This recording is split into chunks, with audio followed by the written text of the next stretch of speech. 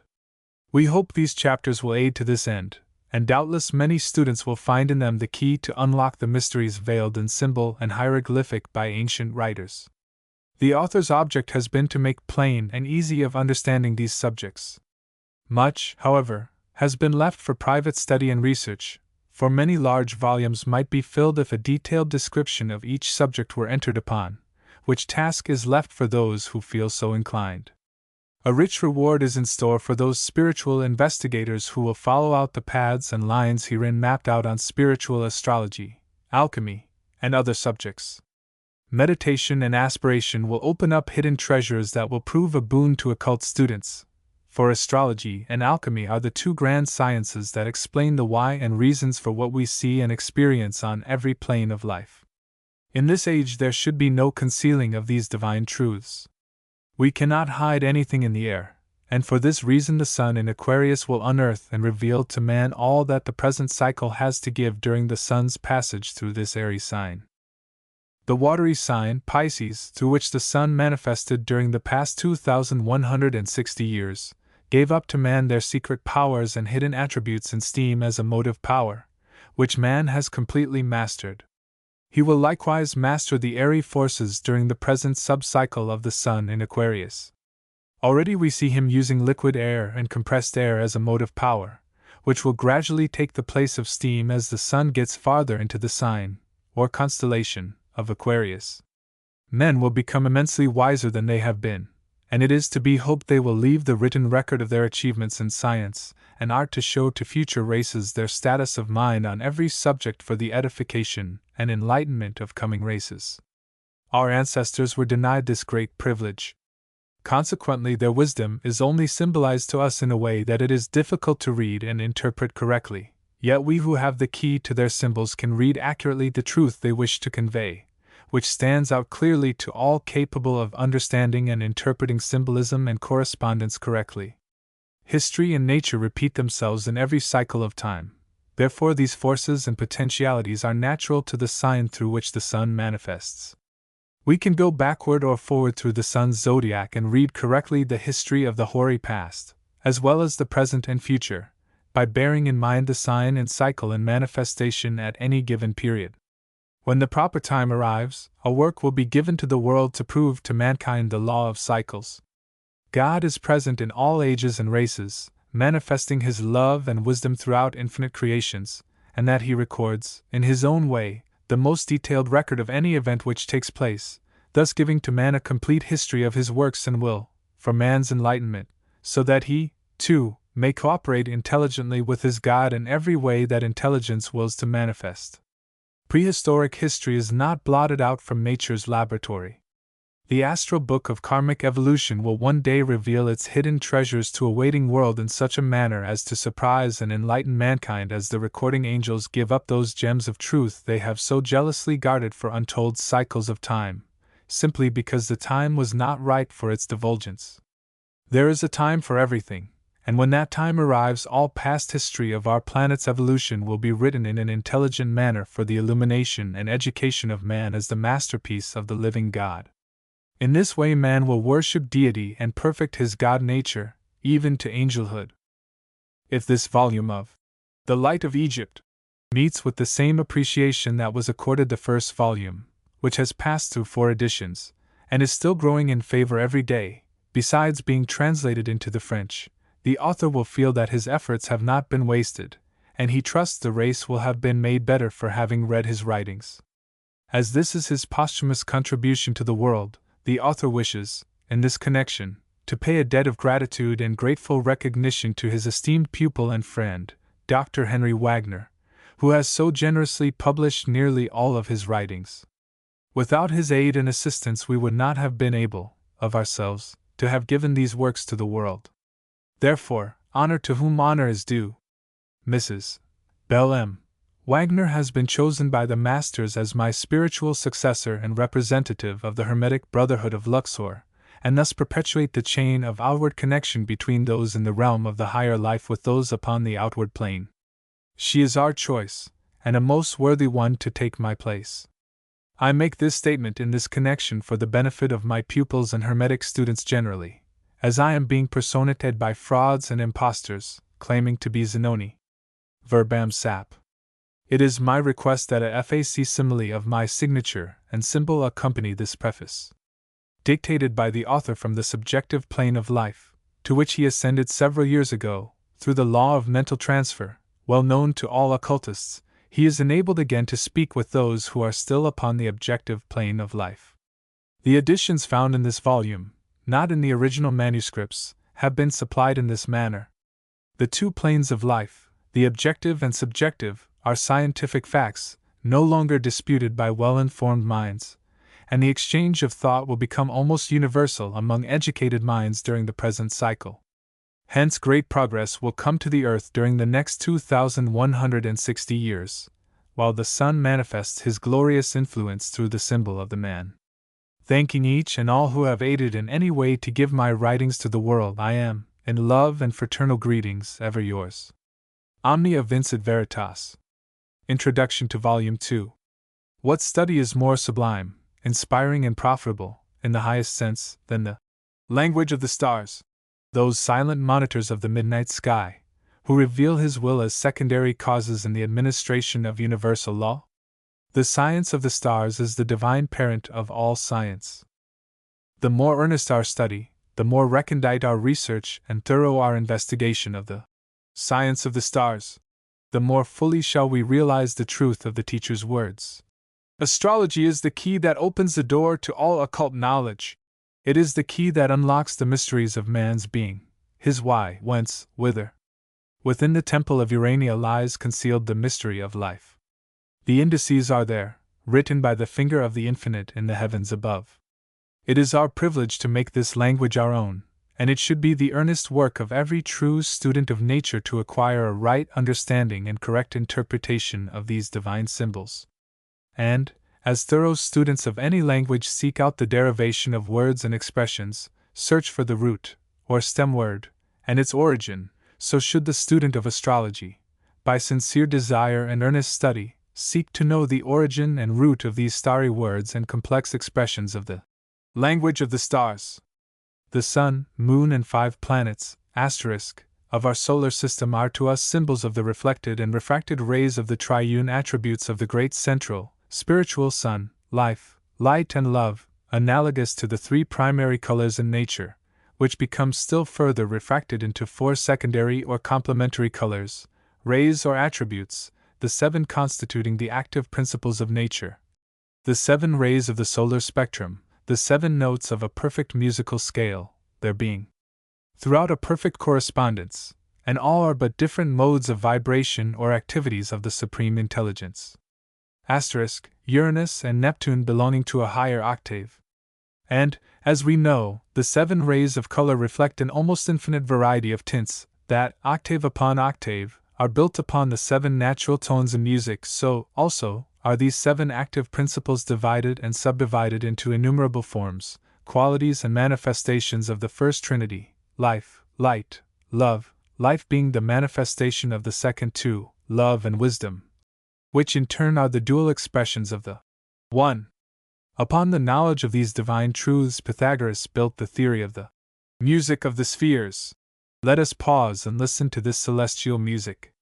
Suns and their systems of planets sound forth the deep bass tones and rich tenor, while angelic races take the silvery treble of the divine melody, octave upon octave, by more and ever more ethereal system upon system, to the very throne of deity, the infinite, eternal source of light, life and love.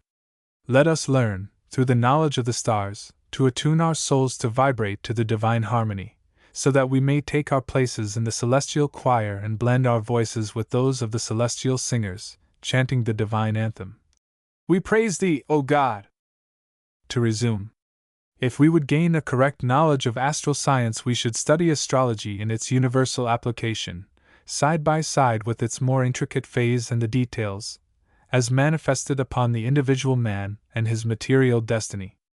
Let us digress for a moment. The intellectual minds, the material scientists, who cavil at the science of the stars, declaring it to be mere fortune-telling, consequently false, do but air their ignorance of this most profound subject, not knowing that it embraces and contains all sciences, all religions, that have ever been or ever will be, comprises all history of every age, of races, empires and nations, that it is the only true chronology, and marks the destiny, not only of personal man on every plane, but of the human family as a whole.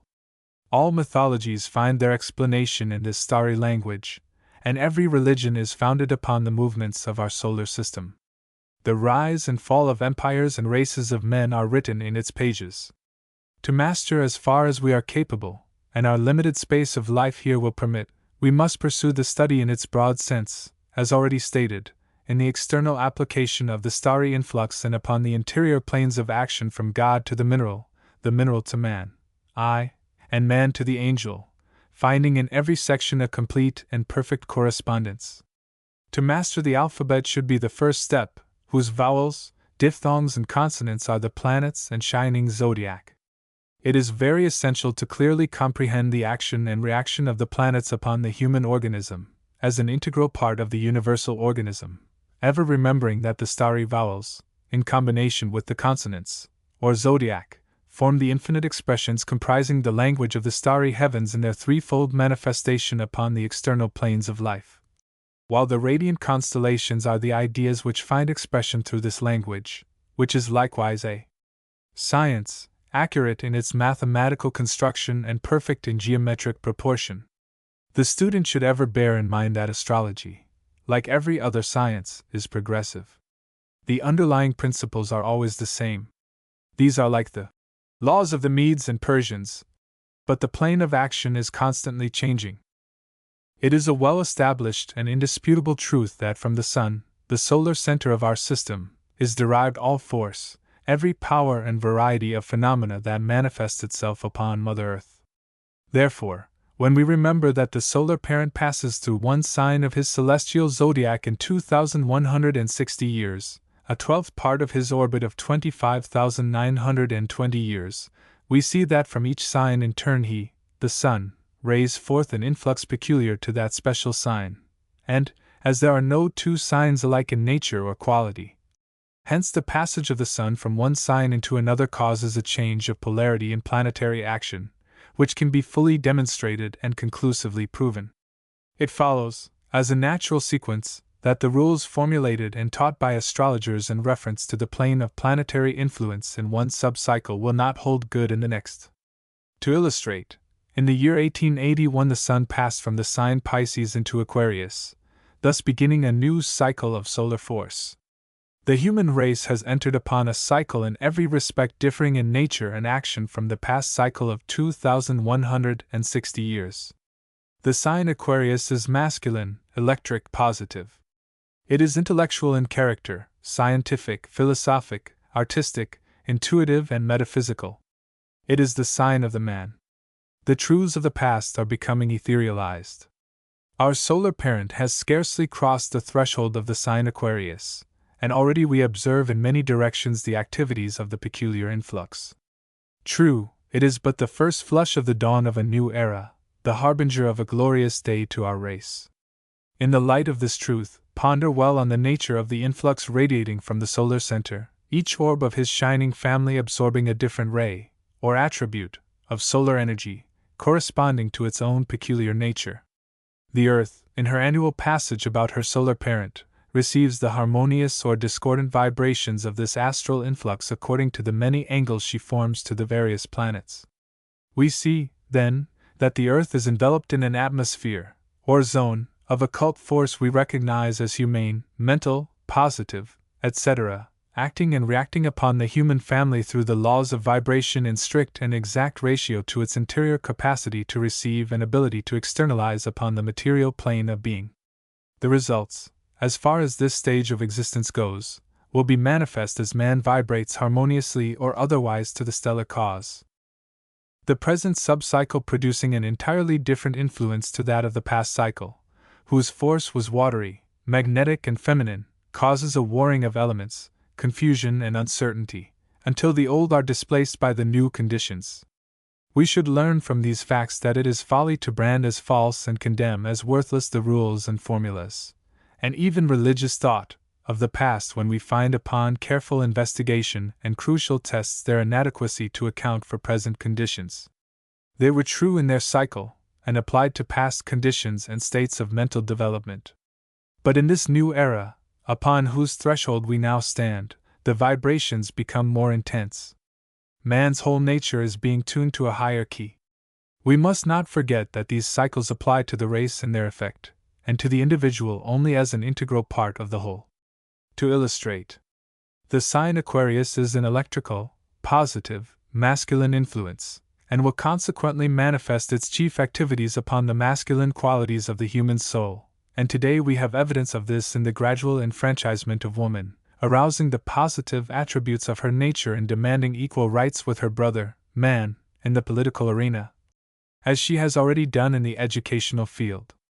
The masculine portion of the race is becoming more aggressive, mentally, asserting greater individuality, independent thought and action.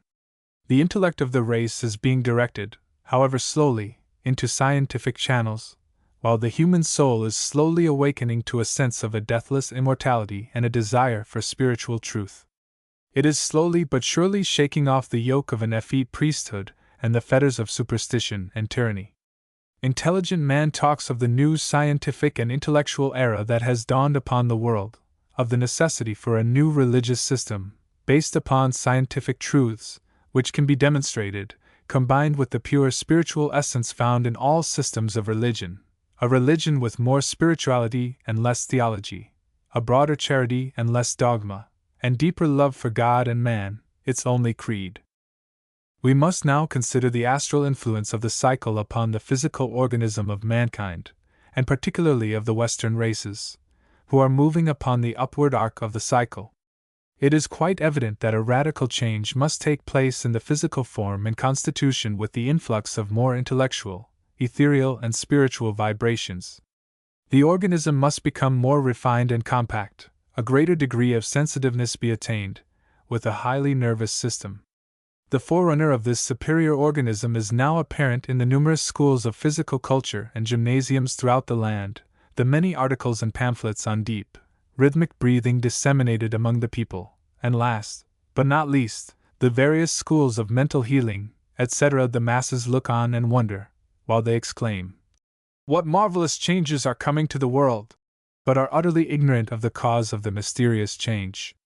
To the student of Hermetic philosophy there is no mystery involved. He knows the cause, and confidently watches for the effect. Each one must seek to comprehend for himself, according to the light he may receive, basing his premises upon the true principles of astrology, carefully noting the triune aspect of planetary influence upon humanity, ever remembering that the sun and moon are the great factors in human destiny, and that his premises and conclusions must occupy the same plane.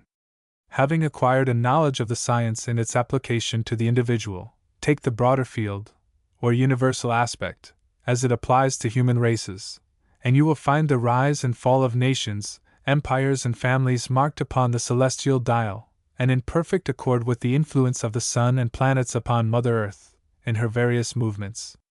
And last, but most important, seek with an earnest desire for truth to learn the relation of those glittering constellations of the shining zodiac to the human soul, and their influence in shaping its eternal destiny. This will reveal the whole of involution and evolution in a general sense. A faithful, earnest, and devout study of the science of the starry heavens will lead us on to other planes of thought, relating to still more interior realms of knowledge than we perhaps now dream of, and, in the words of the Master, a true knowledge of the stars will include a true knowledge of the soul, and we shall realize the mystical link that binds the soul to the stars. Minnie Higgin. Chapter 1: The Zodiac. To the ordinary astrologer, the zodiac is simply a band of space, 18 degrees wide in the heavens, the center of which marks out the pathway of the sun during the space of 1 year of 365 days, etc. The 12 signs are to him simply 30 degrees of the space, 12 times 30 equal 360, bearing the names of the constellations which once occupied them. Nay, he, as a rule, still imagines in some sense that the signs, constellations, are still there, and that the power and potency of the 12 signs is derived from the stars which occupy the zodiacal band of the skies. But this is not so, as any ordinary astronomer well knows.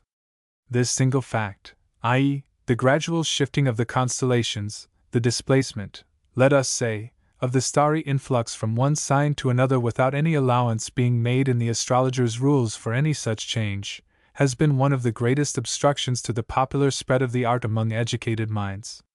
Argues the scientist, the fiery influence of Aries, if depending upon the stars of that constellation, ought now to be shedding forth their caloric from the sign Pisces, and Aries ought to be lumbering along with the earthy taurine nature. So, also, the lords of these signs ought to be changed, but that they are not can be proved by the fact that our earliest records of that dim, historic past show, equally as well as your latest textbook, that Mars is the lord of Aries, a fiery planet in a fiery sign. But astrologers still say that Pisces is watery and Aries fiery, which is not the case, if the stars have any influence at all. It is not necessary, say these logical thinkers, to learn your abstruse science if we can demonstrate that the very basis upon which your conclusions rest is in every sense fundamentally false. The scientific facts of the case are as follows: the influence of the 12 signs, as described by astrologers, is a delusion, because in all ages they are reported the same, whereas we know that every 2,160 years each sign retrogrades to the extent of 30 degrees, and, as your art does not make allowance for this, it is false. For, if the influence of the 12 signs does not emanate from the stars occupying the space of those signs, it must emanate from nothing, a doctrine well suited, no doubt, to musty old sages of your superstitious Chaldea, but quite out of court in our progressive age, the last decade of our cultured and scientific 19th century. So far, so good. And so the world rolls along its bright pathway in the heavens, little heeding the logical conclusions of an exact science. But to an initiate of those inner principles of our planet's constitution, all these mental conflicts have a meaning and a purpose within nature's divine economy. For it is neither wise nor expedient that the masses, with popular science in the lead, should grasp the truths which Mother Nature reserves alone for her own devoted priests. The shining zodiac, with its myriad constellations and its perfect galaxy of starry systems, derives its subtle influence, as impressed astrologically upon the human constitution, from the solar center of our solar system, not from the stars which occupy the 12 mansions of space. Aries, the fiery, and Pisces, the watery, are always there, and instead of its being an argument against astrology, it is one of its grandest truths that, in all ages and in all times, Aries, the first sign of the zodiac, has been found ever the same, equally as well as Pisces the last. In order to convey our meaning, let us digress for a moment, and bring forth a fitting illustration. The condition of our atmosphere and the surrounding objects, vegetation, etc., have a peculiar condition and a magnetism wholly their own when surveyed exactly at sunrise. There is a freshness and peculiar sense of buoyancy not visible at any other time.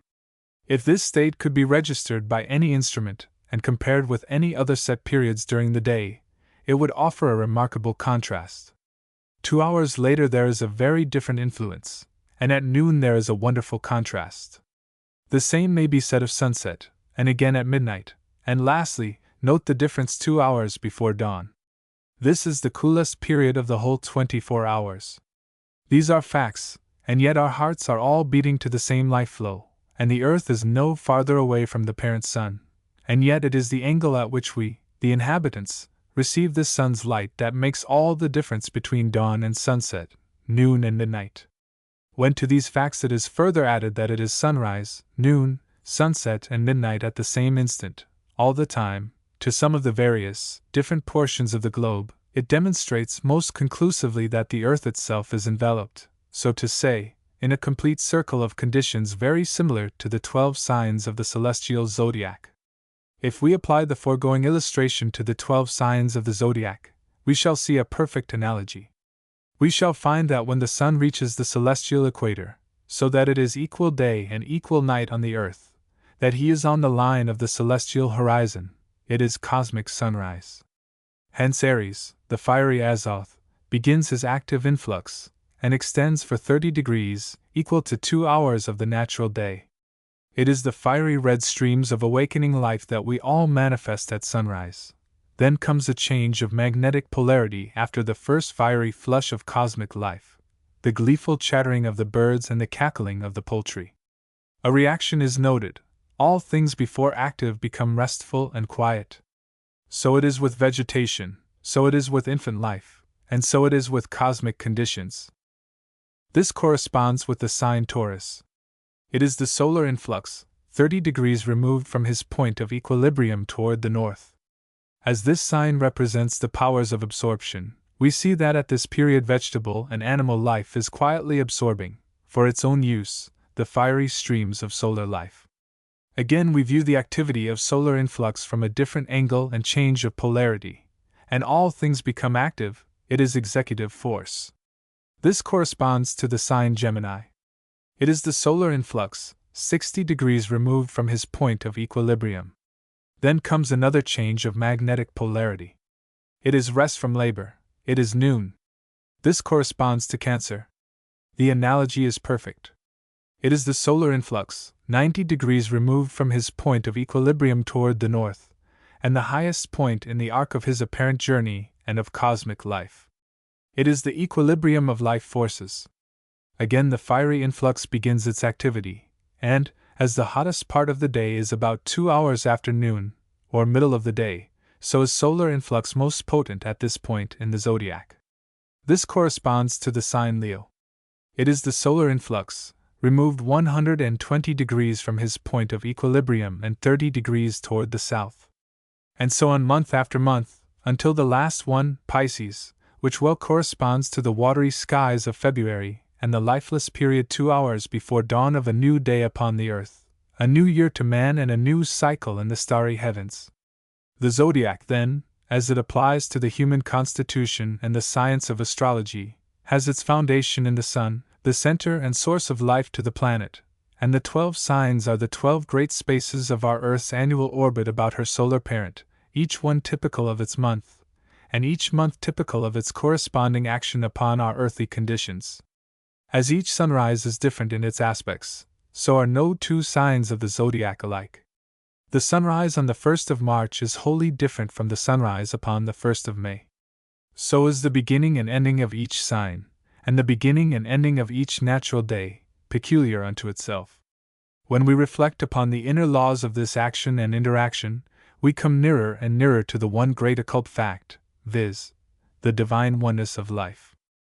We find a perfect analogy between the destiny, the life, and expression of life on the earth, and the life and material destiny of embodied man.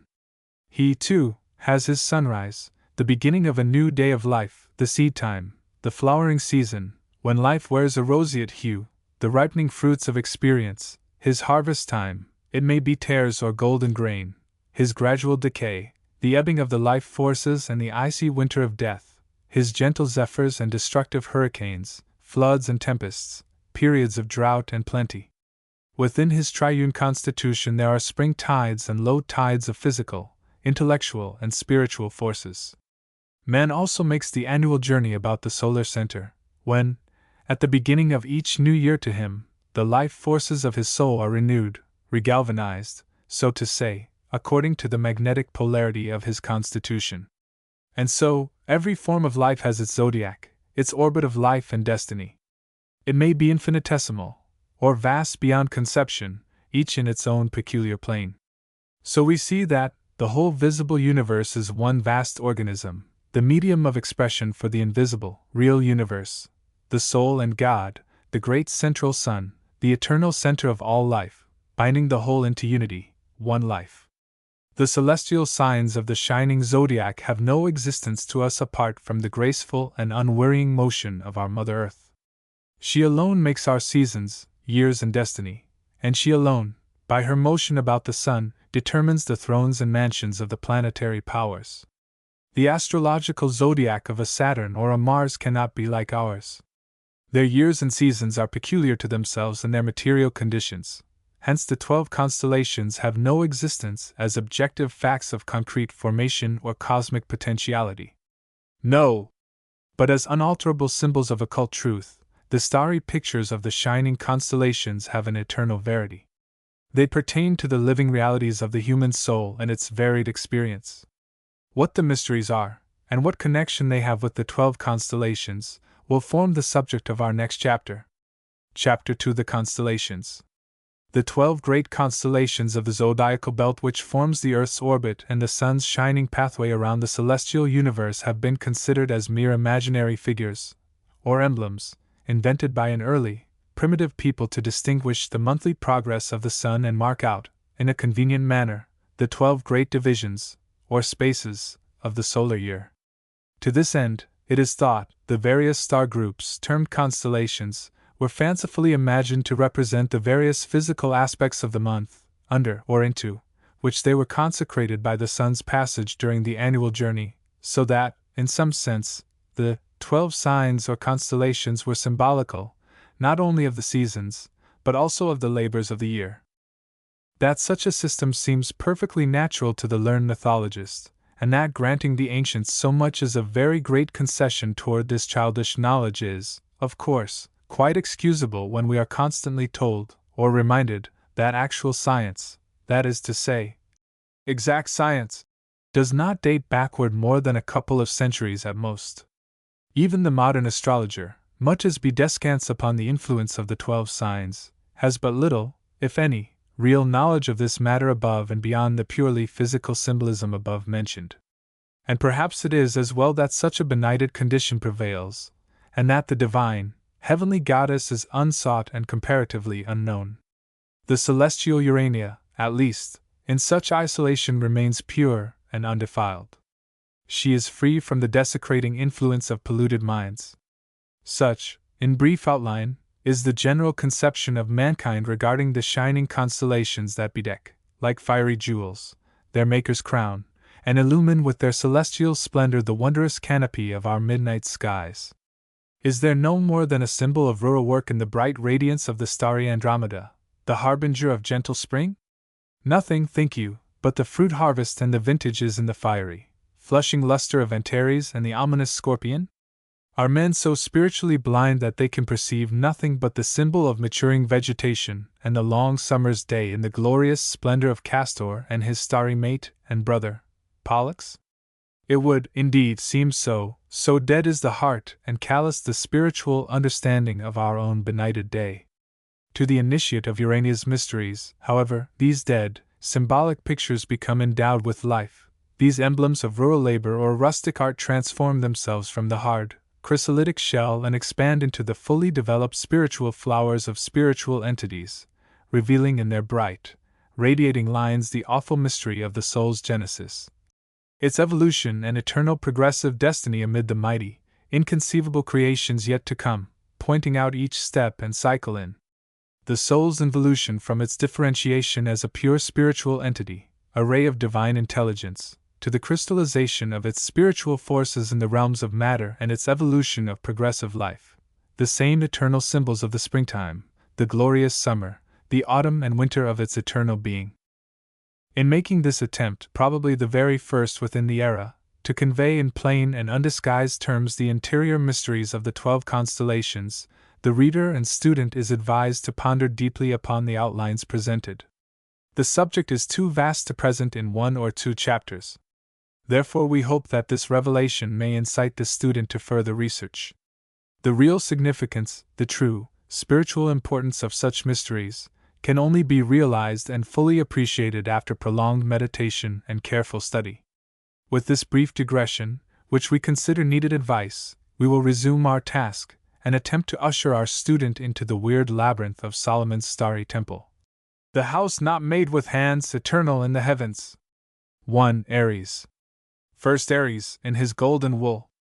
This constellation represents the first divine idea, the word of the Kabbalist, and the first active manifestation of the glorious Ein Sof.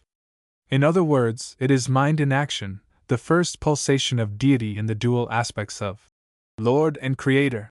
To the human soul it is, and always typifies, the unknown, invisible power which we term intelligence, that which knows, and gives unto each deific atom of life that distinguishing, universal, yet deathless force which not only constitutes its spiritual identity and physical individuality, but enables it to pronounce, in the presence of its Creator, those mystic words, I am that I am. In other words, this beautiful constellation symbolizes the first pulsation of that ray of pure intelligence which constitutes the divine ego of the human soul. It is the force that impels ever onward the life atom in its evolutionary progress, and reveals to us the beginning, or first manifestation, of the divine ego as an active, self-existing atom of infinite spirit, within angelic spheres. Seeing the actual, spiritual reality symbolized in Aries, how easy it is to note its full significance upon the external plane when refracted and reflected into the planes below through the complex action of the human organism, conveying the same radical influx in the first astrological month and the first sign of the zodiac. We can read a perfect parallel in the astral influx upon the human body, as set forth in the Light of Egypt, Volume 1, which says Aries symbolizes the sacrifice and represents the springtime, the beginning of a new year.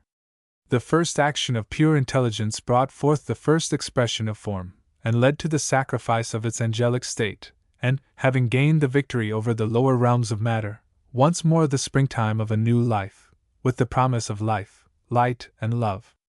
The sign Aries represents the thinking powers of humanity, in short, the active, intellectual being, the lord of material creation, man, and in its cosmic relations, as shown under The Occult Application of the 12 Signs, Volume 1, we find the same perfect analogy. 2. Taurus. He, Aries, turns and wonders at the mighty bull, Taurus. The second constellation of the Shining 12 represents the first reaction of spiritual conception. In other words, it is the mind's attention to its own ideas. In the Kabbalah, it represents that peculiar state of executive force whereof it is symbolically said, And the Lord saw that it was good, after each act of creation. When intelligence first manifests itself, form is a matter of necessity, and, as no form can possibly exist without matter, so Taurus is the first emanation of matter in its most etherealized state.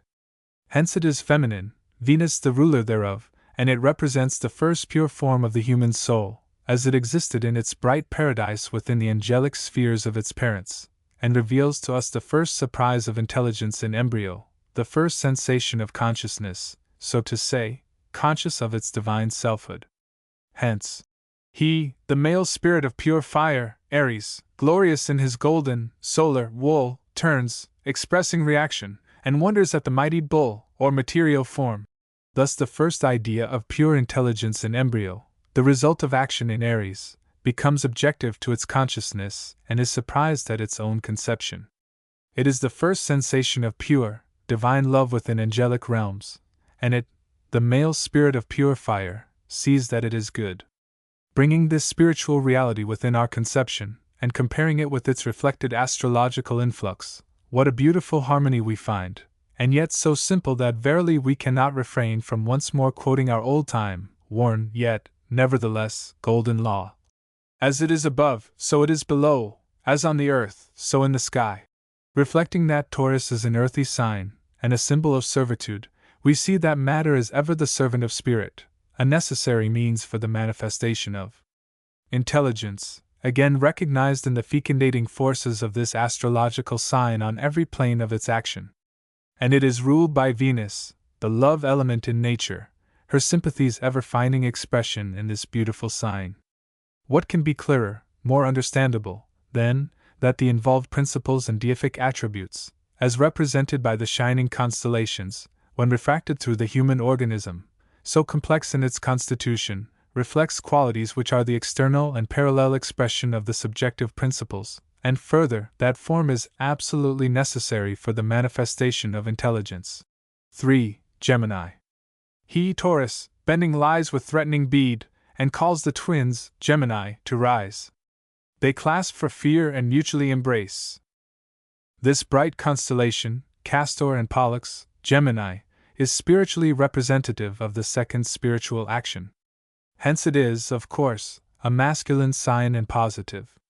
We have witnessed acti of the soul's drama, and, as some have said, tragedy, and in this, the third of the Shining 12, we find the opening scene of Act 2, viz., the evolution of the twin souls, or, more correctly, the differentiation of the divine soul into its two natural component parts, male and female. Here we approach one of the most arcane secrets within the wide scope of occult philosophy, hence must be exact, and at the same time clear, in our statements.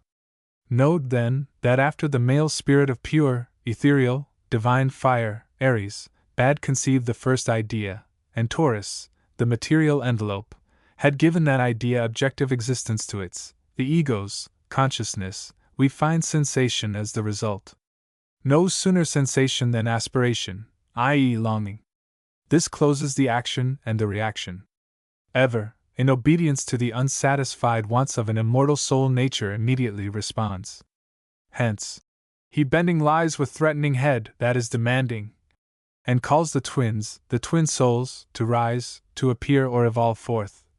And as a first rude shock caused by their separation, or rather, by their separate existence as two distinct, yet mutually dependent, forces, we have the context. They clasp for fear and mutually embrace. This most impressive scene in the soul's drama is one of profound interest and sublime beauty. In the Kabbalah we find the same parallel, wherein it is stated, "And so God created man in his own image, the action of Aries and Taurus. In his own image, mind, created he him, male and female created he them." In other words, Aries, Taurus, and Gemini are thus spoken of in pure allegory. The mundane Bible of the Jews, like everything else esteemed sacred, finds its original and perfect expression in the great astral Bible of the skies.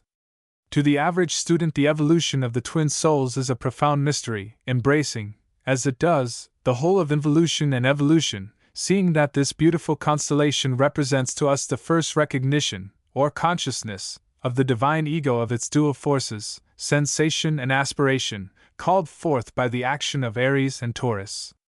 How beautifully has the poet expressed this first pulsation of divine love! They clasp for fear, etc., evolved by the divine will of pure intelligence. They must ever remain as separate, yet mutually dependent, forces, positive and negative, male and female, upon whose action and reaction rest the perfect evolvement of the powers and possibilities of the one. In order to clearly grasp the whole of these ramifications, we again invite our students' careful attention to the same sign, Gemini, in its astrological aspect, as it is representatively expressed by refraction upon the human organism.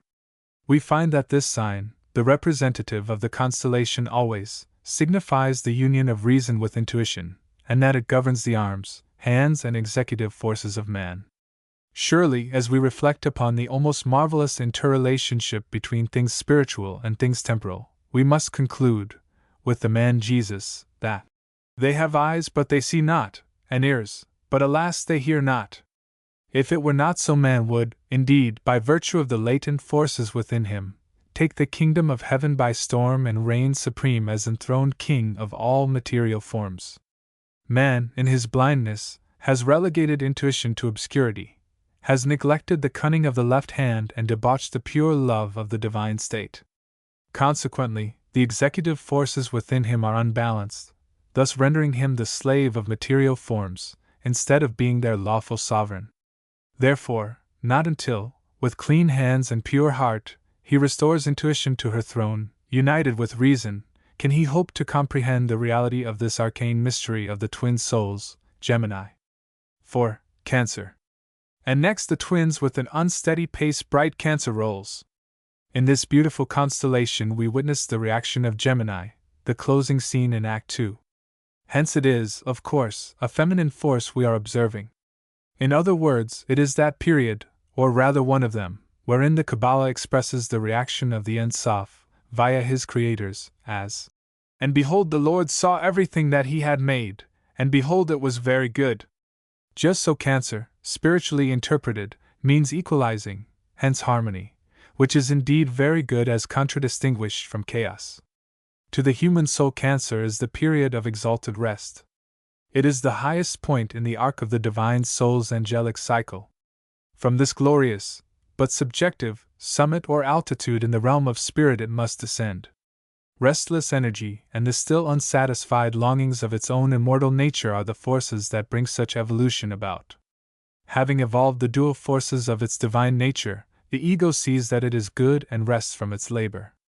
But as this exalted state is purely subjective, and ideal, it must of necessity, to satisfy the longing for further unfoldment and desire to know, descend into material realms and conditions. From this point begins the soul's involution downward, until the lowest point in the arc is reached, viz., Capricorn. Refer now to the sign Cancer, and carefully study out the parallel upon its astrological planes and also under its occult aspects, as given forth in the Light of Egypt, Volume 1, where we read, "Cancer rules the respiratory and digestive functions of humanity, and governs the reflective organs of the brain." Note the parallel. Within subjective realms, the divine soul has inspired and assimilated all that is possible to that angelic state, and knows a period of blissful rest. But the longings of its immortal nature urge on the soul. So we see that the sign Cancer symbolizes tenacity to life. To live we must breathe and eat and assimilate upon every plane of our being. It necessarily follows that the mentality expressed by Cancer must be susceptible to inspirational currents. To inspire is to indra. In its application, we find that this sign symbolizes love. How beautiful the harmony and contrast of the constellation and its astrological representative. The Leo. Then Leo shakes his mane. Herein is typified the third grand spiritual action which, as we find throughout nature, travel in pairs. Hence Leo is a positive, masculine constellation. Having attained the highest point in the supercelestial states of subjective, embryonic existence, having evolved sensation and aspiration, now, inspired by a desire for immortality, the dual soul of the divine ego is once more impelled forward. But, as all evolution works in spirals, it cannot ascend higher without first apparently descending lower, so ever onward in its eternal march. This beautiful constellation symbolizes the first action on the downward portion of the R. It is the affinities of the heart, so to say, working from within to without. Matter, in its more etherealized form, begins to assert its sway. The allegorical serpent of Eden is working upon the feminine portion, symbolized by the heart, and like a magnetic tractor, the soul's affinities are drawn downward, and, as if in defiance of all responsibilities, consequences, and karma, the soul, lion-like, shakes his mane in the imperiousness of deathless courage. As we read these weird allegories, written by deity in the starry vaults of heaven, the interested soul bows in reverence and awe before that almighty power we term Providence, and the profane call God. No man has altered these pure records of divinity. No finger has interpolated one single line. They are as beautifully clear to the soul now as they were in the very dawn of nature's awful creation. To the initiate into Urania's mysteries it is unnecessary to draw a parallel between the constellation and its astrological sign. They are too clear, magnificent, and impressive to escape notice. To the majority of students the resemblance may not be so apparent, hence, for their benefit, we will point out a few aspects of this interesting parallel. We read that the sign Leo is the solar lion of the mysteries that ripens with his own internal heat the fruits brought forth from the earth by the moisture of Isis, the soul. Just so, the divine ego, by its eternal energy and strength, the pure fire of intelligence, externalizes through material forms the principles involved in the downward portion of the arc, as qualities and attributes of the soul, reflected in the physical man as traits and qualities. Again we are told, This sign reveals to us the ancient sacrifice and the laws of its compensation. In the imperiousness of a deathless courage, the soul defies all consequences and responsibilities. Surely, this is the supreme sacrifice, to leave its pure, unique state to gain knowledge, to evolve its latent forces.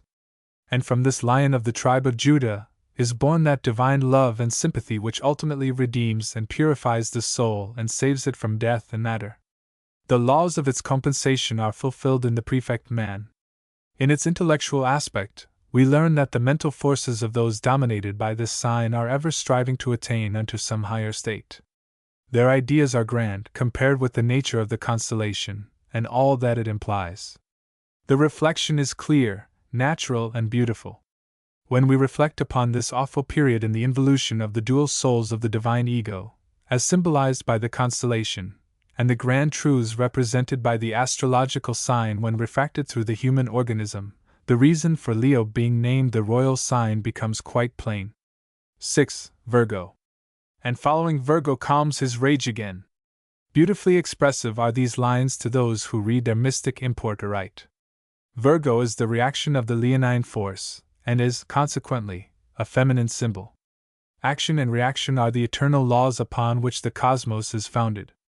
They constitute the inseparable affinities, attraction and repulsion, of everything within the realm of manifested being. In this mystic constellation, we see the first ideas of maternal instinct arise. This is a necessary result of the impulsive action of the heart in Leo, the reaction from a state of imperious defiance. The heat of rage or energy and deathless courage results in the ideas of something to be encountered, overcome, and of self-preservation. The dual soul descends still another valve in the spiral of its celestial journey toward crystallized forms. Virgo, the virgin of the skies, an eternal symbol of that divine, immaculate conception, shows wherein these forces lie. Here is conceived, in a pure, holy sense, the first instinct of love within the dual soul. It represents that awful period in the biblical Garden of Eden, wherein the virgin wife stands before the tree of knowledge, of good and evil, where she is fascinated by the allurements of matter and is unconsciously becoming enveloped in the coils of the serpent. In other words, after the cosmic force had shaken its mane in defiance of material forces, it is the reaction of his subjective half which sees how good material things are, or, in other words, and following Virgo calms his rage again. The masculine half, or positive force of the soul, yields to temptation and is soothed by the alluring prospects. It will be noticed in this connection that pity, reflection, and compassion are the peculiar actions of the sign Virgo in the zodiac, not the constellation, and that astrologically it governs the bowels. This symbolism is really very beautiful when closely compared and studied. That immaculate conception of pure love of the soul for its other half, upon the astrological plane, becomes refracted and reacts as compassion and pity. Again, the soul, within subjective realms, sees how good material things are, and its refraction represents the assimilating functions of the human organism. It also reveals to us the significance of the Lord's Supper. At this stage of its journey, the divine ego knows for the last time that close communion with the twin soul before the crucifixion, the wine typical of the sacrifice, the bread, and the sustaining forces of its own immortal being. The intellectual aspect of the sign Virgo forms a perfect analogy to the constellation, and is too evident for further remarks. 7. Libra. Then day and night are weighed in Libra's scales, equal a while, at last the night prevails. Another valve in the spiral, and we reach the grand climax of the soul's journey, within the spiritual world. The nature of this constellation was, for ages, concealed from all but initiates, for the reason that it contains the most important mysteries connected with the human soul. It is the grand transition between the spiritual world and the astral world, in other words, between ideal conceptions and elemental forms, between the world of design and the realms of force. One of the chief mysteries of Libra is that it is androgyne, or bisexual, in nature. So far the dual soul has evolved within the realms of spirituality. Here it stands, in the celestial balance, between the two, giving way to temptation, takes the forbidden fruit and instantly awakes from its purely spiritual state to become surrounded by the illusions of matter. The struggle of the soul with the attracting forces of matter is very clearly expressed in the line, "Equal a while, at last the night prevails." In other words, astral and physical darkness bedim the soul's spiritual sight, and, leaving the realms of innocence and bliss, they sink into the vortex of the great astral world. The celestial state is now forever lost as a realm of angelic innocence. It can only be regained amid trial, sorrow, suffering, and experience, and when regained, it is as Lord and Master, not as the innocent cherub.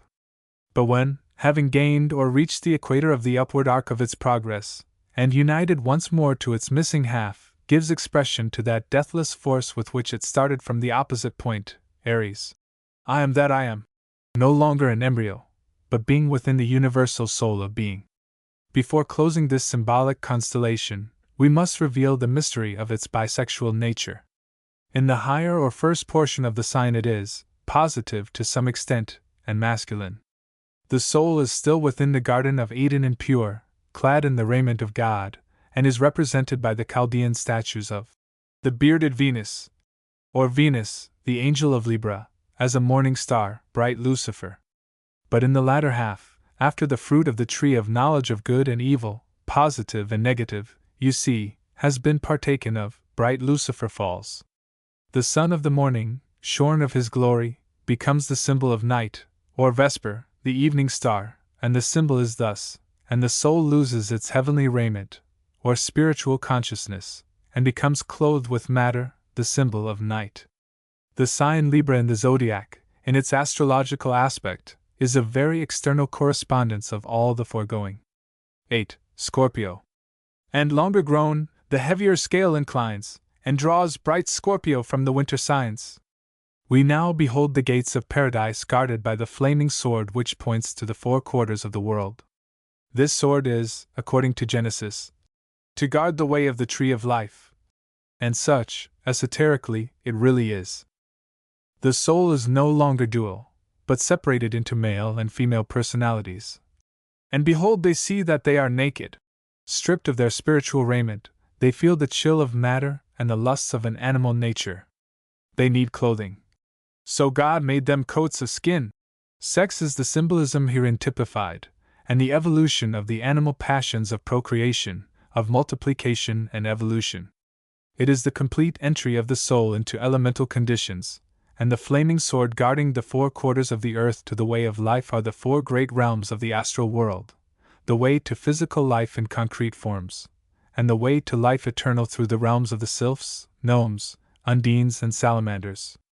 They are the basis of all matter, known as air, earth, water, and fire. Here we see that, through the evolution of sex and its accompanying desire for procreation, these blind forces of nature find their avenue of expression. Spiritual consciousness almost lost, and without reason, the soul becomes the prey, so to say, of these forces of the astral world, which is the realm of design. The soul's creations must be met and vanquished upon the upward arc of the cycle of progress. They guard or oppose the way to eternal life. Here the soul, having gained the victory, stripped forever of its earthly raiment and the lusts of the flesh, arrayed once more in its spiritual raiment, purified and sanctified, it will stand once more at the gates of paradise, where, reunited with its missing half, it will partake of the fruit of the tree of life and become as gods. Astrologically, the correspondence is perfect, and so thinly disguised as to need no explanation. 9. Sagittarius. Him Centaur follows with an aiming eye, his bow full drawn, and ready to let fly. Deeper and deeper sinks the soul into material forms. The evolution of sex has produced the necessary avenues for the entrance of countless forces, and the soul is now rapidly losing the last vestiges of its spiritual conscience. In other words, Sagittarius symbolizes that state of the soul wherein it is descending to its polarizing point, and is, therefore, the vortex of innumerable opposing forces, seeking expression in different forms. It is the bow, strength or force of the soul, full drawn and ready to let fly its arrows of energy in any direction that may afford proper opportunity. Here we see the expression of that deathless, fiery force, and imperious daring and courage, within more material states, the primal fire reflected from another angle. But everything is unsettled. It is a masculine force, and restless, and is represented under the allegory of the Tower of Babel, and the utter dispersion of the people, entities, to the four corners of the earth, and finally becomes involved in dense matter, and its migrations are at an end on this side of the cycle of necessity. Upon the astrological plane, the zodiacal sign Sagittarius rules the motive forces and the pedestrian instinct, the thighs, or basis of locomotion. Hence, we see, even here, a most perfect analogy. This sign symbolizes, also, the governing forces of humanity, which see the necessity of law and order, hence government. In this expression, we find the bow, strength or force, ready to let fly its arrows of energy in any direction the opportunity may afford. When refracted upon the human organism and reflected upon the external plane, these forces manifest as the restless spirit that ever impels onward, seeking new fields of expression, out of which develops a sense of order, restraining and training, or the governing of self and control of others. When we reflect upon these symbols of starry truths, the mind bows in reverence before the wisdom that created them.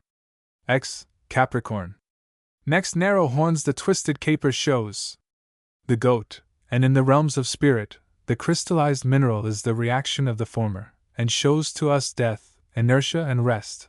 Hence Kronos, or Saturn, the symbol of death, is lord of this state and condition. It is the polarizing point of the soul's evolution in matter, and therefore forms the lowest star in the cycle of necessity. Herein we behold the soul, imprisoned within the mineral state. The fire of the flint, and the spark in the crystal, are the only avenues of its lonesome expressions. But as the lowest point, it is also the promise of a higher, and the symbol of a higher state, and the symbol of another spiral in its endless life. This constellation, as the symbol of inertia and death, is also the symbol of awakening life, and prepares the soul for the more perfect expression of its powers and its forthcoming upward journey. If we pause for a moment and consider the force and power necessary to evolve out of this dark, dense, mineral realm, the foregoing sentence will become clear and forcible. Hitherto, the soul has been slowly drawn down into coils of matter, imprisoned by material forces. It has penetrated the lowest depths, and can go no farther. Rest here is to gather strength, force. Mark well the difference and parallel between Cancer and Capricorn. Opposite points in the arc. Cancer is the symbol of exalted rest within angelic realms, Capricorn the symbol of rest in dense matter. From the former state the soul is impelled forward on its downward journey. From the latter state the soul awakens to the struggle for life on the upward R, and must now give expression to the positive powers of its immortal being, which have become involved in material form, that shall make it the master, and give it the victory over death and material forces. Surely, this is truly the promise of a new day, and higher state of existence. It will be instructive to study this by a comparison of the zodiacal sign, Capricorn, as set forth in the Light of Egypt, Volume 1, wherein we read, "This sign signifies the knees and represents the first principle in the trinity of locomotion, viz., the joints bending, pliable, movable." The analogy is perfect. The soul, which has been pliant, bending to material forces, now reverses this action, and bows the knee in awe and reverence to the higher powers of its being. When refracted upon the human organism, we find that the cold, lonesome state, and weary struggle within the mineral realm, becomes love of self, directing its energies to the attainment of selfish ends. What could be more natural? 11. Aquarius.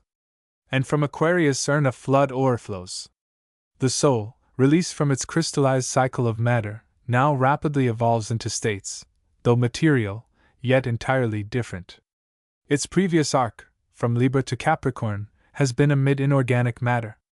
It is now rushing with lightning speed upon its weird, toilsome, upward journey through purely organic forms, from vegetable to animal, and, as all organic forms have their primary origin in water, so does this celestial urn express the primary conception of this physical state.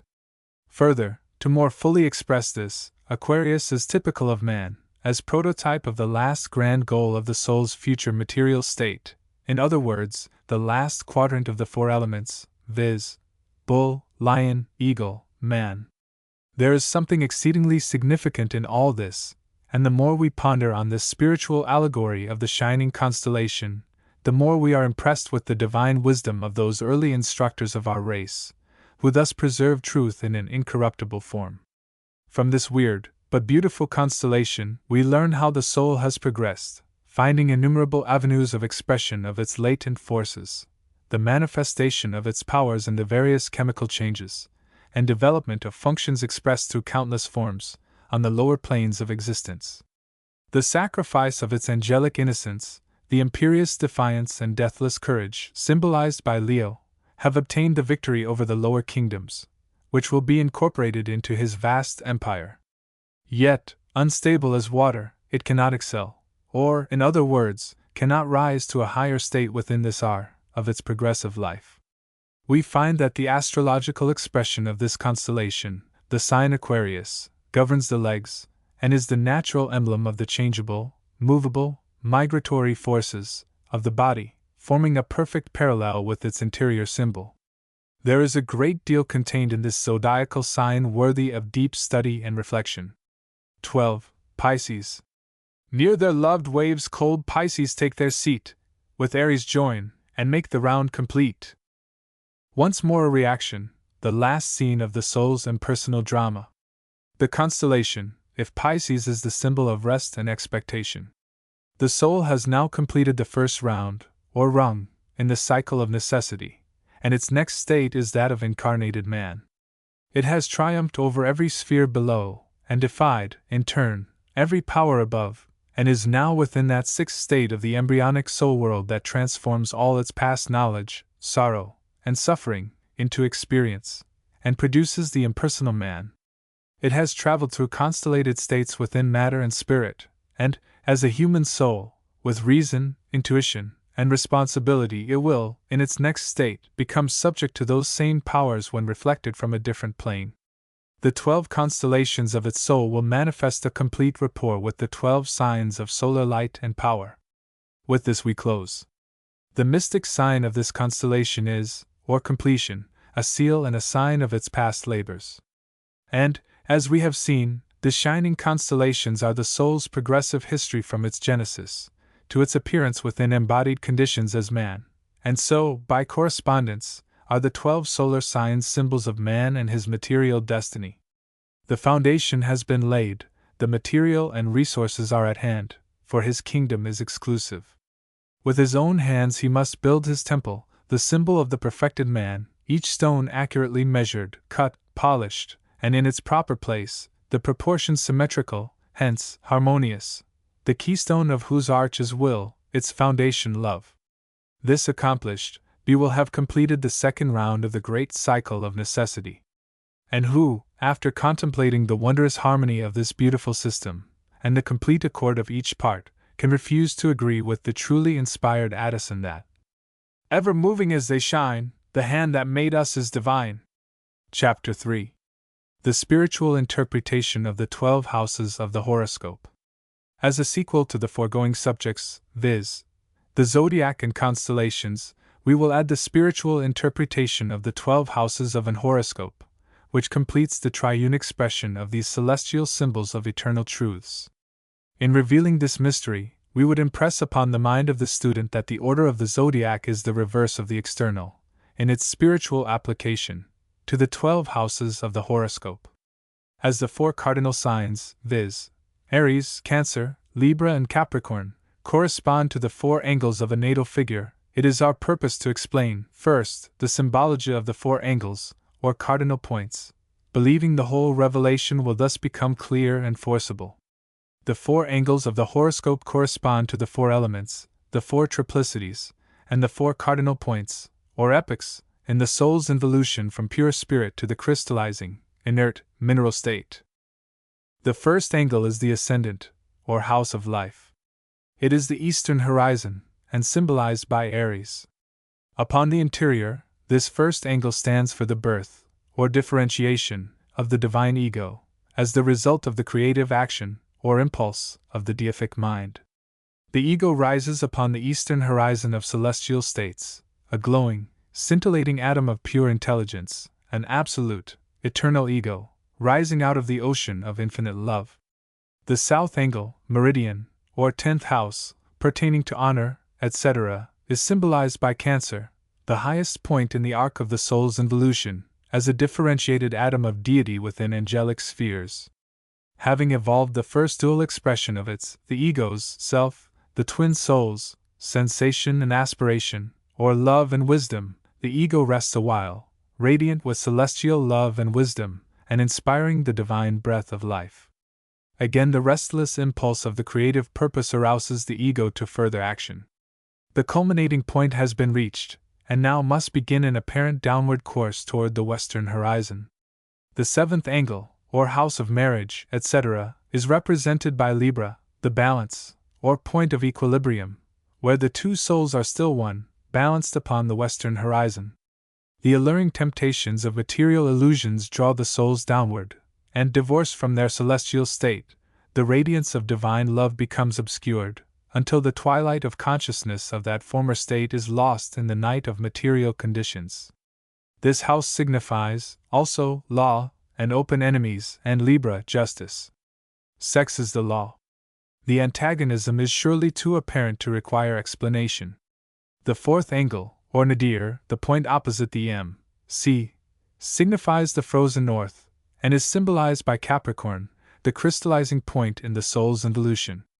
It is death, inertia, that is, crystallization of the soul's spiritual forces. It is the lowest point of the R in the monad's downward journey. It is the night, before the awakening of a new day upon a higher plane of existence.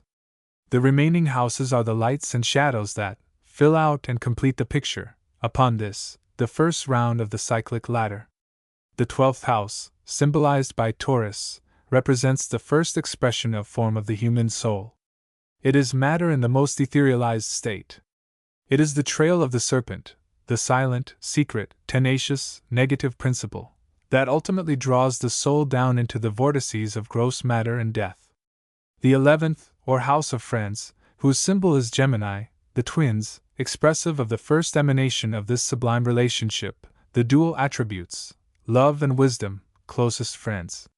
It is sensation and aspiration, which enable the spirit to attain to the exalted state indicated by the 10th mansion.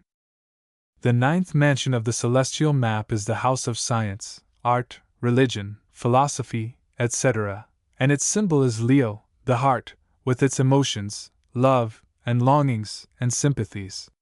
Having evolved the twins, and inspiring the divine breath of wisdom, glowing with deific love, the ego aspires to know, and all the sympathies of the soul are aroused. Dauntless and fearless, defying all opposition and consequences, the ego, is ready to sacrifice this angelic state and explore the boundless universe in pursuit of knowledge, and goes forth on its long voyage upon the ocean of infinite, fathomless love and wisdom. The 8th, or house of death and legacies, is symbolized by Virgo, the virgin wife, standing before the tree of knowledge of good and evil, fascinated by the flattering prospects of greater power and wisdom. Desire and sympathy draw the soul down into realms which lead to death, and the beginning of a heritage of sorrow. The 6th, or house of sickness, menials, and sorrow, is symbolized by Scorpio. The fall, from Libra through Scorpio, sex, created the first condition of what we recognize as sickness and affliction. It is evident that this house is related to the elementals of the astral plane, which become the servitors of man. The 5th, or house of children, etc., symbolized by Sagittarius, signifies the offspring of sex, Scorpio, entities sent forth to people the earth, to take their chances of life, speculating on its future course, fearlessly eager for the struggle, gaining pleasure in its migrations and activities. The 3rd house is symbolized by Aquarius. This is the first step of the upward journey, or evolution, from the inert mineral state. The changes are now rapid, the journeys innumerable, through mineral, vegetable, and animal planes of existence. Here, the soul monad brings into actual practice the knowledge gained on its long voyage. The magical powers of the soul are brought into action to effect these changes in form and function, conquering material forces and planes of life, transmuting nature's elements to its uses and purposes, and writing its history, as it journeys ever onward, step by step. And further, This house stands in opposition to the ninth house, symbolized by Leo, longing to expand the ego's, possibilities through trial and suffering, gaining knowledge through bitter experience, yet fearlessly braving all things, guided and sustained by the imperial will of spirit. The recompense promised by that supreme sacrifice has been won in Aquarius. The man, consecrated now to a higher existence, baptized in the waters of affliction, experience, ready to be transmuted into actual knowledge. This is Aquarius, and the third house. The second house, signified as Pisces, the house of wealth, that which has been accumulated on the long and toilsome journey, the wealth of experience, acquired through trials and struggles. And now, with higher, greater possibilities, the soul eagerly awaits the hour when it shall be born again, a conscious, responsible human being, to begin the second round of the cyclic ladder. On this second round, to externalize the knowledge gained, to evolve the involved attributes and forces of being, a creature of will and intellect, to work out its destiny, as the lord of material creation. Observe, the order of the zodiac is reversed upon the external human plane. But Aries is always symbolical of the first angle, and Libra of the seventh, being the point of equilibrium, while the 10th, or south, angle becomes Capricorn and the fourth Cancer. The mission of the soul now is to evolve the positive, spiritual attributes. Aries rules the brain and the fiery, imperial will. It signifies courage, daring, etc., the first qualities necessary for the battle of life. Ruling the head, the sign and house show us the ability of man to view the field of action, to mark his chart, and arm for the war, which will be incessant, responsible for his acts, a creature of unfolding consciousness, an individual, whose measure of free will enables him to wander so far north or south of his celestial equator, within his orbit, or zodiac. The south angle, or 10th house, now ruled by Capricorn, tells of the honor, position, fame, etc., or the reverse, acquired by patient labor. The crystallized material gains, the concrete result of ambition, skill, and talent, which will, at the close of his earthly career, become liquefied by the universal resolvent, symbolized by Cancer upon the opposite angle, symbolical of the grave, the end of mundane affairs, when they will be mirrored forth in new forms in that great white sea, according to the manner in which he gained his worldly accumulations and prestige. The seventh angle is Libra, house of marriage, that all-important relation which may make or mar a life. The balance is so easily disturbed in its equilibrium. To preserve its harmony, equality must reign, blending love and wisdom. It is the perfect poise of body, mind, and soul, achieved by loving obedience to the higher laws of our being and the true union of intuition and reason. The second house, now represented by Taurus, shows us that personal wealth and possessions must come through patient servitude, steady application, and diligence, in being able to choose and assimilate the knowledge that will enable man to battle with material conditions, and wrest from the abundant sources of Mother Nature his share of treasure and experience. It is the battleground to which humanity, armed with brain and will, life and energy, goes forth to battle with material forces for the bread he must earn by the sweat of his brow, and through the silent, subtle forces of mind and soul conquer matter, thus storing up a wealth of knowledge and experience. The third house is ruled by Gemini, the twins, reason and intuition, the brethren who aid and guide us on our many journeys in the pursuit of knowledge. As this sign governs the hands and arms and the executive forces of humanity, we see that the hands become the magical agents of mind, molding into outward form the ideas conceived in the mind, projecting these into the field of active life, that he may write a bright record in the book of life. The hands should be kept clean, the images pure, and the perfect poise gained by the equal exercise of love and wisdom, intuition and reason, making the basis of education, the evolution of the interior or real self. This is the true meaning of this house upon the external plane. It is occult, because it means projecting the powers of the soul into conscious life, externalizing the qualities and magical forces of spirit, as shown in the first instance by Aquarius. This can be accomplished only through pure desire and aspiration. Otherwise, the unbalanced scales, with floods and cataclysms, will be the results. The fifth house, ruling children, etc., is symbolized by Leo, the heart. The joys and sorrows that offspring of every kind bring, all belong to this house of the heart. The sacrifice indicated is too obvious for comment. The sixth house governs sickness, disease, etc., and its symbol is Virgo, an earthy sign, clearly showing us that the material form is the matrix, out of which are born disease and suffering. But the perfect assimilation of the fruit of the tree of knowledge of good and evil, transmuting the trials, experiences, sorrows, and suffering of the physical and external life into true wisdom, makes man master of his material universe, and the blind forces of nature become his servants. Having accomplished the task, and attained the harmonious poise, or balance, in Libra, the individualized soul arrives at the eighth step in the journey. The eighth house, or house of death and legacies, Scorpio.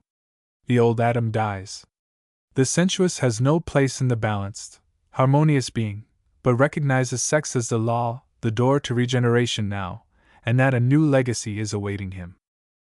The ninth house, Sagittarius, where, with the knowledge acquired, self sits in judgment upon the works of the hands and mind, whether or no they have been well done, the sacrifice of the lower nature properly made, control of the triune being established, the transmutations correct and accurate, assimilation perfect and free from dross, harmony gained by loving obedience to the higher law of being, and thus becomes ruler of his kingdom. The long journey almost accomplished, so far as earth is concerned, perceiving and understanding that all sciences, philosophies, and religions have their origin from one primal source. Having penetrated the depths in reverent obedience to the divine law of creation, and evolved the attributes of the dual constitution, the forces of his being become crystallized. He has reached the culmination of his earthly pilgrimage, and stands forth the perfected human reflection of the higher self. The 11th house is represented by Aquarius on the human plane. Friends surround and welcome him. These friends are the pure thoughts, noble impulses, lofty ideals, and generous deeds. The bread cast upon the waters of life returns to nourish and sustain him in his encounter with the secret foes, symbolized by the 12th house and Pisces. The idols, false ideas, and vampires of his own creation are to be cleansed and washed away by the waters of love, the universal solvent that is ever seeking to bring about change and new forms, born again of water to make the round of the astral zodiac, until, having again reached the equator of the ascending R, where he is reunited to the missing half of his soul, the true friend of the Edic state. The highest point in the arc of human progress won, the honor and glory of a perfected soul, the Lord and Master, the I am that I am, to rest in peace in the heart of infinite love and wisdom. Chapter 4. Astrotheology. There is one species of divine revelation which has not, and cannot, be tampered with, one great Bible, which forms the starry original of all Bibles. This sacred Bible is the great astral Bible of the skies. Its chapters are the 12 great signs, its pages are the innumerable glittering constellations of the heavenly vault, and its characters are the personified ideals of the radiant sun, the silvery moon, and the shining planets of our solar sphere. There are 3 different aspects of this sacred book, and in each aspect the same characters appear, but in different roles, their dress and natural surroundings being suited to the natural play of their symbolical parts. In fact, the whole imagery may be likened unto a play, or rather, a series of plays, performed by the same company of artists. It may be a comedy, or it may be melodrama, or it may be a tragedy, but the principles behind the scenes are ever the same, and show forth the same divine oneness of nature, demonstrating the eternal axiom: one truth, one life, one principle, and one word, and in their fourfold expression, is the 4 great chapters of the celestial book of the starry heavens. In this aspect the visible cosmos may be represented as a kaleidoscope. The visible constellations, planets, and other heavenly bodies are the bits of colored glass, and deity the invisible force, which keeps the instrument in motion. Each revolution produces a different pictorial figure, which, complete in its harmony of parts, is perfect in its mathematical proportions, and beautiful in its geometrical designs.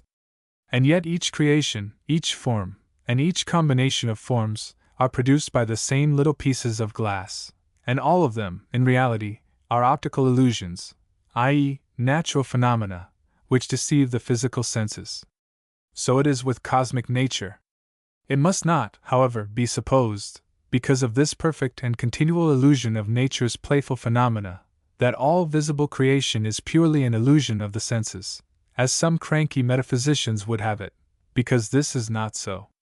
Going back again to our kaleidoscope, we can clearly see that without it, and its tinted beads, no such optical illusion is possible.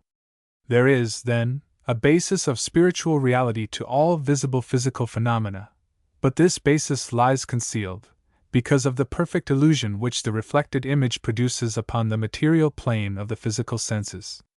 The beads themselves are real. These are the basis, and the different pictures are the result, not of the beads, but of the angle from which they are reflected to our earthly vision. In other words, the plane from which we behold the phenomena. Hence, the nearer we approach the divine center of our being, the less complicated nature's original designs become, and the farther we are removed from that central source, the more weird, mysterious, complicated, and incomprehensible does Mother Nature appear to the finite human mind. And this is especially so to man's theological instinct, his religiosity, that constitutes one of the fundamental factors of his being.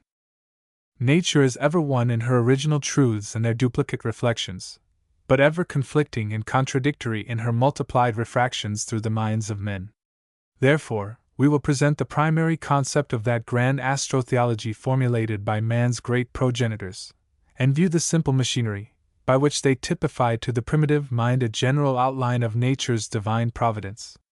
All sacred books begin with an account of physical creation, the culmination of which is the appearance of man and woman as the parents of the race, and while they will differ considerably in detail and make up, the basic ideas embodied are essentially the same in all cosmogenesis, so that in the Jewish Bible, accessible to all, one can read the primitive story of creation from a Jewish point of view, and when rest satisfied that he has read the revelation vouchsafed to man in every age and in every clime. The only difference is one of mental peculiarity and national custom, along with climatic conditions. Hindu, Chaldean, Chinese, Persian, Egyptian, Scandinavian, Druidic and ancient Mexican are all the same, different names and drapery, to suit the people only, but essentially the same in the fundamental ideas conveyed.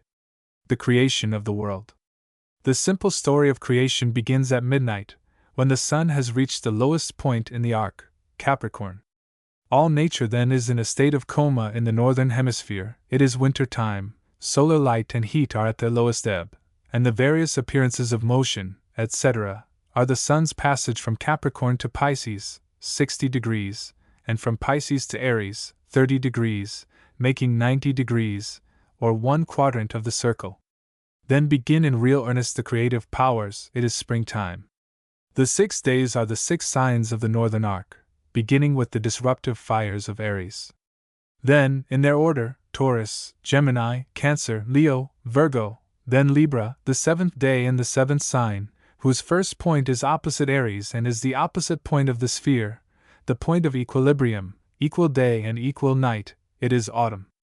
It is the 6th sign from Aries, the first creative action, and so the 6th day following the fiery force, wherein God created the bisexual man. See Genesis 1:5-27. So God created man in his own image. In the image of God created he him, male and female created he them. It is the 7th, or day of the Lord man, the climax of material creation and Lord of all living things, and rests in the blissful Garden of Eden. This 7th day and 7th sign is the concealed sacred Libra, the perfect union of the sexes. Then comes the fall from Libra, through Scorpio, and banishment from the Garden of Eden. That is the victory of Satan, or winter, over summer, etc. It is useless to repeat the same old story. The yearly journey of the sun around the constellated dial of deity is the astro-basis of all primitive cosmology. The scheme of redemption. In addition to the creation of the world and the fall of man through sin, we find all people in possession of a grand scheme of redemption, and, like the former, we shall find them all essentially the same. They all require a mediator between the angry God and disobedient man, and they all require that this mediator shall be divine, or semi-divine. Nothing less can satisfy deity's demands, or rather, let us say man's own carnal imagination. It is simply another turn of our cosmic kaleidoscope, and behold, the actors have changed. Capricorn becomes the stable of the goat, in the manger of which the young Savior of the world is born. As a type of all, we will take the Gospel Savior. It is again midnight. The sun enters the sign Capricorn on the 21st of December. This is the lowest point of the arc, south, and for 3 days he is stationary, or in darkness. And now it is Christmas Eve. He, the sun or Savior, begins to move, and at midnight is born as the celestial Virgo is rising upon the eastern quadrant of the skies. Hence the sun god is born of a virgin. Then comes the flight to escape Kronos, or Saturn, ruling Capricorn, who kills the young babes. There is a period of silence in the god's history while the sun is in transit through the signs Capricorn and part of Aquarius. That is, he is hidden or obscured by the clouded skies of this period. We hear of him but once again until he, the sun god, or Savior, is 30 years old, or has transited 30 degrees of space. He has entered the sign Aquarius, symbolical of the man. Now begins the period of miracles. Let us digress for a space, and refer to our chapter on the constellations. We shall find a perfect analogy between this miracle-working period and the constellations Aquarius and Pisces, as therein given. The first miracle we read of is turning water into wine. This may be seen in a threefold aspect. The sun god changes by his life forces the waters of winter into the rich vintage of the harvest, where the virgin, Virgo, mother again appears. Again, the wine becomes the blood, the life offered up on the vernal cross to strengthen, renew and make merry with new life our earth and its people. The devil, or winter, with his powers of darkness, is defeated and man saved. The final triumph is the crucifixion in Aries, the vernal equinox, about the 21st of March, quickly followed by the resurrection, or renewal of life. Then the god rises into heaven, to sit upon the throne at the summer solstice, to bless his people. We read that the Savior of mankind was crucified between two thieves. Very good. The equinoctial point is the dividing line between light and darkness, winter and summer. In other words, the sun is resuming his northern arc, to replenish the earth with his solar force and preserve his people from death in the coming winter. The life of a Buddha, a Krishna or a Christ, are all found in their completeness in the life of Horus, while the Father, Son and Holy Ghost are Isis, Horus and Osiris. The same Trinity, under different names, are found in all nations. It is the sun, moon and human soul, which is the only true mediator of man. There is another version of this celestial crucifixion, wherein the sun god Savior, after the supper of the harvest in Virgo, is crucified at the autumnal equinox upon the equator.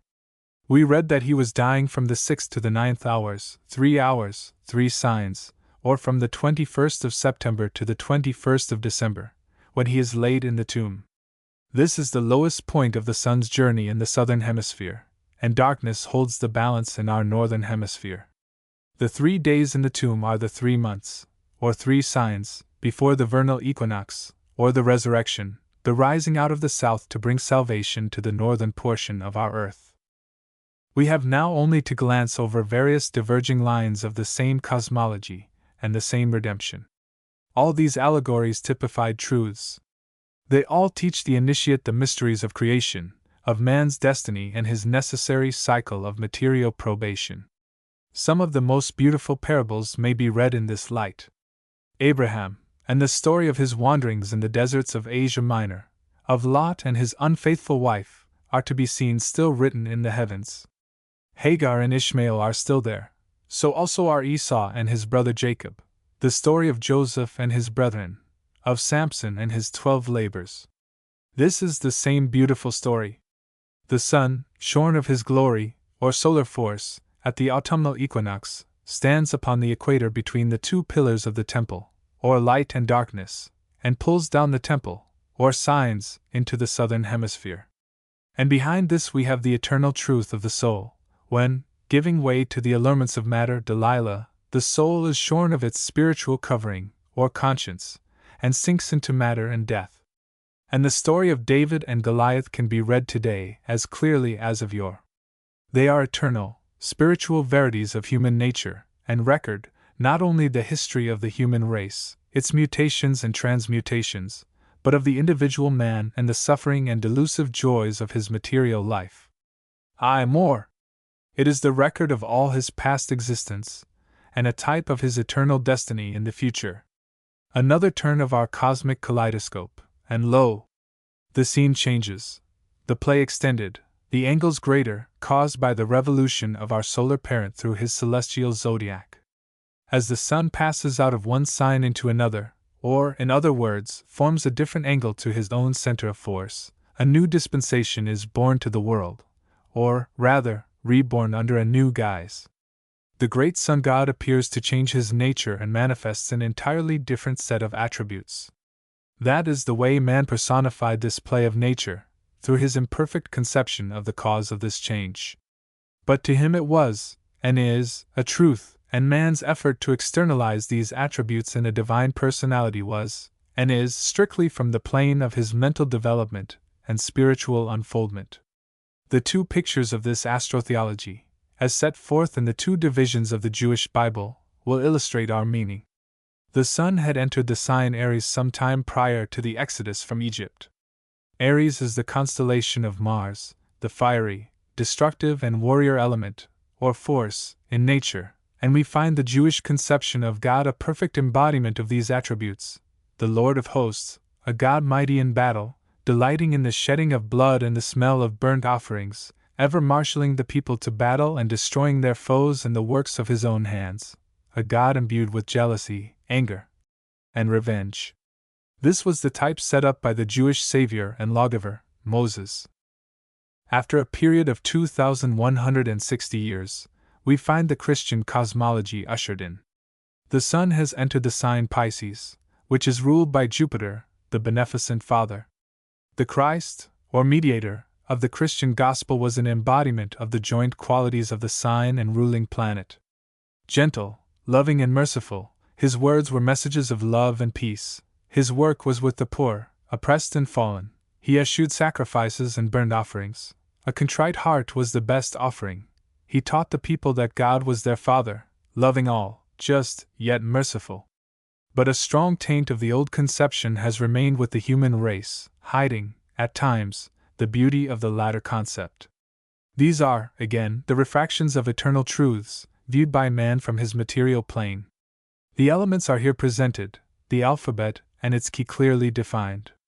Therefore, let each one explore this tangled labyrinth of astrotheology for him or herself, and work out the various correspondencies at leisure. It is enough to indicate the starry originals of all this seemingly confused mass of so-called divine revelation in sacred books. They, one and all, pertain to the same celestial phenomena, and the various Bibles are the outcome of man's serious attempt to tabulate and externalize this heavenly order, to record his conceptions of these starry aspects and movements with their corresponding effects upon the earth. Probably the purest system to us is that which may yet be derived from Chaldean sources.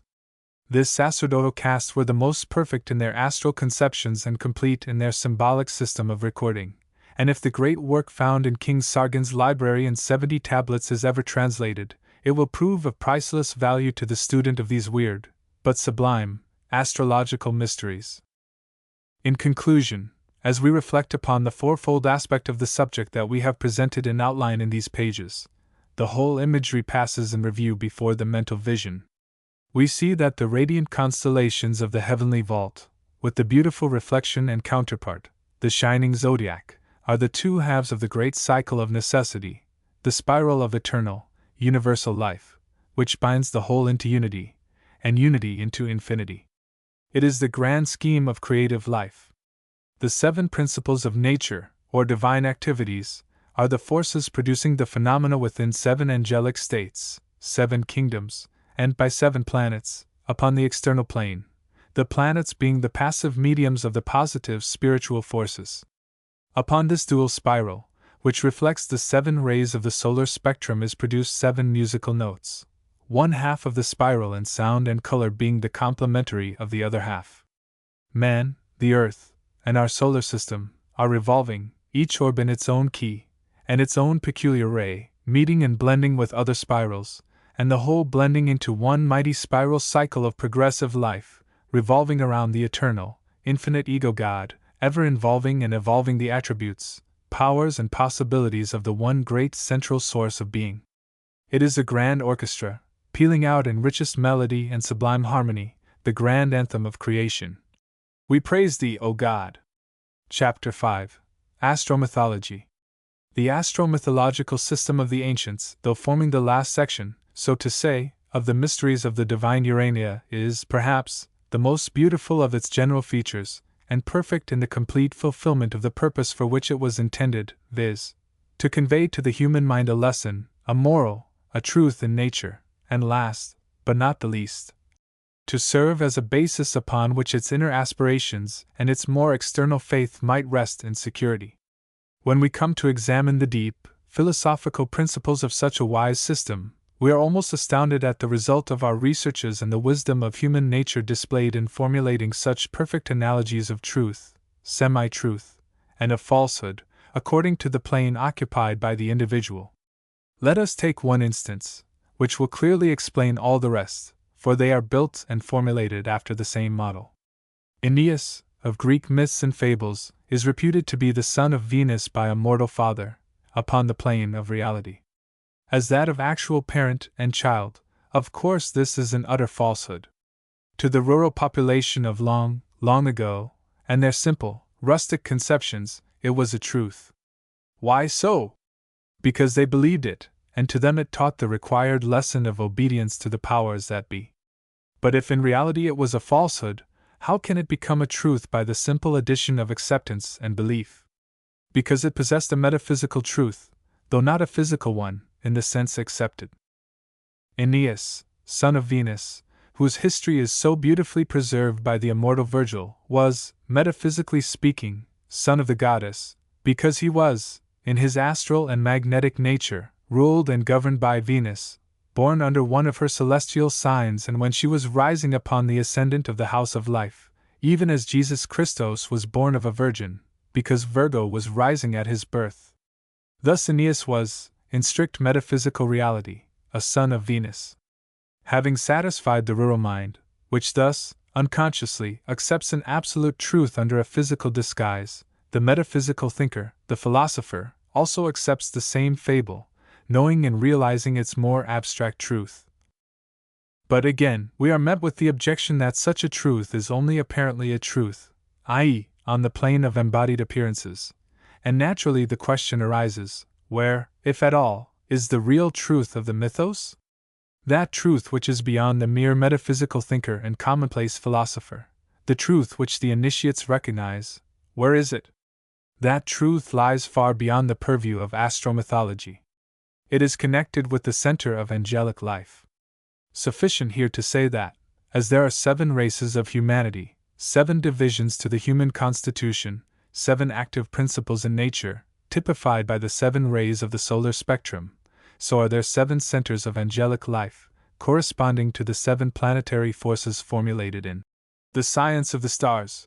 And, as each one of us must of necessity belong to one of the particular angelic centers from which we originally emanated, the initiate can see no reason why Aeneas may not, in reality, belong to that celestial vortex represented by Venus upon the plane of material life. This being the case, we see how beautiful the ancient system of temple worship must have been. The simple rustic, in reverence and awe, accepting the gross and physical meaning, the only one possible to his dark, sensuous mind. The scholar and philosopher bow their wiser heads with equal humility, accepting with equally sincere faith the more abstract form of the allegory, while on the other hand, the priest and the initiate, lifting their loftier souls above the earth and its formulas of illusion and matter, accept that higher and more spiritual application, which renders them equally as sincere and devout as their less enlightened worshippers.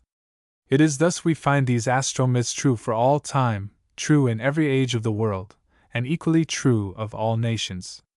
And this is the real reason why we find every nation under the sun possessing clear traditions relating to the same identical fables, under different names, which are simply questions of nationality.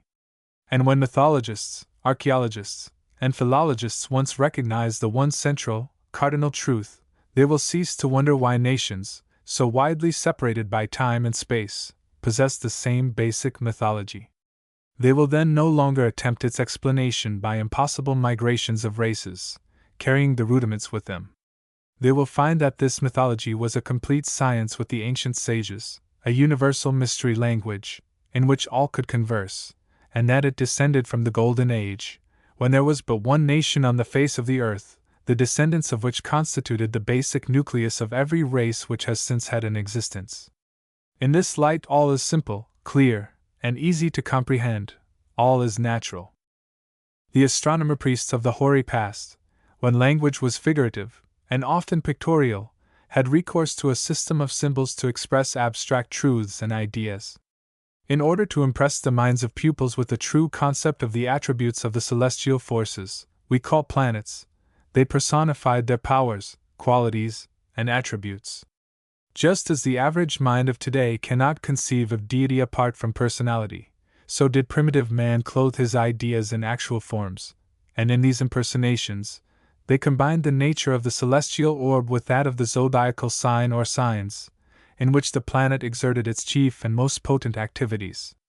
For instance, the planet Mars, whose chief constellation is Aries, was described as a great warrior, mighty in battle, fierce in anger, fearless, reckless, and destructive, while the mechanical and constructive qualities were personified as Vulcan, who forged the thunderbolts of Jove, built palaces for the gods, and made many useful and beautiful articles. Then, again, we find that Pallas Athene was the goddess of war and wisdom. She sprang from the head of Zeus. Ares rules the head and represents intelligence. Athene overcame her brother Mars in war, which shows that intelligence is superior to brute force and reckless courage. Here, we see three different personages employed to express the nature of the powers and phenomena produced. They were called gods and goddesses. This was quite natural, as the planets of our system are reflections of divine principles. Esoterically, Mars symbolizes strength, victory, attributes of deity. Mars is said to have married Venus, teaching us that the union of skill and beauty are essential in all artistic work. Mythology tells us that the god Mars was supposed to be the father of Romulus, the reputed founder of Rome. Romulus displayed many characteristics of the planet. The mythos is no doubt a parallel to that of Aeneas. Rome was founded when the sun in his orbit had entered the sign Aries, and Mars was the god most honored by the Romans. In time, with the degeneration of human races and their worship, to the rural mind, the subjects of the mythos became actual personalities, endowed with every human passion and godlike attribute, the former characterizing the discordant influence of the heavenly bodies upon man. Gaia, Rhea and Ceres, or Demeter Greek, represent the triune attributes of Mother Earth. Gaia signifies the earth as a whole, Rhea the productive powers of the earth, and Ceres utilizes and distributes the productive forces of Rhea. In the charming story of Eros, divine love, son of Mars and Venus, he, Eros, we are told, brings harmony out of chaos. Here, we see the action of Aries and Taurus, ruled respectively by Mars and Venus. The beautiful myth of Aphrodite, born of the sea foam, is Venus rising out of the waters of winter, to shine resplendent in the western skies at evening, and typifies the birth of forms, as all organic forms have their origin in water. In all lands the sun was known under various names, typical of solar energy, especially in reference to the equinoctial and solstitial couleurs. Henry Melville, in his valuable work, Veritas, says no reliance can be placed upon ancient dates, either of Europe, Asia, or anywhere else, and he conclusively shows that such dates are astromasonic points on the celestial planisphere, the events recorded being, as it were, terrestrial reflections of the celestial symbols. To attempt to wade through all the various systems of mythology, and explain each in its proper order, would be to write a large encyclopedia upon the subject. We have given a few examples as keys, and suggest works for study. We have here given the real key, and the student must fathom particulars for himself. The chief work, and most valuable in its line, is Ovid's Metamorphoses. The next, also the most valuable in its line, is The Mythological Astronomy of the Ancients, With notes, these latter are the gist and constitute the real value, by S. A. Mackey. And last, and perhaps, in some sense, not the least, is the Wisdom of the Ancients, by Lord Bacon. This is published in Bacon's Essays.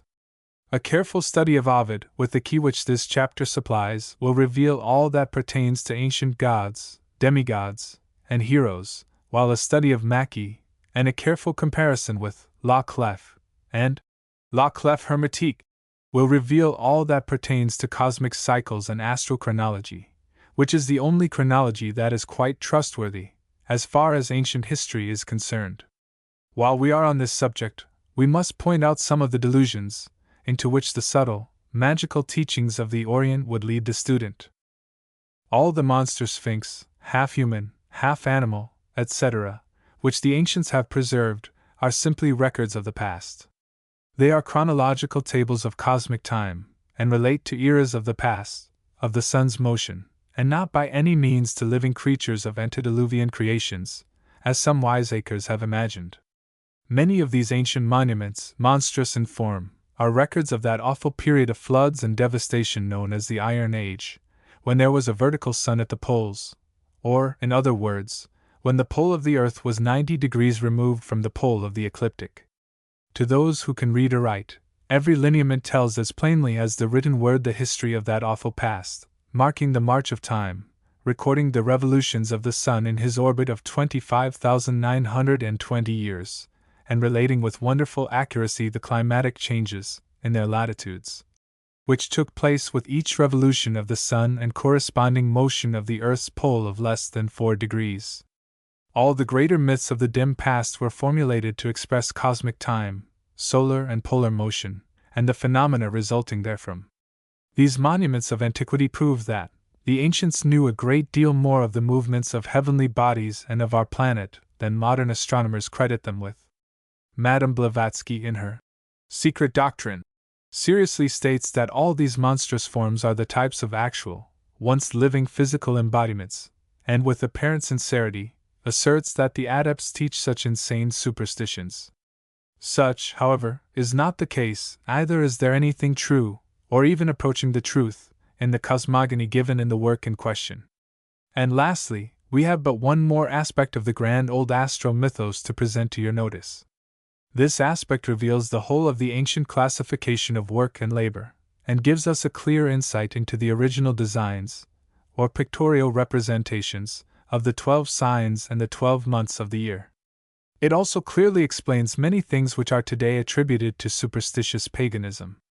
As each month possesses its own peculiar season, so are, or were, the various labors of the husbandman, and those of pastoral pursuits, altered and diverted.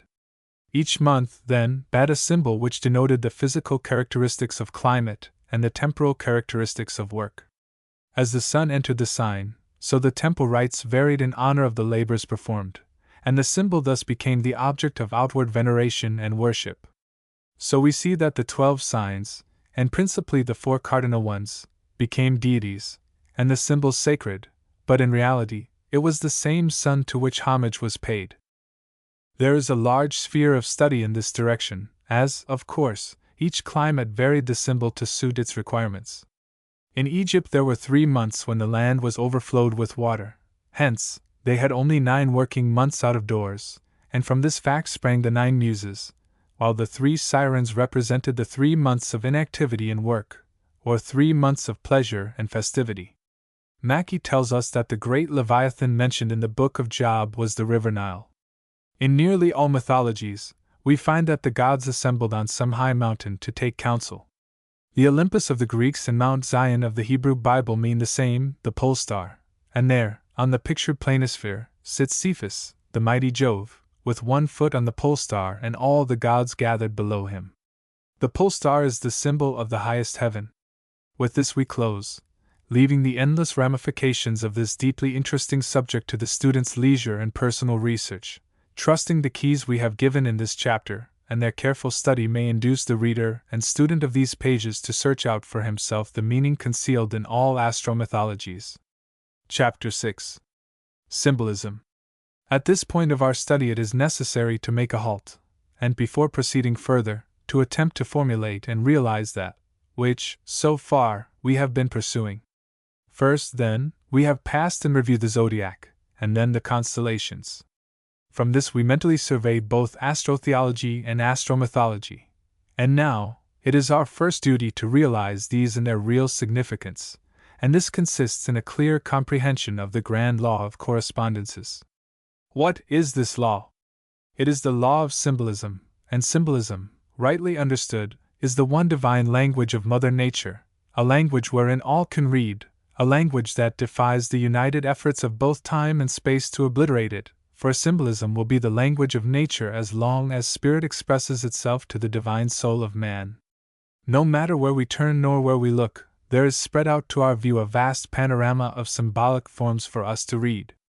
In whatever form, angle, or color they present themselves, the true student of nature can interpret and understand their symbolic language aright.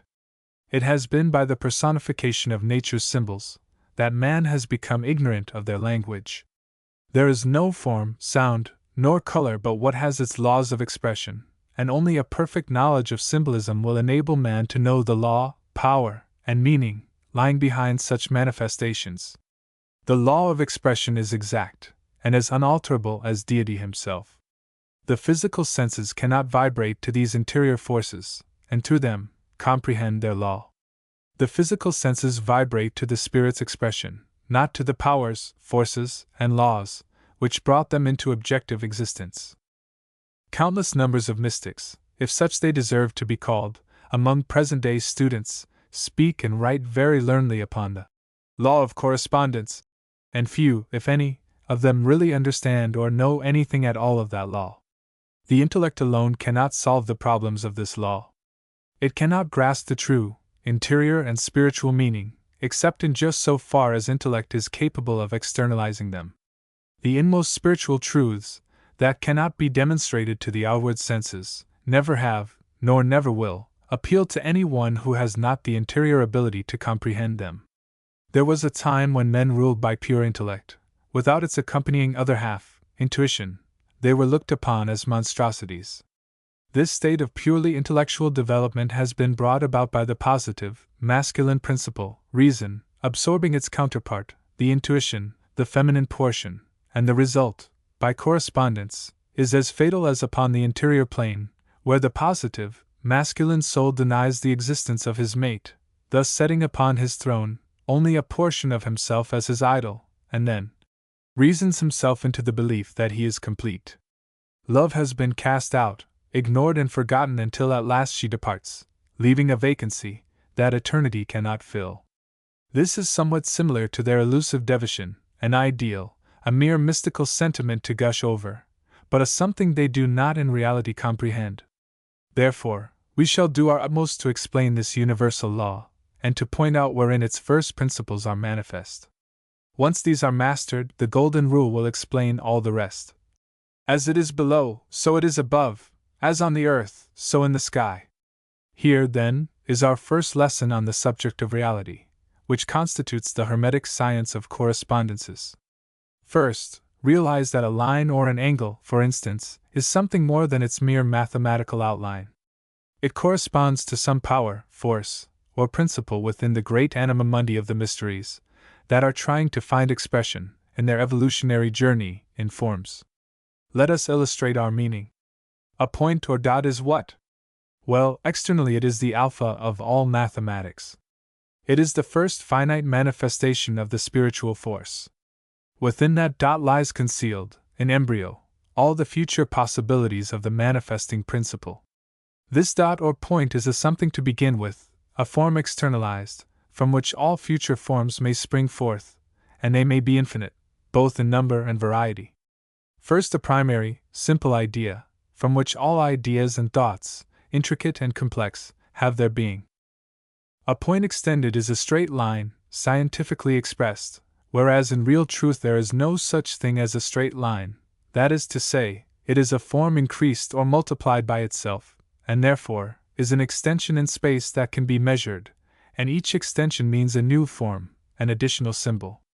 It has taken on new aspects, new relations, hence contains the second principle of mathematics, so to say, but besides being points, they are symbols.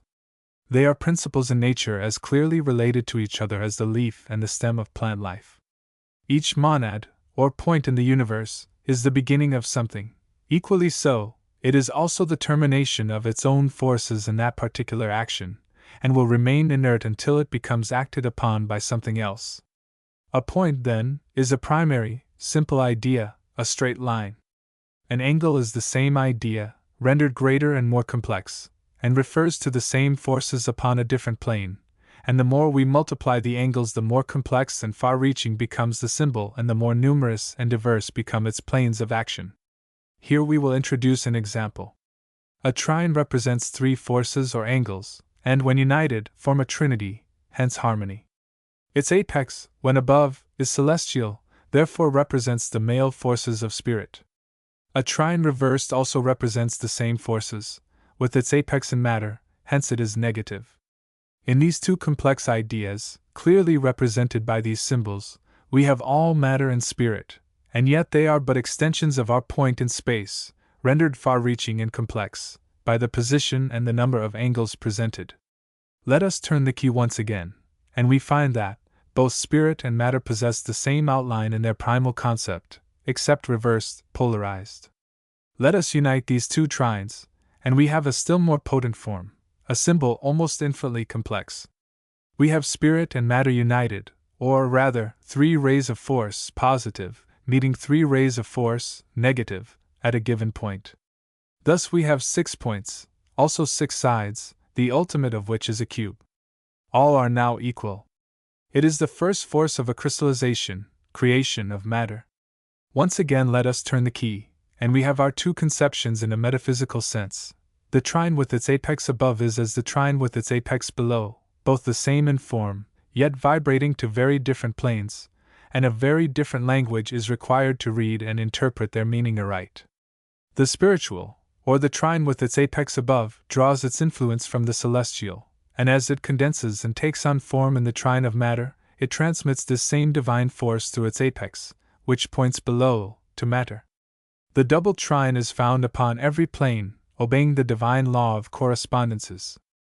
It is, in this sense, called Solomon's seal, because it is the grand hieroglyphic of the Hermetic law. As it is above, so it is below, as on the earth, so in the sky. To continue this line of reasoning, or speculation, let us say, would lead us beyond the firm basis of human reason. It would escape the grasp of intellect, to which I am compelling this course of instruction to bend, but it would never take us beyond the real limits of the universe.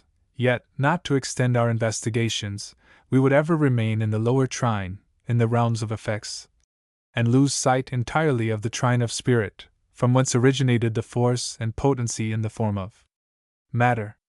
Therefore it is that the science of symbolism has been evolved and formulated. The symbols, the manifestations, are ever present, and the study of effects will, to a developed soul, suggest the cause, the nature of the principle back of it, as well as the law which would produce such effects. Such is the science of symbolism, and it bounds and binds back into a religio-philosophical system, each class of symbols and each plane of manifestation, as securely as modern savants have defined the province of chemistry, magnetism, and mathematics, and so far these bounds are useful.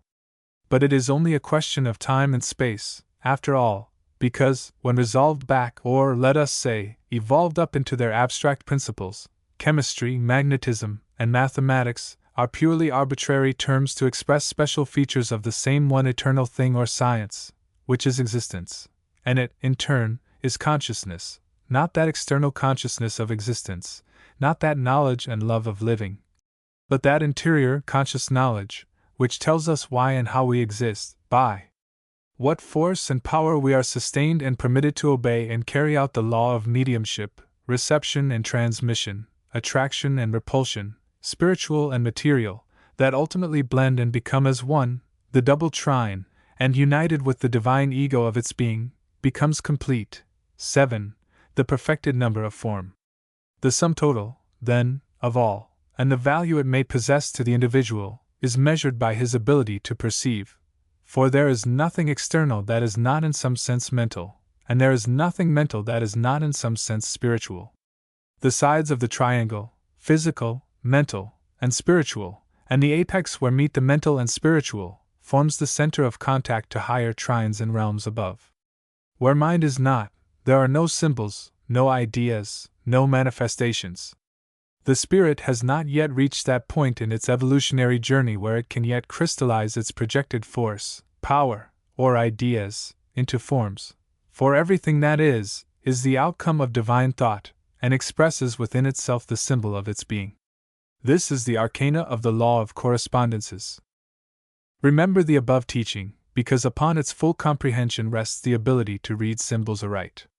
It will aid the soul to fully realize that the vast universe is but the mental image of the Creator, that there is no such thing as manifested existence apart from mind, and consequently, the infinite worlds that float securely in space, blushing and scintillating with light of life and love of the Father, revealing to mortal minds some faint conception of the awful resources and recesses within nature's star-making laboratory, are but the scintillating reflection of life, the reactions of mental phenomena. So, too, with the mental creative powers of the mind of man, for, not a vibration that proceeds from his every thought but what creates its correspondence in the creative realm of spirit. Hence, symbolism continues giving to the soul of man, throughout eternity, food for thought and contemplation. All symbols, then, are objectified ideas, whether human or divine, and as such possess a real meaning, and this meaning is altered, extended and rendered more complex with every additional thing or influence by which we find it surrounded, or with which we find it correlated. For instance, $1 means $1, add 6 ciphers to the left 0000001, and it is still the same $1, and no more, because their position is previous, or before, the 1. But add the same number of ciphers to the right, $1, 0000000, and lo! We find a wondrous change of force, power, and consequence. We see all the mighty power of our million of money, and the possibilities and responsibilities with which, in these days, it becomes associated. So it is with everything else in nature. Man pays the penalty by increased responsibility, for every step in knowledge that B takes, as well as every dollar in gold B procures. Dollars, as well as talents, have to be accounted for, and their usefulness increased tenfold.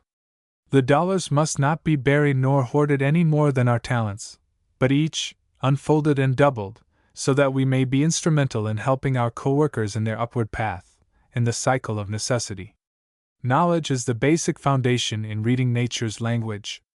Purity of thought, truth in motive, and unselfish benevolence will lift the veil that now lies between the two trines, cause and effect, spirit and matter.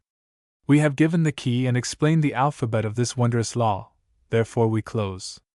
Each must, by the same rules, work out the special links in the chain for him or herself.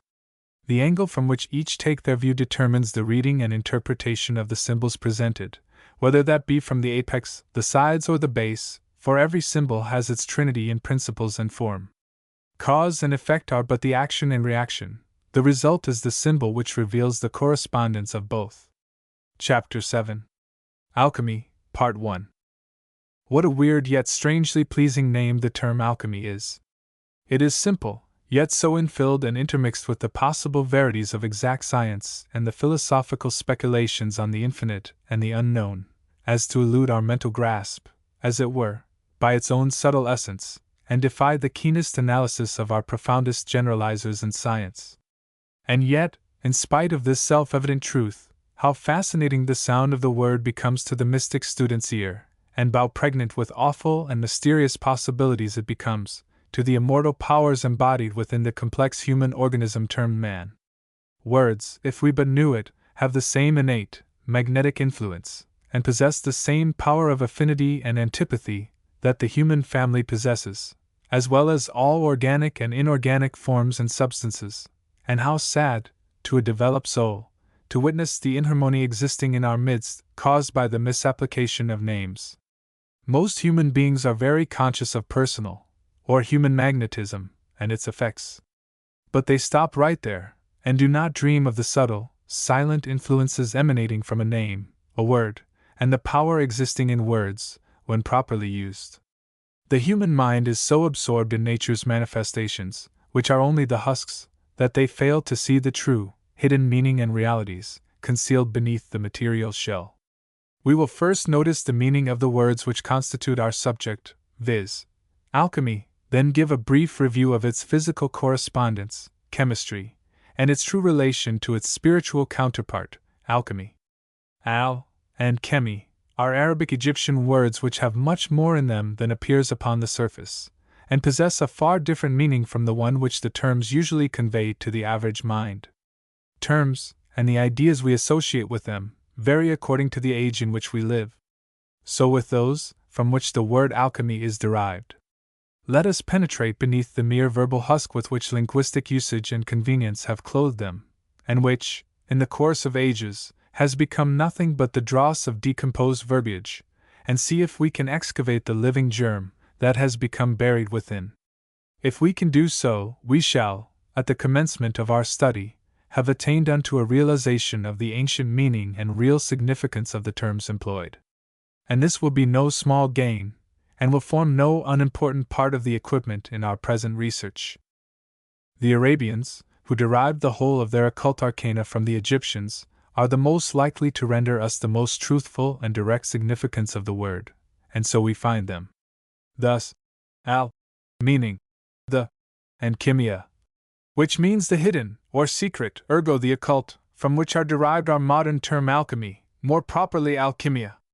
This is very different from the popular conception today, which supposes that the word relates to the art of artificially making gold by some chemical process, and viewing it only as some sort of magical chemistry, forgetting that the science of chemistry itself is also derived from the chemia of Arabian mystics, and was considered as one and the same thing by every writer of the Middle Ages. At this time, the physical man was not so dense and grasping for husks, hence the soul and spiritual part had greater control, and could impart the real, the alchemical side, of nature to him, hence the law of correspondences was understood, and guided the educated in their considerations, researches, and conclusions. Do you ask why, if they were so enlightened, they have veiled their knowledge from the world at large? The power of mind over matter was as potent in those days as now, and the masses were as correspondingly corrupt as they are today. Therefore, to put this knowledge into the hands of the multitude would have been generally disastrous. So they wrote it in mystical language, knowing that all educated students in nature's laws, at that time, would understand, yet they little dreamed how much their language would be misunderstood in the centuries to follow, by those who looked to their ancient ancestry for aid on subjects that have become at the present day so lost in mystery. Having ascertained, beyond question, that alchemy was, and consequently is, the secret science of occultism, not the philosophy, mind you, but the science, let us proceed, for we shall find that these two aspects may often differ or appear to differ widely from each other, though they can never do so in reality, for the latter produces and establishes the facts, while the former occupies itself in their tabulation and deductions. The science constitutes the foundation, and the philosophy, the metaphysical speculations, which rest thereon. If these important distinctions are borne in mind, all the apparent confusion, contradiction, and other intellectual debris will either disappear or resolve themselves into their own proper groups, so that we may easily classify them. It is at this very point that so many students go astray amid the labyrinths of science and philosophy. They, unconsciously, so mix and intermingle the two terms that 9/10 of the students present only one side of the question, philosophy, which soon runs into theory, if not supported by the science, which they have lost in their volumes of philosophy. You may say, one subject at a time. Yes, this may be true, if its twin brother is not absorbed and forgotten. In this chapter, we shall deal especially with organic alchemy. Organic alchemy deals exclusively with living, organic things, and in this connection differs from the alchemy of inorganic matter. These two aspects may, in this one respect, be compared to organic and inorganic chemistry, to which originally they belong, as astrology did to astronomy. Alchemy and astrology, twin sisters, were the parents of the modern offspring, known in chemistry and astronomy as exact science. These latter, however, deal with shadows and phenomenal illusions, while the former concern the living realities, which produce them. Therefore there can be no new thing under the sun, saith Solomon. First, let us deal with the most lovely form of our art, that which pertains to the floral and vegetable kingdoms. Every flower or blade of grass, every tree of the forest and stagnant weed of the swamp, is the outcome of, and ever surrounded by, its corresponding degree of spiritual life. There is not a single atom but what is the external expression of some separate, living force, within the spaces of ether, acting in unison with the dominant power corresponding with the type of life. If science could only behold this wonderful laboratory within the vital storehouse of nature, she would no longer vainly seek for the origin of life, nor wonder what may have become of the missing link in scientific evolution, because she would quickly realize that biogenesis is the one grand truth of both animate and inanimate nature, the central, living source of which is God. Science would also further realize that this bion life is ever in motion throughout the manifested universe, circulating around the foci of creative activities, which we term suns, stars, and planets, awaiting the conditions which are ever present for material incarnation, and under all possible combinations of circumstances and conditions, conceivable and inconceivable, adapting itself to continuous phenomenal expression. Links, so called, in this mighty chain of evolution, may appear to be missing here and there, and for that matter, whole types may seem to be wanting, but this is only because of our imperfect perception, and in any case, can make no real difference with the facts, because, if such be a reality, if there be what we may term missing links in the scheme of evolution, it only shows that spirit, although associated with, is ever independent of matter. But matter, what is to become of it? Is it independent of spirit? The kindness of the divine spirit heeds not the unconscious mind of matter and its boasted independence, and works silently on, and at last, accomplishes its mission, the evolution of matter, the uplifting of the soul of man, as well as the universe. The blindness of man is dense, and the saddest part to admit is that they will so stubbornly remain so. If, for one instant, the penetrating eye of the soul could shine forth through the physical orbs of vision, and imprint the scenes, beheld behind the veil, upon the tablets of the brain of the physical organism, a fire would be kindled that could never be quenched by the fascinating allurements of the material, perishable things, of matter. That development of the real atom of bion life can, and does, go forward, irrespective of the gradation of physical types, needs no convincing proof, other than visible nature. Man is not the outcome of physical evolution, and produced by a series of blind laws that lead him upward from protozoa to man, as a child climbs up stairs, advancing regularly, one step at a time. This latter conception, we know, is the theory of exact science, but not of alchemy, not of the science of occultism. Man, according to Wallace, Darwin, Huxley, and Tyndall, is what progressive stages of physical evolution have made him. But the very reverse is true. The fauna and flora of past geological periods are what the human soul has produced, by virtue of its gradual advancement to higher states and conditions of life, so that, so far from man being the outcome of the planet's development, such material progress is the outgrowth of man's advancement, proving again that matter is not independent of spirit. Neither can spirit be independent of matter for its expressions. They so interblend that the dividing line cannot be detected by the untrained eye of the exact scientist. But that time is not far distant, when the scientists will prepare and evolve their interior being to take up the spiritual thread, exactly where the visible thread ends, and carry forth the work, as far as the mortal mind of man can penetrate, while embodied in the physical form. God hasten this day is my prayer, for then man will become more spiritual and aspiring for advancement and knowledge, thus setting up vibrations that will create higher and loftier conditions for the physical man. Then they will know that, even the birth of the world itself, owes its primal genesis to the desire of the human atom for earthly embodiment. Here is where exact science, or the counterpart of alchemy, becomes both profitable and helpful. Says Paracelsus, the true use of chemistry is not to make gold, but to prepare medicines. He admits 4 elements: the star, the root, the element, and the sperm. These elements were composed of the 3 principles: sideric, salt, sulfur, and mercury. Mercury, or spirit, sulfur, or oil, and salt, and the passive principles, water and earth. Herein we see the harmony of the two words, alchemy and chemistry. One is but the continuation of the other, and they blend so into each other that they are not complete apart.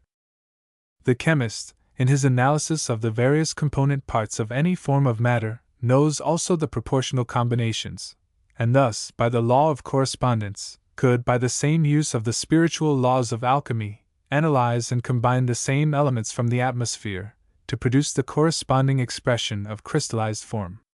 By the same laws, are affinities and antipathies discovered and applied, in every department of nature's wonderful laboratory. Chemistry is the physical expression of alchemy, and any true knowledge of chemistry is, not the knowing of the names of the extracts and essences, and the plants themselves, and that certain combinations produce certain results, obtained from blind experiments, yet prompted by the divine spirit within, but knowledge born from knowing the why and wherefore of such effects. What is called the oil of olives is not a single, simple substance, but it is more or less combined with other essential elements, and will fuse and coalesce with other oils and essences of similar nature. The true chemist will not confine his researches for knowledge to the mere examination, analysis, and experiments in organic life, but will inform himself equally in physical astrology, and learn the nature, attributes, and manifested influences of the planets that constitute our universe, and under which every form of organic matter is subject, and especially controlled by. Then, by learning the influence of the planets upon the human family, and that special planetary vibration that influences the individual, he can intelligently and unerringly administer medicines to remove disease in man. A familiarity with the mere chemical relations of the planet to man makes still more apparent the mutual affinity of both to the soil, from which they appear to spring, and to which they ultimately return, so much so that we have become conscious that the food we eat is valuable or otherwise as a life sustainer, in proportion to the amount of life it contains. We are so complex in our organization that we require a great variety of the different elements to sustain all the active functions and powers within us. Man, being a microcosm, or a miniature universe, must sustain that universe, by taking into the system the various elements, which combine to make up the infinite universe of God. Animal flesh is necessary to certain organized forms, both animal and man. When I say necessary, I do not mean an acquired taste and habit of consuming just so much flesh a day, but a constitution, which would not be complete in its requirements, without animal flesh. I am thankful such do not constitute the masses. Science would say, you only require certain combinations of oxygen, hydrogen, nitrogen, and carbon, to sustain all the activities of the physical body. Apparently, this is true. Upon the surface it is, but in reality it is not, because if it were really true there could be no famines. Science could make bread out of stones, as was suggested at the temptation of Christ in the wilderness. And yet, no one knows better than the academies of science themselves that their learned professors would quickly starve to death if they were compelled to produce their food from the chemical properties of the rocks. They can make a grain of wheat chemically perfect, but they cannot make the invisible germ by which it will grow, become fruitful, and reproduce itself. They can reproduce from the stones in the street the same chemical equivalents that go to compose gluten, albumin, and starch, the trinity which must always be present to sustain life, but they cannot, by any known process, make such chemical equivalents of these substances do the same thing. Now, if not, why not? Science cannot answer this. A very mysterious shake of the head and profound silence is the only answer. Ask science how the plant grows, what causes the atoms of matter to build up root, stem, leaf, bud, and flower, true to the parent species from which the germinal atom came. What is there behind the plant that stamps it with such striking individuality? And why, from the same soil, the deadly aconite and nutritious vegetable can grow, each producing qualities in harmony with its own nature, so widely different in their effects upon the human organism, yet so completely identical as regards the source from which they appear to spring? There must be a something to account for this, and this something, ancient alchemy alone can scientifically reveal and expound, and this knowledge lies just beyond that line which calls a halt to material scientists, and says, "You can go no farther. This is beyond your purview." The end of the material thread has been reached, and unless you can connect it with the thread of the next plane, your researches must stop.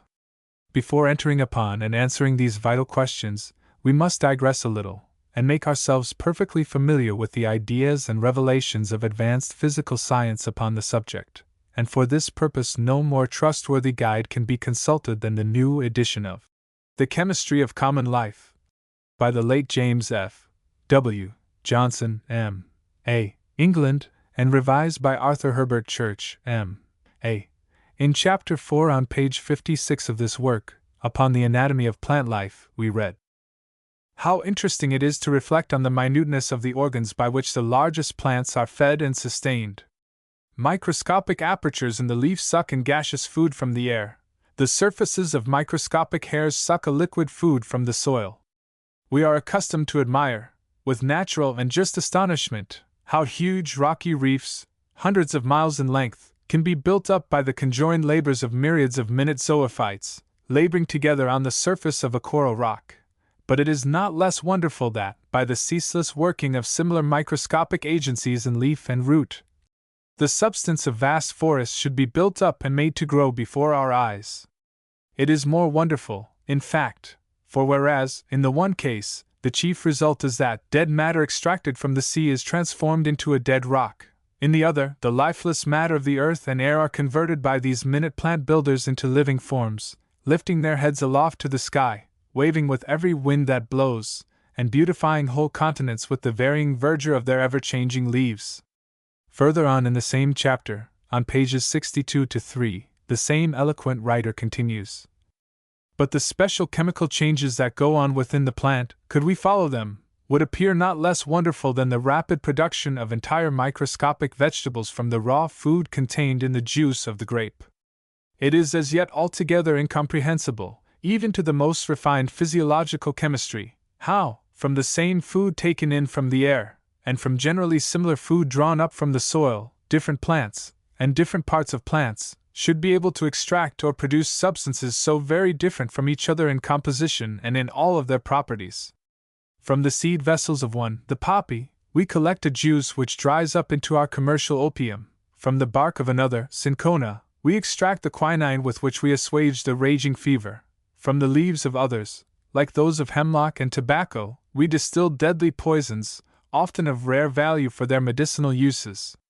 The flowers and leaves of some yield volatile oils, which we delight in for their odors and their aromatic qualities. The seeds of others give fixed oils, which are prized for the table or used in the arts. These, and 1,000 other similar facts, tell us how wonderfully varied are the changes which the same original forms of matter undergo in the interior of living plants. Indeed, whether we regard the vegetable as a whole, or examine its minutest part, we find equal evidence of the same diversity of changes and of the same production, in comparatively minute quantities, of very different yet often characteristic forms of matter. From the whole of the foregoing, we observe the exact position to be the one we have previously stated. If such wondrous things can be revealed to us through the physical science of chemistry, what think you must be hidden from our physical sight and knowledge by the veil which hangs between matter and spirit? Think you not it is worth the effort to penetrate beyond that point where the atom disappears from the view of the scientist? If plants produce such wonderful phenomena in their life and influence, what must the divine organism of man have concealed within his microscopic universe, to study and comprehend? Plant life is merely the alphabet of the complex, intricate, and multitudinous processes going on in the human body. And, as the mechanical microscope of physical science cannot reveal the why and the wherefore, let us, for a brief moment, disclose some of the wonders that declare their existence, when subjected to the penetrating alchemical lens of the inward spirit. The first thing that intrudes itself upon our notice, by virtue of its primary importance, is the grand fact of biogenesis, life emanating from life. We perceive every external form to be the physical symbol of a corresponding degree of spiritual life, that each complete plant represents a complete cycle, state, or degree of interior existence, that it is made up and consists of countless millions of separate atoms of life, that these atoms of spiritual activity are the real instigators of the life and motion of corresponding material atoms. that they ever obey the divine impulse of cooperative unity, in their chemical, as well as their spiritual affinity. Consequently, everything in the form of material substance must be, and is, but the means for the phenomenal expression of incarnating spirit, the organism of man, a tree, a plant, or an animal, being no exception to this divine, omnipresent law of creative life. To the true alchemist there can be no mystery surrounding the wonderful phenomena mentioned in the work we have quoted, in plants extracting from the same rocks, soil, and air, qualities so manifestly different, deadly poisons, healing balsams, and pleasant aromas, or the reverse, from the same identical plant foods. Nothing is more wonderful or mysterious than the same alchemical processes, which are hourly being enacted within our own bodies. From the same breath of air and the same crust of bread do we concoct the blood, the bile, the gastric juice, and various other secretions, and distill the finer nervous fluids that go to build up and sustain the whole of our mental and dynamic machinery. It is the same ancient story of the atoms, each part and each function endowing the same inorganic chemicals with their own spiritual, magnetic, and physical life qualities, by what appears, to the uninitiated observer, a miraculous transmutation of matter, but which is, in reality, the evolution of organic form from inorganic materials, in obedience to the divine law of spiritual progression. Who could stop with exact science? For, when we come to consider the apparent mysteries of life and growth by the aid of this alchemical light, the shadows flee, and all the illusions of nature's phenomenal kaleidoscope vanish before the revelation of the underlying spiritual realities. We know that the plant, being the physical expression upon the material plane of a more interior life, endows its outward atoms with their peculiar qualities. These qualities are not drawn directly from the soil only becoming the medium for their complete or incomplete expression, as the case may be, i.e., supplying the necessary inorganic atoms.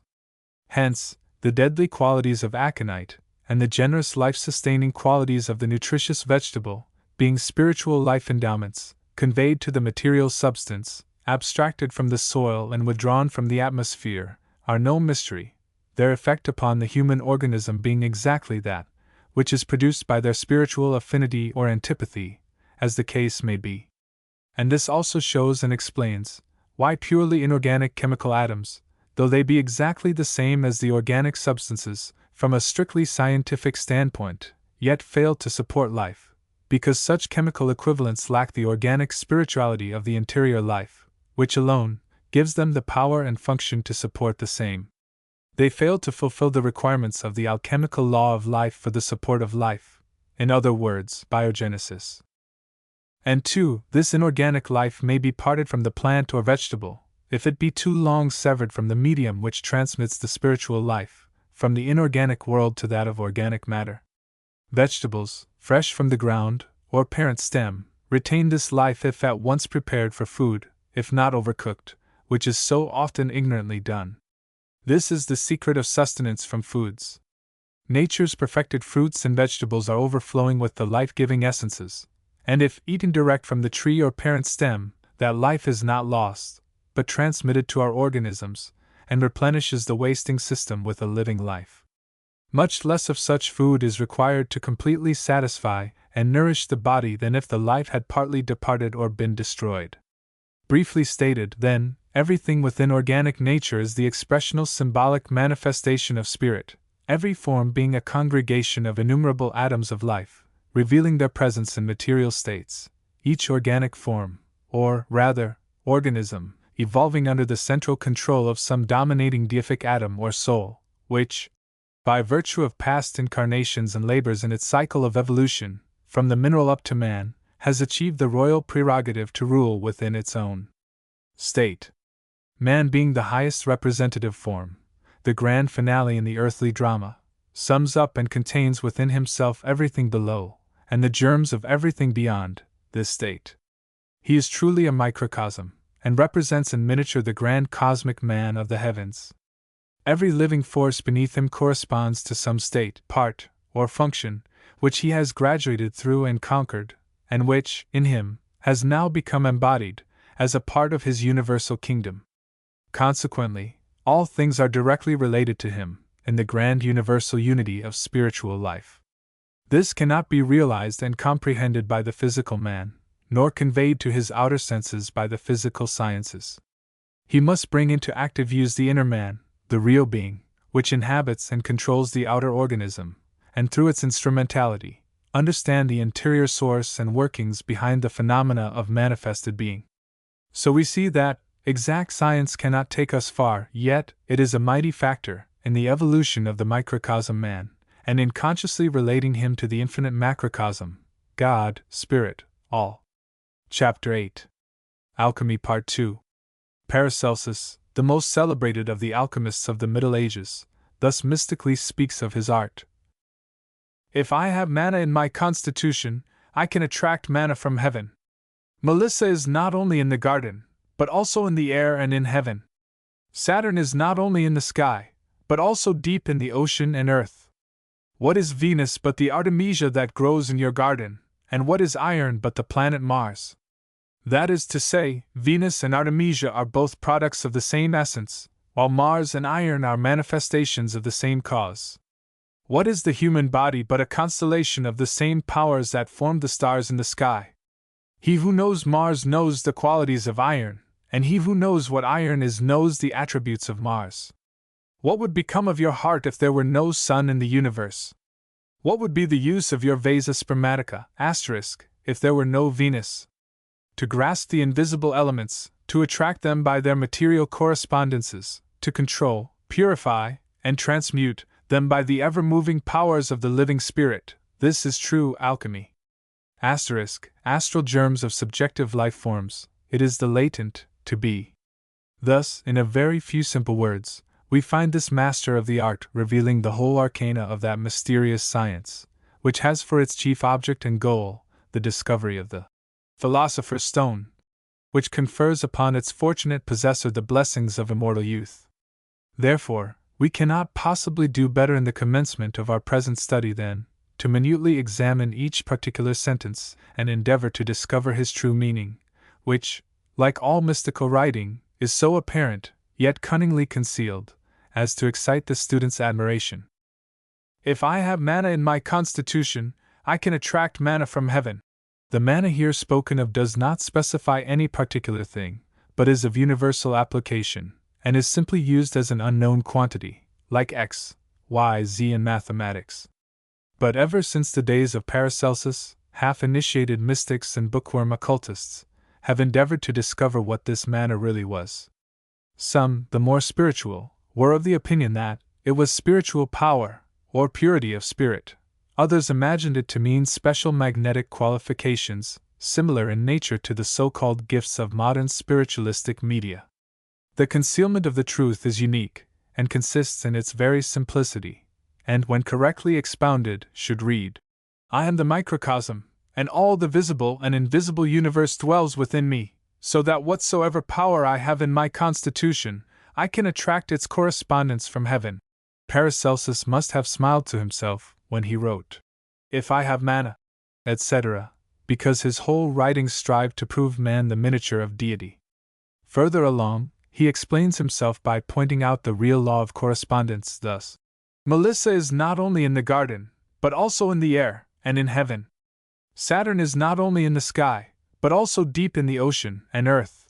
The illustrations are beautiful. The life of the plant, the anima floralis, pervades the atmosphere and the interior states of spiritual life, where it becomes in the highest degree beautiful and beneficial to the soul. A reference upon this point to The Light of Egypt, Volume I, may not be considered out of place. Upon page 74 it is written, The flower that blooms in beauty, breathing forth to the air its fragrance, which is at once grateful to the senses and stimulating to the nerves, is a perfect specimen of nature's faultless mediumship. The flower is a medium for the transmission to the human body of those finer essences, and of their spiritual portion to the soul, for the aroma of the flower is spiritualized to such a degree as to act upon the life currents of the system, imparting to the spiritual body a nutriment of the finest quality. Thus, here is where the knowledge of the alchemical attributes of plants, as applicable to man, can be most beneficially utilized. Plants and flowers, whose attributes and aromas harmonize with the complex organism of man, should be selected for the house and garden, for they are mediums to transmit the finer essences and aromas to the spiritual constitution of man, the plant to the physical, and the aromas and essences of the flowers to the soul. Antipathies in plants and flowers would bring a similar evil influence, as the discords of the antagonistic human magnetism. It would not be so apparent, but more subtle, yet nevertheless effective in result. Our attention is next drawn to the planet Saturn, which, we are informed, is not only shining in his starry sphere of the heavens, but is also buried in the ocean depths and embodied in the stratas of the earth. It is almost needless to add that our author refers to those substances naturally Saturnine in their quality of life and expression, such as lead, clay, and coal, among the minerals, and various deadly plants among the flora, the chief of which is the aconite or monkshood, so significant of Saturn and the isolated, monkish hermit. After some repetition, in order to impress the truth of correspondences, our author exclaims, "What is the human body but a constellation of the same powers that formed the stars in the sky? Truly, what else? For he who knows Mars knows the qualities of iron, and he who knows what iron is knows the attributes of Mars. Could anything be plainer? We think not. From the foregoing, which a long experience and much critical investigation and research have demonstrated as true, we cannot avoid the conclusion that alchemy, equally as well as every other science, religion, or system of philosophy formulated by man, resolves itself, ultimately, in all its final conclusions, into the one universal parent of all wisdom. Astrology, the science of the stars, in unison with the science of the soul, was, and still is, the one sublime center of real learning. It constituted the sacred fountain of living waters, from whose placid depths there rayed forth the divine revelations of man, his whence, where, and whither, and under the careful conservation of a long line of gifted seers, it shone forth to the sons of men, as the sacred hermetic light in the astromasonic wisdom of Egypt's ancient priesthood. It is not lost to us today. The same book lies open before us that faced our ancient forefathers. It is standing out clear and distinct, waiting to be read by the sons of men. We can learn its language, and from its pages, we ourselves can read our relation to God and our fellow man. Shall we not heed the whispering intuitions of the soul and place ourselves in conscious rapport with the whole? This sublime book of wisdom was written by God Himself, to convey to His children the knowledge of His powers, attributes, and relation to all creative life. We cannot see that divine spirit which we call God. No, but as long as the finite form exists as such, we will have the Spirit's manifestations to learn from. Never will the book of God be closed to the searching eye of the soul. There will always be presented to His vision lessons to study, and practical experiments to perform, to lead the soul into deeper mysteries. Until man fathoms his own universe, he cannot understand God. Know thyself is as applicable today as when the famous, immortal, and mystic utterance was inscribed on the porch of the temple at Delphi. Before this wonderful, divinely elaborated, but complex system can be fully realized, it is necessary that the student should comprehend, very distinctly, the two states of existence, the internal and the external, and become familiar with the laws of correspondences. And it seems strange that of all sciences, that of medicine should have so completely failed to grasp this living truth, since every atom of medicine administered invariably acts upon this alchemical principle. When the human organism has become discordant in some of its parts, it is because the interstellar vibrations have aroused various states within the human kingdom into a condition of rebellion against the supreme will. Man's ignorance favors such seditious movements, and his general habits and code of morals stimulate them to undue activity. The final result is disease, disorganization of the parts and functions, and those medicines corresponding to the same functional degree of life within the grand man cure the disorder, when administered properly and in time, whereas, if given to the perfectly healthy organism, the atoms produce similar symptoms to the diseases they alleviate, because it is their mission to either subdue or be subdued. And when disease prevails, the medicinal atoms, acting in unison with the natural parts and functions they affect, conquer or subdue the inharmony, and vice versa, as before stated. In all cases of disease and medicine, It is a simple question of a war between the atoms, and therefore, the most potential forces within nature are always at the command of the true alchemist, because he knows how and when to select his fighting forces, and when to set them in motion, for the best results.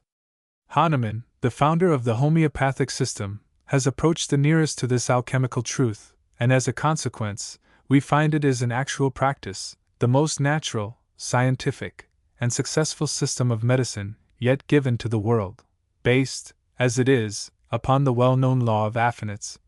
Similia similibus curantur, like cures like, being a very ancient axiom in the astrological practice of physic. Bulwer Lytton, who had become thoroughly convinced of the great value and importance of uniting ancient alchemy with modern medicine, makes the hero of his immortal story declare, "All that we propose to do is this: to find out the secrets of the human frame, to know why the parts ossify and the blood stagnates, and to apply continual preventives to the effects of time. This is not magic, it is the art of medicine, rightly understood." It is a fact that the molecules of the body are all changed within 12 months, that every cell in the human organism is born and grows to maturity within that space of time. Nature is absolutely impartial. She draws from the atmosphere that she may reproduce a facsimile of everything she finds upon the surface of the body. So, if there be a sore or festering ulcer, the atoms which are thrown off attract similar atoms, so as to reproduce the ulcer or sore, and thus prevent the disease from getting well of itself until it has worn itself out.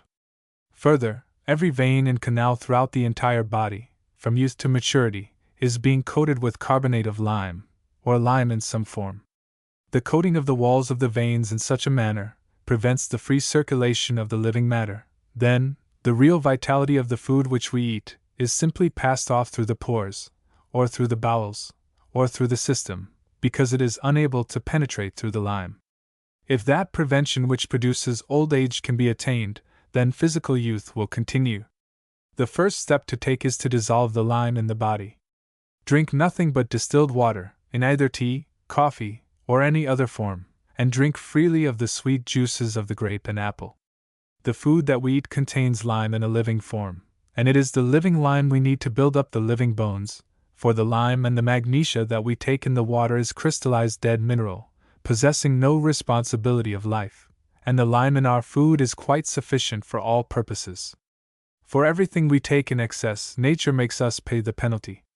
The first principle of long living is to keep all channels of the body perfect and free from coatings of lime. The second is that of youthful ideals of the mind. The soul never grows old. The third principle is dynamic breathing, which is storing up the oxygen in sufficient quantities to supply the tissues with sufficient fuel for combustion. These three principles, acting in unison, contain the true basis of physical life and a means of long living. Old age is simply the petrifaction of the body through lime, and the incorporating of erroneous thoughts into the organism. It is the true alchemy of human existence, and the preventives, in each and every case, must contain the spiritual correspondence to the cause they seek to remedy. And though the followers of Hahnemann base the whole of their procedure of treatment upon their master's fundamental law of similia similibus curantur, yet there may be a few rare cases wherein this undeviating method would not apply with the required effect. In such a case, the alchemist would resort to the well-known law of opposites, and base his treatment upon the dogma of contraria contrarius curantur, so long the pet theory of the allopathic school. They work upon the hypothesis that, like attracts like, and if disease exists, those elements must be administered to set up the vibrations that will produce the polar opposite. If the body was racked with pain, those medicines would not be given that would create or increase similar conditions, but their antipathy would be introduced into the system or applied locally to extinguish the foe. So long as mankind remain within the semi-crystallized state of soul development, so as to require the aid of external forces to support the human throne within its earthly temple, mercenary troops will exist to supply these supposed supports. Unquestionably, the astrological law is the true system of medicine, which treats disease by sympathy or by antipathy, according to the nature of the case, and the efficacy of the remedies at hand. This method is the only natural one, and has been thoroughly demonstrated by the numerous provings of drugs. under Hahnemann's law.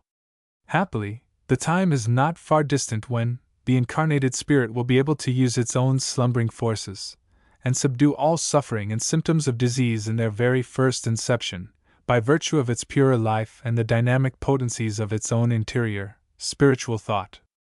Already, mental therapeutics is taking an advanced position among liberal, progressive minds, and nothing demonstrates so clearly and forcibly the grand, alchemical law of life growth and decay, as the imponderable, invisible forces, which constitute the materia medica, or remedial agents, of mental, magnetic, and spiritual healing.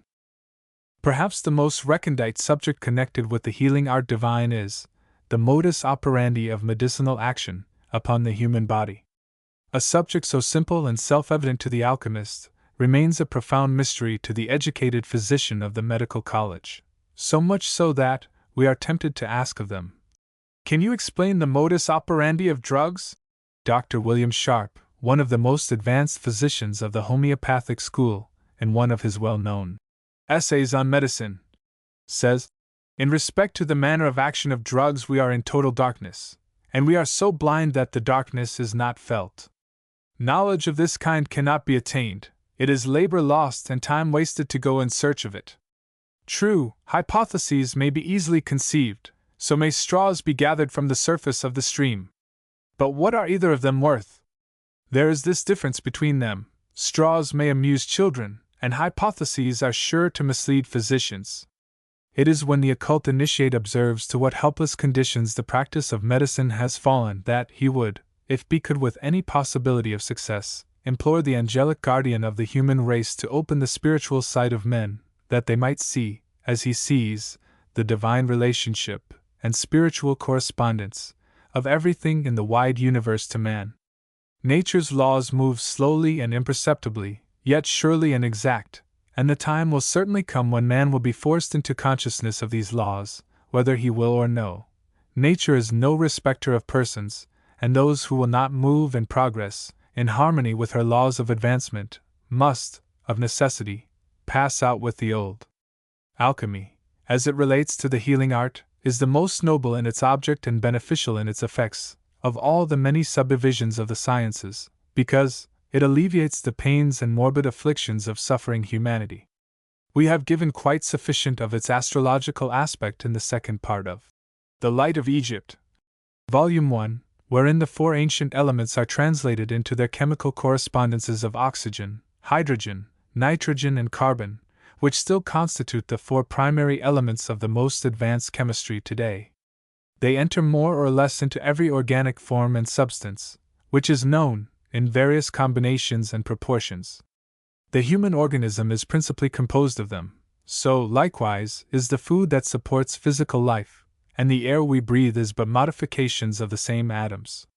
As man's constitution embraces a microscopic atom of all the essences and elements, corresponding to the whole, so does the air, and much, that we depend upon our food to supply, can be extracted from the atmosphere by breathing.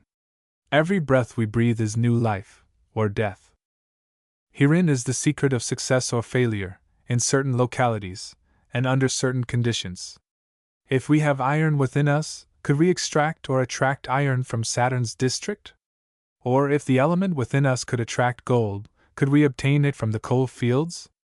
Therefore, it is only natural that the medical remedies we employ to restore the organism, when afflicted with disease, should group themselves into similar correspondences, and so, in a general sense, we find them. For we note that the brain, the circulation, the lungs, and the stomach are the four chief citadels of the body, the heart, of course, representing the center of circulation. And this also explains, further, if that were necessary, why the principal remedies of the homeopathic system are so speedy and direct in their action. The four principal drugs, which stand as representatives of their class, are aconite, belladonna, phosphorus, and pulsatilla. These represent the quadrant, for light is not more nicely adjusted to the eye, nor sound to the ear, than aconite to the circulation, belladonna to the brain, phosphorus to the lungs, and pulsatilla to the stomach. While ramifying in the 7 directions indicated by the 7 primary planets, we find stimulants, tonics, narcotics, nervines, alteratives, cathartics, and diuretics, as the natural material correspondences thereof. That we assign phosphorus to the lungs may appear startling to the orthodox student, especially when he calls to mind the fact that phosphorus has long been recognized in medical science as a brain food and medicine. Anticipating such mental questions, we reply that in medicine, from the alchemical view, we are occupying a wholly different standpoint, i.e., the power of controlling the functional action of the body, in this view of the case, and the fact that the lungs and the brain are in the most perfect affinity. There will remain no mystery upon the subject. The alchemy of stones and gems attracts our next attention. Affinities and antipathies to the human constitution are to be found in these crystallized representatives of the subtle, invisible influences emanating from our planetary system. They are the mediums for the transmission of corresponding attributes and influences of existing powers and potencies, and if carried or worn upon the person, they will bring the person in direct rapport with the invisible forces within the universal system. Here again Hahnemann's scientific philosophy would prove effectual, that similia similibus curantur. Would the fiery influence of a topaz attract much from the realms of a chrysolite? Or the crystallized, airy forces of a sapphire be a suitable medium for the earthly forces of a jasper? Gems and stones are dead or living realities. They live, slumber, and die, and have their potent existence as do the organic forms of matter. They are, usually, imbued with the vivifying spark of divinity, and shine forth and exert their influence through the magical powers attracted to them from the forces of nature. A real, living entity abides within them that can be seen by the clairvoyant vision, and to the trained student in occult lore, this entity can be made to become an obedient servant, giving warning of the approach of danger, impressions of men and things, and warding off discordant influences surrounding us, or that which we may contact from the magnetic and personal environments in our relations in the social world, or that which may be projected to us from the invisible realms of life. Think you the pyramids would be intact today, if the stones from which they were built had been promiscuously selected? They were chosen by adepts in the knowledge of the laws of correspondence and antipathy and affinity. The Sphinx also stand as monuments to the heights of wisdom that man can attain. Metals also can be followed out on the same lines as the gems and stones. Much as we would like to continue, we are compelled to bring this discourse to a close, even though in doing so we must of necessity omit much of vital interest to the student. We will, therefore, only add that the 7 basic metals stand as the crystallized representatives of their respective groups: gold for the sun, silver for the moon, tin for Jupiter, copper for Venus, quicksilver for Mercury, and lead for Saturn. Each finds its own sphere of action within the temporary abiding place of the human soul on earth, the physical body. So, likewise, the 12 constellations and their corresponding talismanic gems, representing in their glittering array the anatomical zodiac of the human frame, and typifying the spiritual quality of the atoms, there congregated, in every degree of life. These, and 1,000 other mysteries, had we the time, might be unfolded to the student's view with considerable advantage, but we are compelled to refrain. The philosopher's stone is near at hand. Seek it not in remote spheres or distant parts of the earth, for it is ever around you and within, and becomes the golden key of true wisdom, which prepares the soul for its higher life and brighter destiny. It is the still, small voice of the awakened soul that purges the conscience from suffering, and the spiritual body from earthly dross. It is that which treasures not the corrupting, delusive wealth of earth, nor the transient powers of mammon, but garners the fruits which spring from the pure life, and treasures the jewels of heaven. Vainly will you seek for this stone of the wise philosopher amid the turmoils, sufferings, and selfishness of life, unless you accept your mission upon earth as a duty, delegated to the soul, from heaven. Eschew the evil thereof, and hold fast that which is good. To do this means to expand with the inward truth and become one of the pure in heart, in which blessed state, the magical white stone, conveying a new name, reveals the living angel within, to the outward man. Then, and then alone, doth he know the Adonai. Such are the divine, spiritual principles upon which the higher alchemy of life is based. They seek only to establish a divine, conscious at-one-ment between the angel, the man, and the universe, and to this end, we conclude with the words of the immortal Paracelsus. to grasp these invisible elements, to attract them by their material correspondences, to control, purify, and transmute them by the ever-moving powers of the living spirit. This is true alchemy. Chapter 9. Talismans. Words are the symbols of ideas, and bear the same correspondence to the physical brain as matter does to spirit, a medium of expression, and are subject to continual change in their application and meaning, in exact proportion to the changing mental and moral condition of the people. As the planet, as well as man, is continually progressing, so must there be a higher and nobler conception of ideas. Hence, words or expressions must change, to convey the progressive spirit that is constantly taking place. Therefore, it is always interesting, as well as valuable, for the occult student to go to the root of each word connected with his philosophy, in order to learn the real sense in which the word was used by the ancients, from whom his mystic lore has descended. The true meaning, as well as the words themselves, have become as mystical as the lore itself. Hence, each student must commence as a beginner in any foreign language, which he does not at present understand. In following this method of procedure he will, at least, escape the dense and interminable confusion of modern opinions upon subjects of which the writers thereof are partially or wholly ignorant. No better illustration of this can be afforded than by the word talisman, derived from the Greek verb telio, which means, primarily, to accomplish, or bring into effect. But in its real, and therefore higher sense, it means to dedicate, consecrate, and initiate into the arcana of the temple mysteries. But in the present day it means a piece of imposture, connected with some magical hocus-pocus of the ignorant and superstitious mind, a vulgar charm, that is supposed to bring the owner thereof some material benefit, irrespective of his mental, magnetic, and moral condition. And, says the learned Webster, after describing his idea of such things, they consist of three sorts: astronomical, magical, and mixed. But in what sense the astronomical differed from the magical, we are not informed, nor is any light thrown upon the peculiar nature of that class designated as mixed. In fact, the lexicographer so mixes up his definitions that we are unable to distinguish anything in particular, but his own individual ignorance. So it has become, in every branch of learning.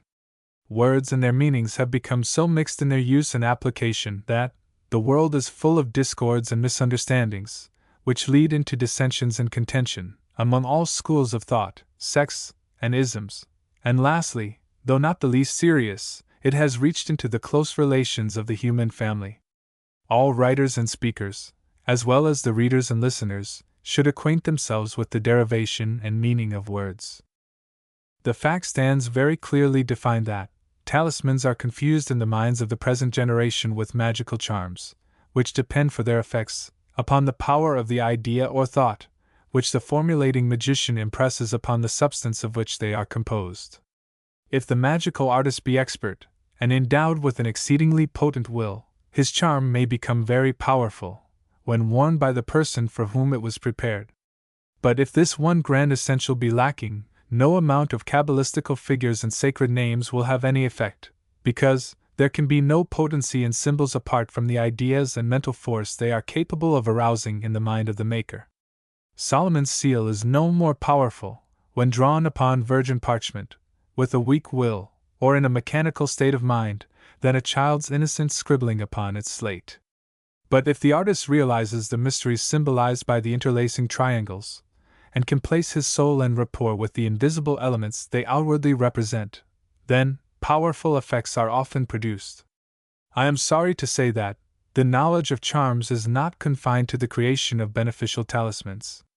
Its perversion has led to the diabolical practices of the voodoo and black magician, whose work is wholly, either for gain or revenge.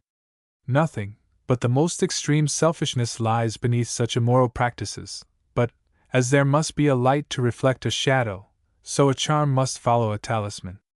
Magical charms, then, are simply natural objects, possessing but little active virtue in themselves, but, owing to the mediumistic nature of their substances, are endowed with artificial powers, of temporary duration, by virtue of the idea and thought impressed upon them, through the mental magic of the maker, and in this sense, a charm must be clearly distinguished from Telio, the talisman.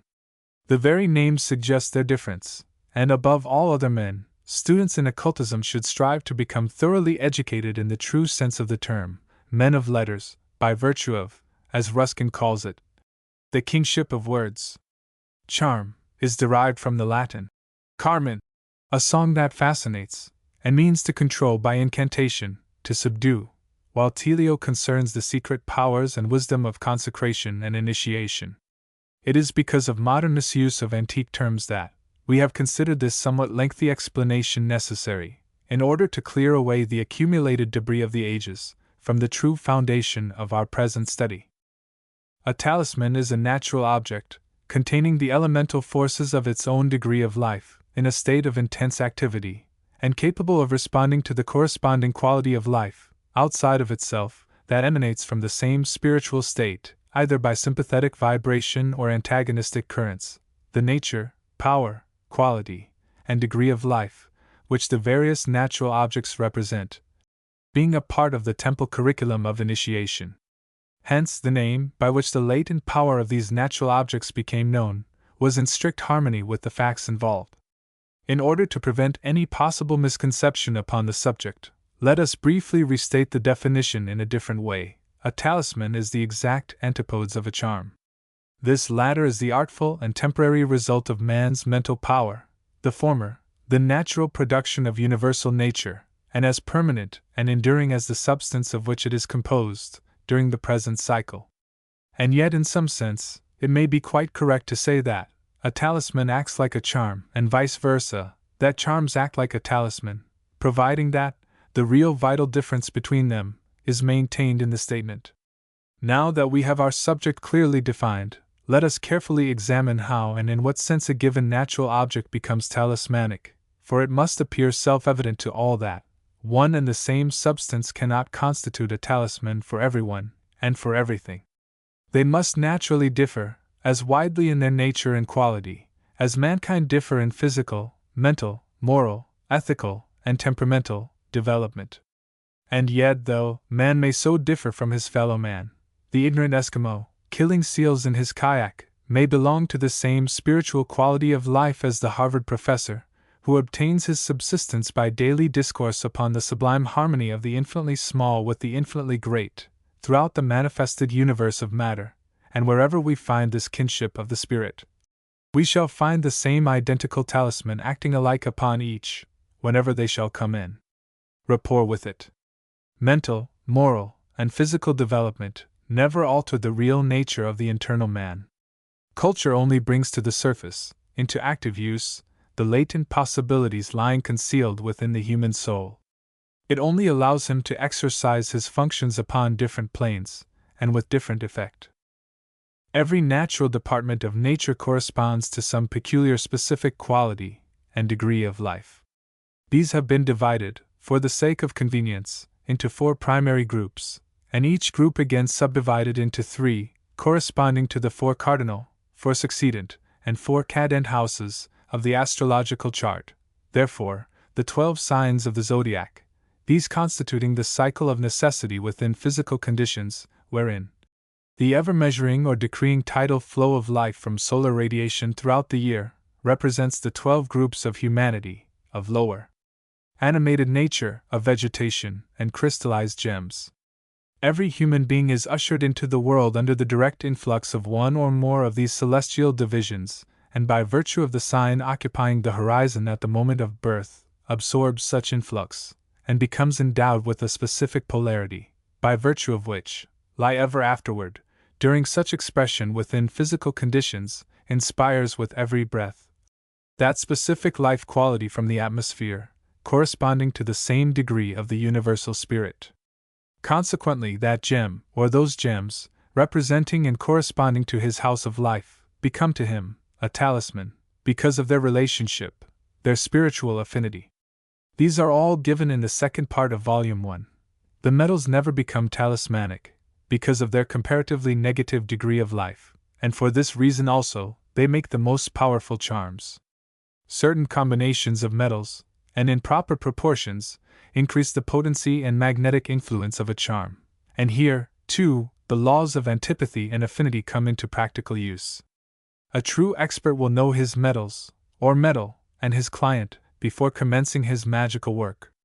Those persons who derive most virtue from a talisman are those who belong to the most sensitive, or interior state, within such degree of life, and who are dominated by one sign only.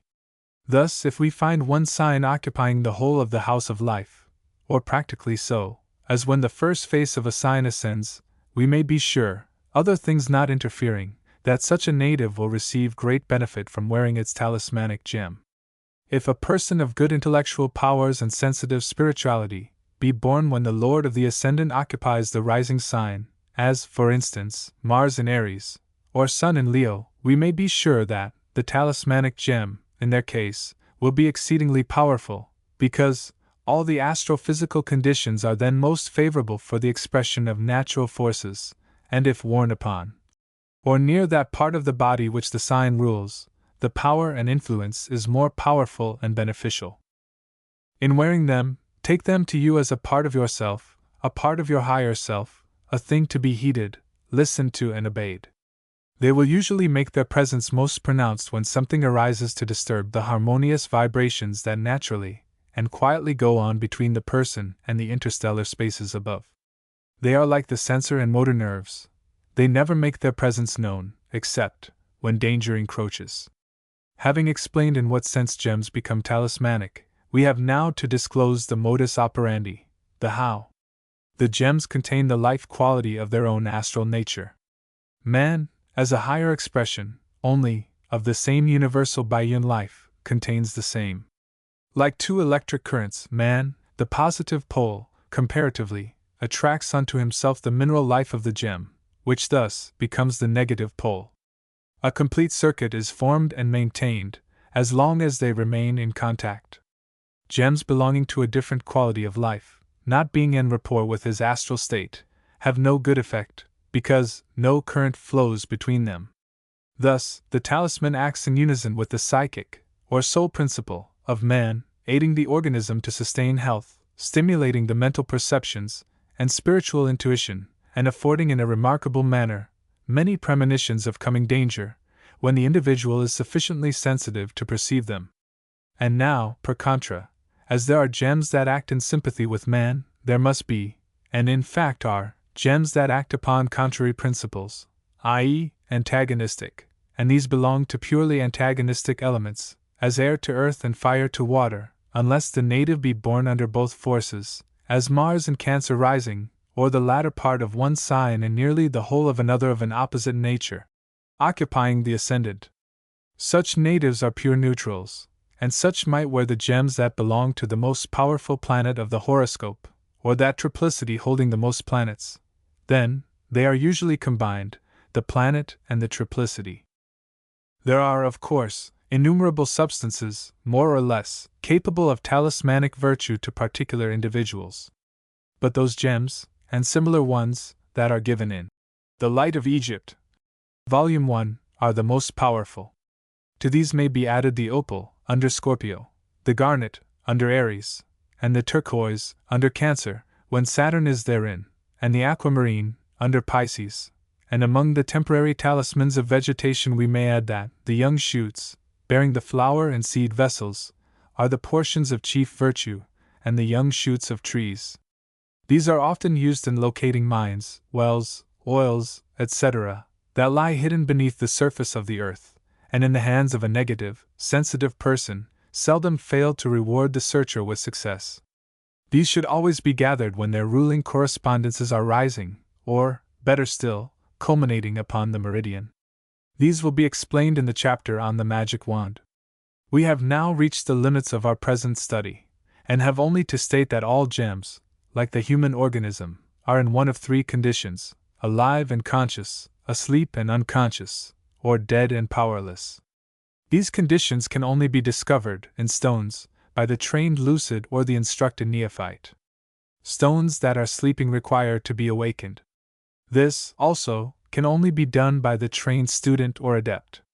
Those that are dead are useless as talismans, no matter how beautiful they appear as ornaments. Gems and stones are also sexed, and those who wear them would receive the best effect if they should wear those of opposite sex, although either is powerfully potent in their influence upon the individual. How very ignorant the children of men are of the subtle, silent, yet obedient servants that everywhere surround them. Here, again, that divine spark, which lies embedded within the crystallized forces of nature, is exerting its subtle, spiritual influence, in making man's very selfishness, and love of ornament and show, a means, to bring forth these silent monitors, knowing ere long that their true power and potency will be known, and consciously utilized by him, as potent factors in his soul's evolvement and physical development. The 12 representative gems within the cold stratas of matter stand as the material representatives of their stellar counterparts in the sky, and constitute the beautiful, glittering, but crystallized, zodiac of man's physical anatomy. Chapter 10. Ceremonial Magic. The above title has been selected, chiefly, because, in most works treating upon magic we find it wrongly used, and therefore, take the opportunity of explaining the matter, for there were no such terms in the vocabulary of the ancient magi. It is unfortunate that words of ancient origin are not more carefully used, and that we should attach so many different meanings to the same word. The terms ceremony and ceremonial are nothing more nor less than what that eminent critic, John Ruskin, would designate as bastards of ignoble origin, which, somehow or another, have usurped the places of rite and ritual. The word rite has descended to us from the Latin ritus of our Roman ancestors, and they received it from the more ancient rithi of the Sanskrit, the Greek equivalent of which is rito, and means the method or order of service to the gods, whereas ceremony may mean anything and everything, from the terms of a brutal prize fight to the conduct of divine service within the church.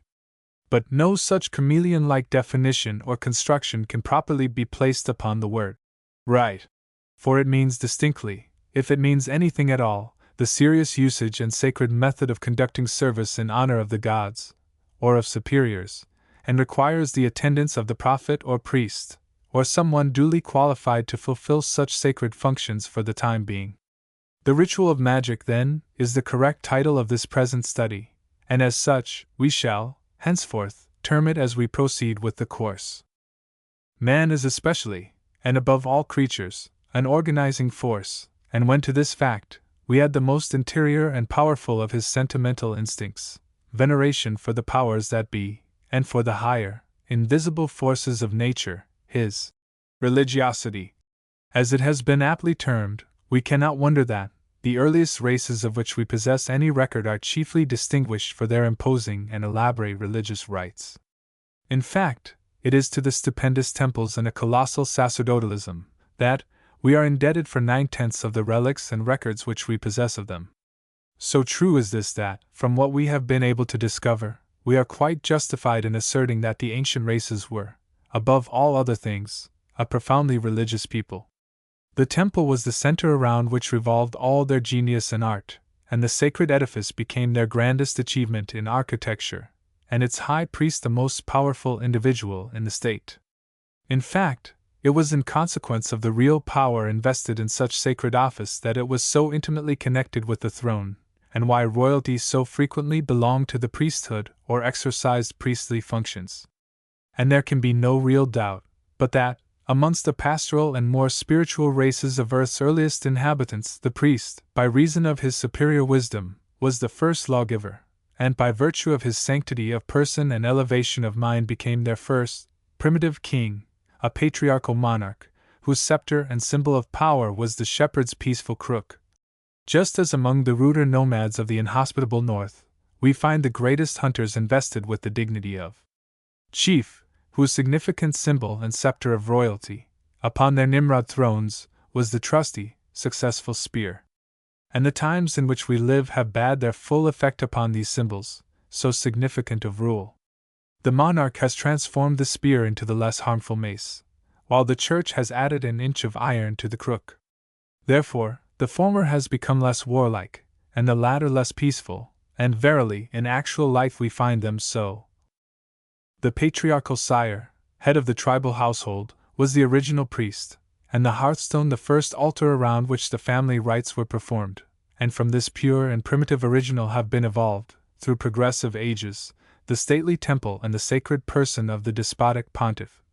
From the sincere prayer, the pure aspirations of the human heart, and the joyous offerings of fruits and flowers to the invisible powers around them, and from the souls of their beloved ancestors has arisen the costly and complicated ritual of theology.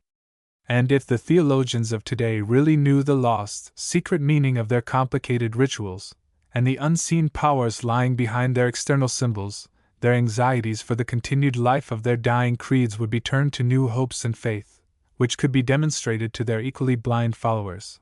That which they were teaching they knew, and could practically use the knowledge given forth in their sanctuaries. And, instead of offering up their supplications to an imaginary, personal deity, their words, rites, and ceremonies would take on the form and power that such should command, and they would become truly, what their title really means, a doctor of the soul.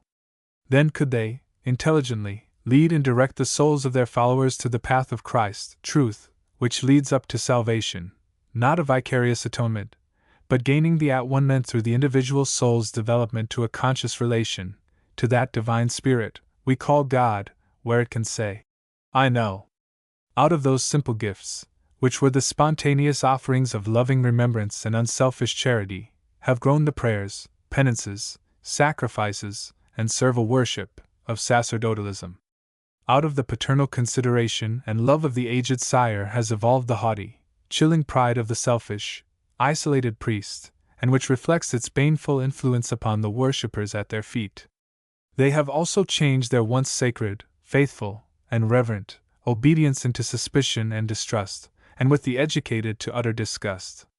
The light has been extinguished, and priest and people alike are groping about in darkness. It is strange, yea, passing strange, the amount of human ignorance and folly that is revealed. When we look upon this picture and then upon that, verily we cannot help but ask the question, is mankind really progressing? We know that it is. We are keenly alive to the truth that the anthem of creation sounds out, Excelsior. Move on. But how, and in what way, spiritually, we fail to comprehend. The cyclic development of the human soul is an inscrutable mystery. All the considerations above presented must be thoroughly weighed and understood in order to arrive at the true value of the dogma and ritual of high magic, as Eliphas Levi terms it, because, amid the vast array of tinseled drapery, the outcome of man's vain conceit and bombastic pride, we shall find very little that can be considered as vital and really essential to the rites of magic. The show, the drapery, the priestly ornaments and instruments, are to the really spiritual occultist, but, as sounding brass and a tinkling cymbal. That they had, and still have, their legitimate uses, is true, but these uses do not concern magic, per se, nor its manifold powers. They awed the popular mind, and impressed upon the masses a due reverence for the powers that be. They were instrumental in holding the untrained passions of the common herd in check, by a wholesome fear of summary vengeance from the gods, so that this pageantry of magic, the outward priestly show, was more of a politic development than a spiritual necessity, an astute but philosophical method of enabling the educated few to govern the uneducated many. And it was only when the educational and initiatory rites of the temple became corrupt, and the priest became the persecuting ally of the king, when, in real fact, the priest lost his spirituality in the desire for temporal power and place, that the people began to disbelieve his professions and rebel against his tyrannical control. The powers that be are now wielding their sword of justice, and unfurling the knowledge of freedom and truth to the aspiring mind of man. He has begun to feel his bondage and the yoke of oppression. The words of promise and love, instead of lifting him up to the God he has been taught to worship, bow him down in slavish obedience to his priest. Mankind cannot remain in this mental and spiritual darkness much longer. Already I see the break of day, the dawn of a new life, a new religion, or rather, the re-establishing of the true, which is as old as time itself. There is but one law, one principle, one word, one truth, and one God. The original requirements for the office of priest, and the rites of magic, were, as shown, a primitive, i.e., pure mind, one that had outgrown the lusts and passions of youth, a person of responsibility and experience, and even to this day the priest of the Roman Church is called by the familiar title of Father. And as nature does not alter her laws and requirements in obedience to the moral development of the race, we may rest assured that the same requirements, of 10,000 years ago, still hold good today. You may enter your magic circle, drawn with prescribed rites, and you may intone your consecrations and chant your incantations. You may burn your incense in the brazen censer and pose in your flowing, priestly robes. You may bear the sacred pentacles of the Spirit upon your breast and wave the magic sword to the four quarters of the heavens. Yeah, you may even do more. You may burn the secret sigil of the obdurate spirit, and yell your conjurations and exorcisms till you are black in the face. But all in vain, my friend, all in vain. It will prove nothing but vanity and vexation of spirit unless the inward self, the soul, interblends with the outward word, and contacting by its own dynamic intensity the elemental vibrations of nature, arouses these spiritual forces to the extent of responding to your call. When this can be done, but not until then, will your magical incantations have any effect upon the voiceless air. Not the priestly robes nor magic sword, not the incantations, written word, nor mystic circle, can produce nature's response to occult rite, but the fire of the inward spirit, the mental realization of each word and mystic sign, combined with the conscious knowledge of your own deific powers, this, and this only, creates nature's true magician. Who and where can such be found? Are they so few that the echo answers back, "Where and who?" Yet, there are many such upon the earth at the present time, but the present mental conditions forbid them making their identity known. They would not be recognized and accepted as the true teachers, but reviled and persecuted and dubbed as insane. But silently, they are sowing the seed of truth that will spring up and bear fruit, where and when least expected. Because evil is so active, truth is not lying dormant. The Spirit of God, that divine spark of deity within every human soul, never sleeps, never rests. On and upward is its cry. Omnia vincit veritas. The grand sublimity of man's conception of at one with the infinite Father, at one with the limitless universe of being, at one with, and inheriting, all the sacred rights and inalienable prerogatives of the ineffable Adonai of the deathless soul, is the only test of man's qualification for the holy office. For, as Bulwer Lytton has truthfully said, the loving throb of one great human heart will baffle more fiends than all the magician's lore. So it is with the sacred ritual. One single aspirational thought, clearly defined, outweighs all the priestly trappings that the world has ever seen. The success of all incarnations depends upon the complete unison of voice and mind, the interblend of which produces the dynamic intonation that chords with the inward rhythmic vibrations of the soul. Once this magical, dynamic vibration is produced, there immediately springs into being the whole elemental world belonging thereto, by correspondence. Vocalists who hold their audiences spellbound do so by virtue of the magical vibrations they produce, and are in reality practical, even though unconscious, magicians.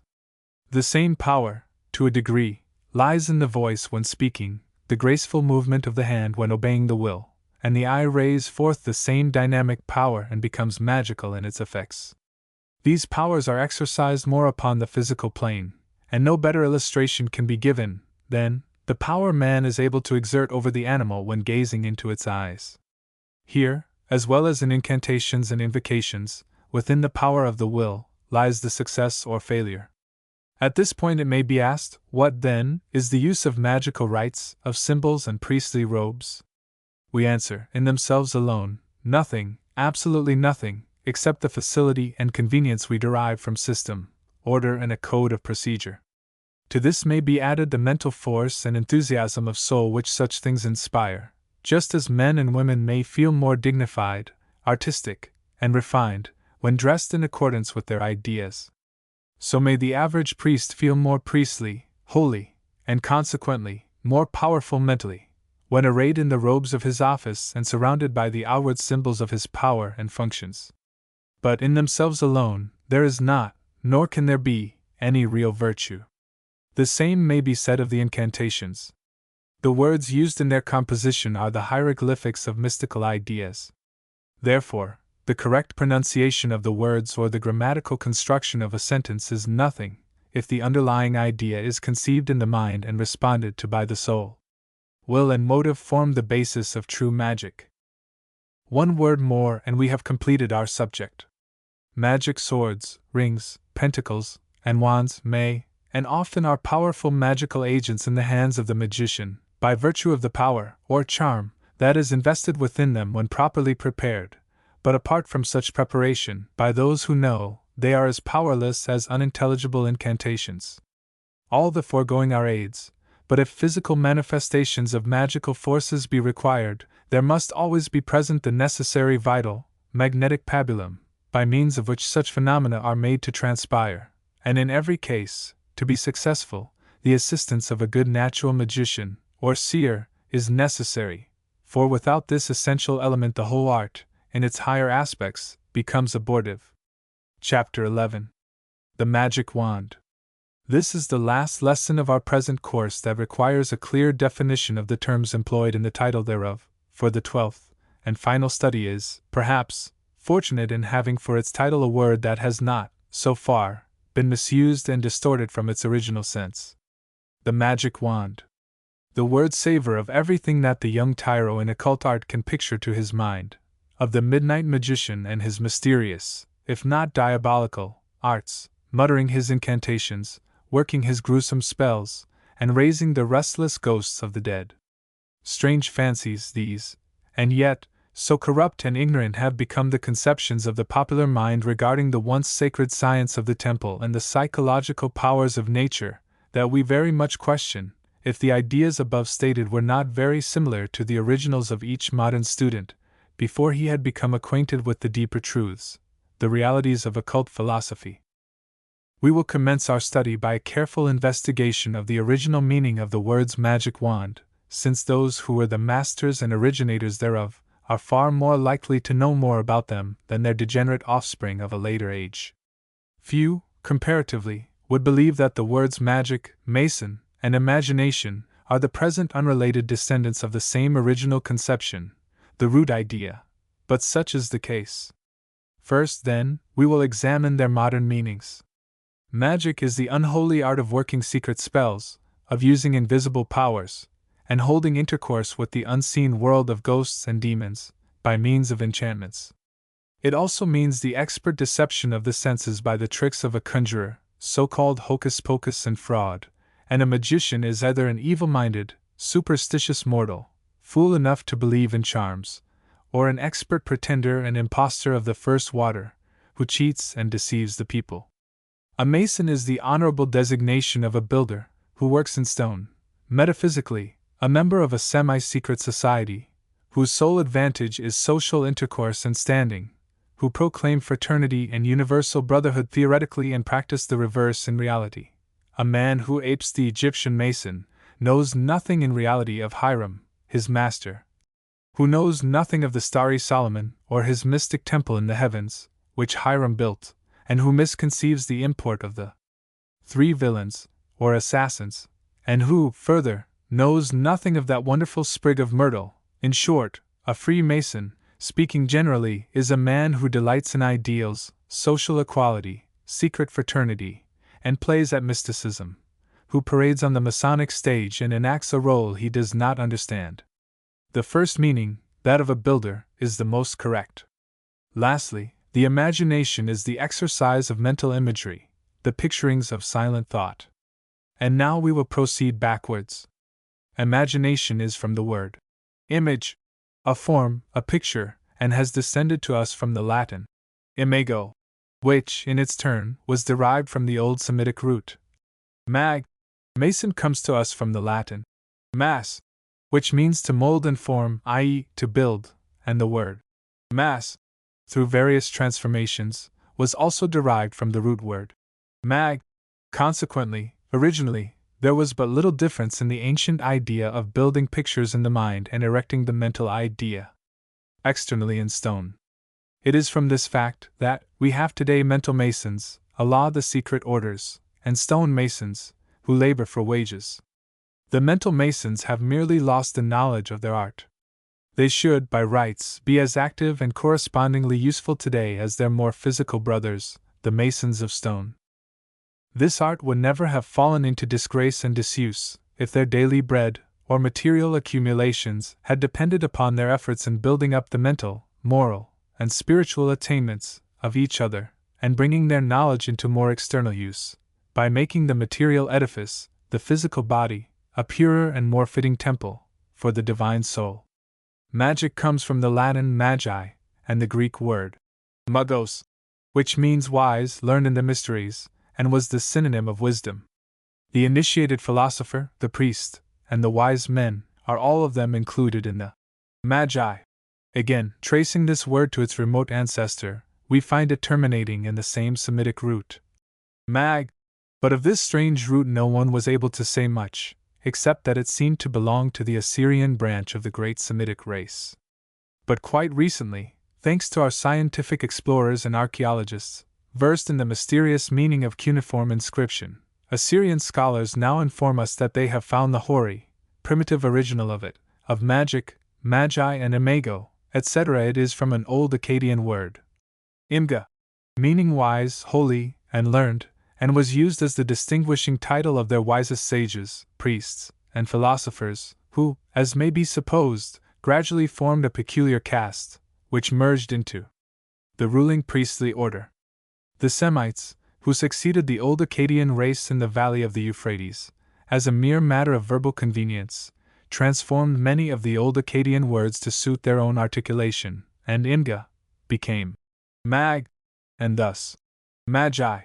The blend between the Semitic and the older Akkadian race produced, by fusion of racial blood, the famed Chaldeans. So that we see how old are the words which many of us daily use, but with different meaning. Verily, it makes one feel, when bethinks of magic and its origin, as though he were quite nearly related to the people who honored King Sargon, the wise, the earthly original of the mystic Solomon of biblical tradition. The term wand is an old Saxon word, which primarily signifies to set in motion, to move. From this we derive our word wander, i.e., to roam, and wandering, i.e., moving and continually restless. We have now the original, therefore real, meaning of the words magic wand, thus an object that sets in motion the powers of the magician, and the magician, an initiate of the sacred rites, a master of wisdom, possessing all the resources that enable him to build, mold, and form. To create, in fact, by virtue of his knowledge of the secret powers of mental imagery and the potential use of his own imagination. He is both mental mason and learned philosopher. The student may doubtless ask, why all this care and labor regarding mere definitions? We reply that it is because the real meaning of the words we have purposely selected for the title of our studies are, in themselves, a far better revelation than we could possibly have written. Originally, ideas and words were related as absolute expressions or correspondences of each other. This is not so now. As the different races became interblended, the purity of both language and morals retrograded, and the people grew more to the external. The intuitions and spirit were compelled to retreat, giving place to only the intellectual and mental. The blending of the languages gave birth to many words wherein different meanings were transmitted. Hence, the trouble arising today over the numerous interpretations of a single word. Hybrid races have no such thing as a pure language. Their ideas and language, like their blood, is badly mixed up, confusing, and unsatisfactory, so far as the real meaning of the words are concerned. For this very reason we find so many different meanings for the same word, and also for this reason, we cannot formulate a legal enactment in the Anglo-Saxon tongue that a learned lawyer, versed in this senseless jugglery of words, cannot demonstrate, to the satisfaction of the courts, means something the very opposite of the real intentions, the spirit, which the framers thereof intended it to convey. Anciently it required no artful cunning of the lawyer to interpret the laws. The words had only one simple and obvious meaning. If a language could be so constructed today, and the antiquated precedents of the courts annihilated, the legal profession would be exterminated inside of 12 months, and an affliction removed from the people. The philosophy of the magic wand is this. It is a magnetic, electric conductor for the magician's will. It directs the flow of his thought, and concentrates it upon a given point in space or an object. It is, magically, what the sights of a rifle are to a sportsman. It enables him to focus his powers with exact precision upon the mark against which, or upon which, his will is directed. Apart from this, there is no power, per se, in the wand itself, any more than there is in a lightning conductor without the electric storm. Ergo, the wand is the conductor, in the magician's hand, for the lightnings of the soul, and just as the lightning rod is most useful and most powerful to protect, when the storm is the strongest, so is the wand most powerful in the hands of the most potential magician. We can only transmit through this wand the degree of force we may happen to possess in the soul. In a properly prepared wand lies the most powerful weapon, to protect or destroy, that can be placed within a magician's hands. With his own spiritual force and knowledge, combined with the magic power attached to the instrument, nothing can withstand its power, when directed with a determined and powerful will. Many substances have been employed in the manufacture of these magic wands. Metals or stones will not serve this purpose, unless covered with some organic matter. In any case, stones are worthless. The very finest wands are made from the live ivory of a female elephant. A short wand, 21 inches long, tipped with gold at the largest end and silver or copper at the other, is very powerful. Next to these costly articles are wands with a gold or copper core, a wire, in fact, cased with ebony, boxwood, rosewood, cedar or sandalwood. English yew also serves the purpose, so does almond wood. Simpler, less expensive, and almost as effective, are wands made of witch hazel. In fact, apart from the wands of live ivory, I consider that witch hazel is as powerful as the golden wand. Next in force to this witch hazel are the shoots of the almond tree, and lastly, the peach and swamp willow. The proper time to manufacture a magic wand is whenever you can find the person who is able to do the work.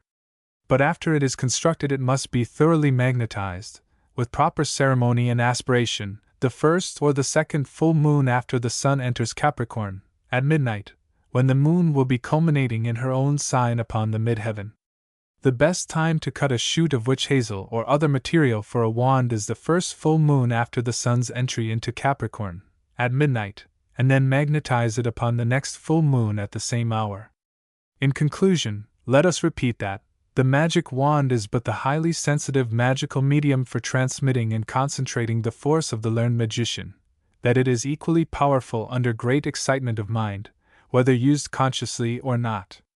The stream of mental fire will go in the direction the wand happens to be pointed, and therefore should never be in the hands of the wicked or foolish, any more than firearms.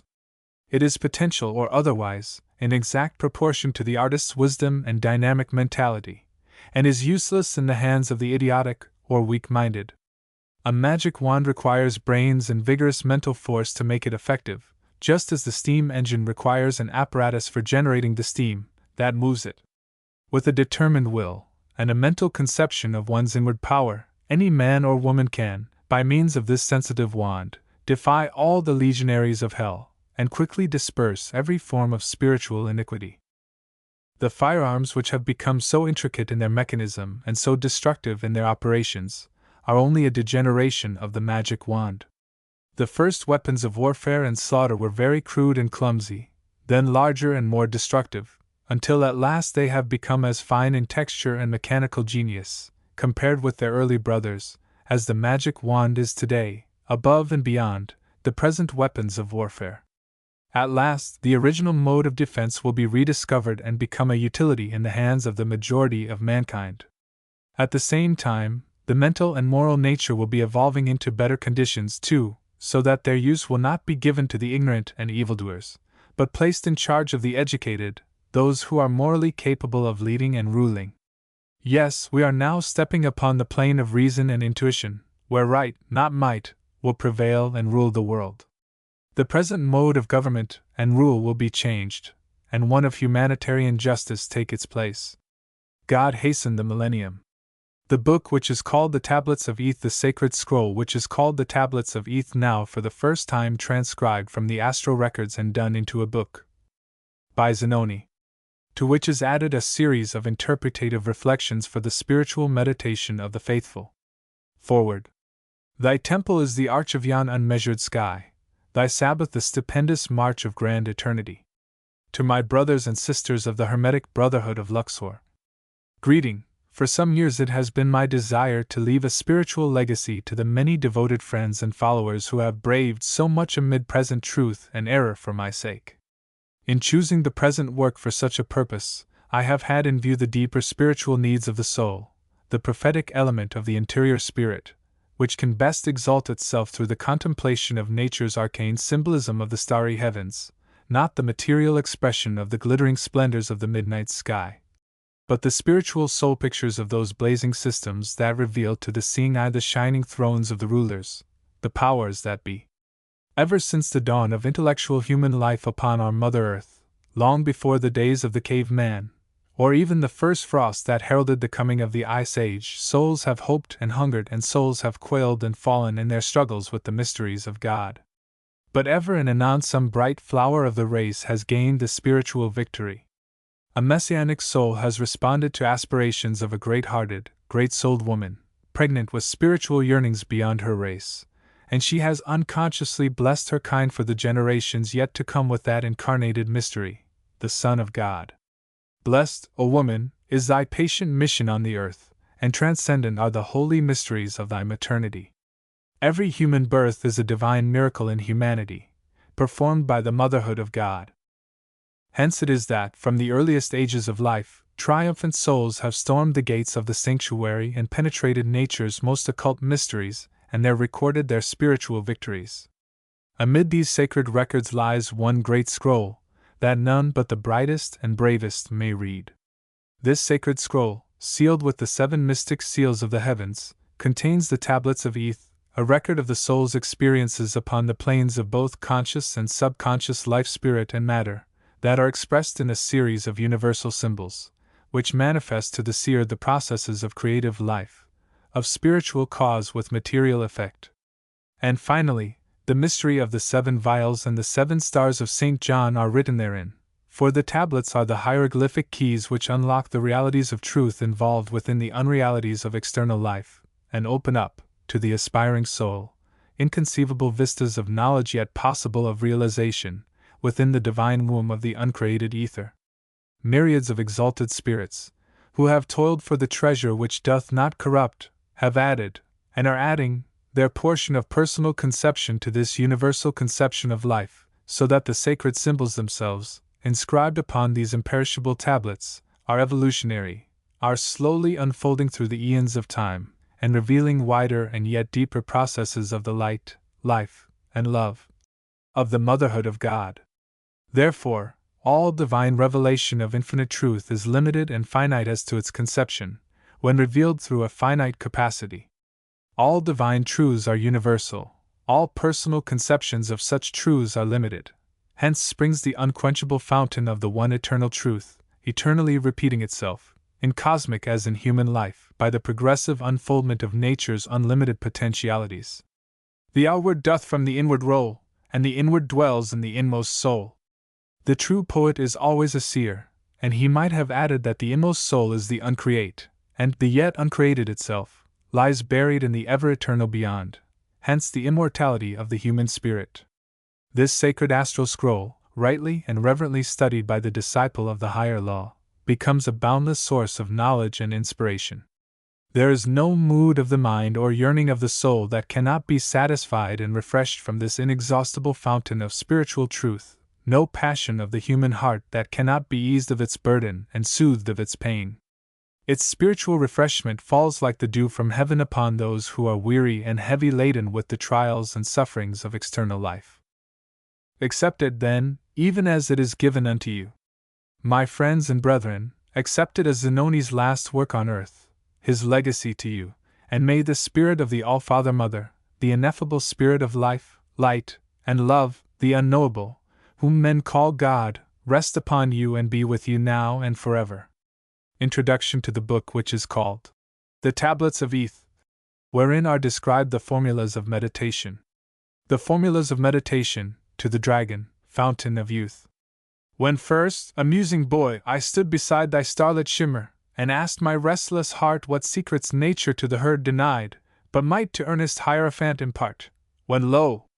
Beside me, around and o'er, thought whispered, Arise, O seeker, and explore. The tablets of Eth are the culminating expression of symbolical ideas, and the studious meditation thereof is to be approached and continued in this wise. First, commit to memory, as near as may be, all the ideas involved in the astrological laws and principles laid down in The Science of the Stars, formulated in the second part of The Light of Egypt, Volume 1, especially as regards the symbolism there given and manifestation thereof on the intellectual plane. Mentally digest these aspects of truth most thoroughly. Second, carry forward the same course of mental training with regard to the preceding chapters in this volume, from number 1 to number 12. There are 13 chapters, but number 13, the last one being the Penetralia, should not be included in this course, but rightly used should be reserved as the last and final revelation for spiritual contemplation. The 12 chapters just mentioned continue the great astral laws given in The Light of Egypt, Volume 1, from this plane to that of the soul life of the human monad, both prior to and after human incarnation. At this point we leave the finite and step into the realms of the infinite. From the sphere of limitations which surround the microcosm we enter the starlit path of the macrocosm, and here, with the illimitable ocean of eternal life sweeping onward before us, we hear the first strains of the grand march of the universe burst forth from the organs of God. The sons of creative life swell the infinite chorus of sound, archangels swing their fiery batons to the march of the heavenly hosts, and all earthly sound has ceased. We are absorbed in the music of the spheres. We are now in the realm of universals, the domain of living realities. The tarot of Mother Nature revolves before us, revealing her mystic meanings to the soul. All ideas are symbols, and symbols are reservoirs for the conservation of thought. And this is of very truth, even so on earth as it is in heaven. The tablets of Eth, then, constitute a spiritual astrology, a spiritual science of the stars, void of mathematics, yet possessing all the exactitude of figures, constructed on the principles of astronomy, yet expressed by the methods of the Kabbalah. The transmission of spiritual truth from inward to outward form, though differing according to the age in which it is expressed, is ever the same in principle. And in the same way that the sacred clavicula of Solomon became the tarot of Bohemian gypsies, so did the tablets of Eth manifest their mysteries in the starry science of Chaldean lore. But there is this sharp line of demarcation between them, namely, the tablets of Eth deal with universal human life and nature, with infinite principles from which all finite laws radiate. The tablets of Eth express and symbolize the cause. All other mundane systems of occult study, astronomical or metaphysical, are spirito-natural effects, the individual intellectual fruits, gathered from the one universal tree of knowledge. Uncreated, unlimited potentiality is the one impersonal truth shining forever in the great white light of God. All the laws, powers, and principalities manifested in the moving universe are but the colored rays, blazing with glorious life through the prisms of matter. Having stated thus much, the neophyte will perceive in what meditative sphere of thought the tablets may be used. The method of study is, as shown, a purely synthetic deduction of human ideas from spiritual symbols of universal principles. The tablets themselves constitute a grand arcane tarot of man, God and the universe, and of all the powers that dwell therein. They may be studied singly, as, for instance, meditating upon some one great universal idea or principle, or they may be studied in trines, as they appear in each separate book, or chapter, or as squares, like 2, 5, 8, 11, or as the seal of 2 trines, 1, 3, 5, 7, 9, 11, with no 12 in the center, as the revealer of the mystery. And finally, they may be contemplated as the grand oracle of heaven, in the following manner. Make a circle of the tablets, as you would with a pack of tarot cards, beginning with number 1 on the eastern horizon, and proceeding in the exact opposite order from a figure of the heavens, number 2 being on the 12th house, number 3 on the 11th, and on the M.C. of the figure, as in the astromasonic chart given in the second part of The Light of Egypt, Volume 1, and so proceed with the rest of the 12 tablets of the stars. This figure will represent the potentialities of the macrocosm, the starry signs symbolizing the possibilities of things past or to be, and the rulers the active executors thereof. Study the figure in all its aspects as such, first singly, tablet by tablet, then as a whole, the cosmos. Next, place the ruler of any given tablet at the side of the mansion, and try to penetrate its various meanings, powers, and possibilities. Then proceed the same with a trine and a square, and last, with all the rulers, in the order of their celestial lordship of the signs, each in his appointed place, as a whole arcana. In any grave crisis of mental or physical affairs, wherein nations, and not individuals, are concerned, the tablets may be used as a celestial scheme of the heavens. Thus, cast a figure of the heavens for the sun's first entry into the sign Aries at the vernal equinox, calculated for the meridian of the capital city of the country under consideration. Degrees and minutes are not wanted. Then place the 12 tablets in place of signs, exactly as they would occur in an astrological figure. Then place the rulers of the sun, moon, and planets therein, each having its own tablet, as they are found to be situated in an ephemeris for the time of the figure. This done, study the whole from a spiritual standpoint as the causes and ultimates of the crisis, according to astro laws. The foregoing simple directions will, I think, be sufficiently plain for all purposes, never forgetting that this holy study is not a system of divination, as commonly understood, but of divine revelation, in its highest and most holy religious sense. Long study and most reverent meditation will be required to master this mystery, and many errors of judgment will occur to the beginner.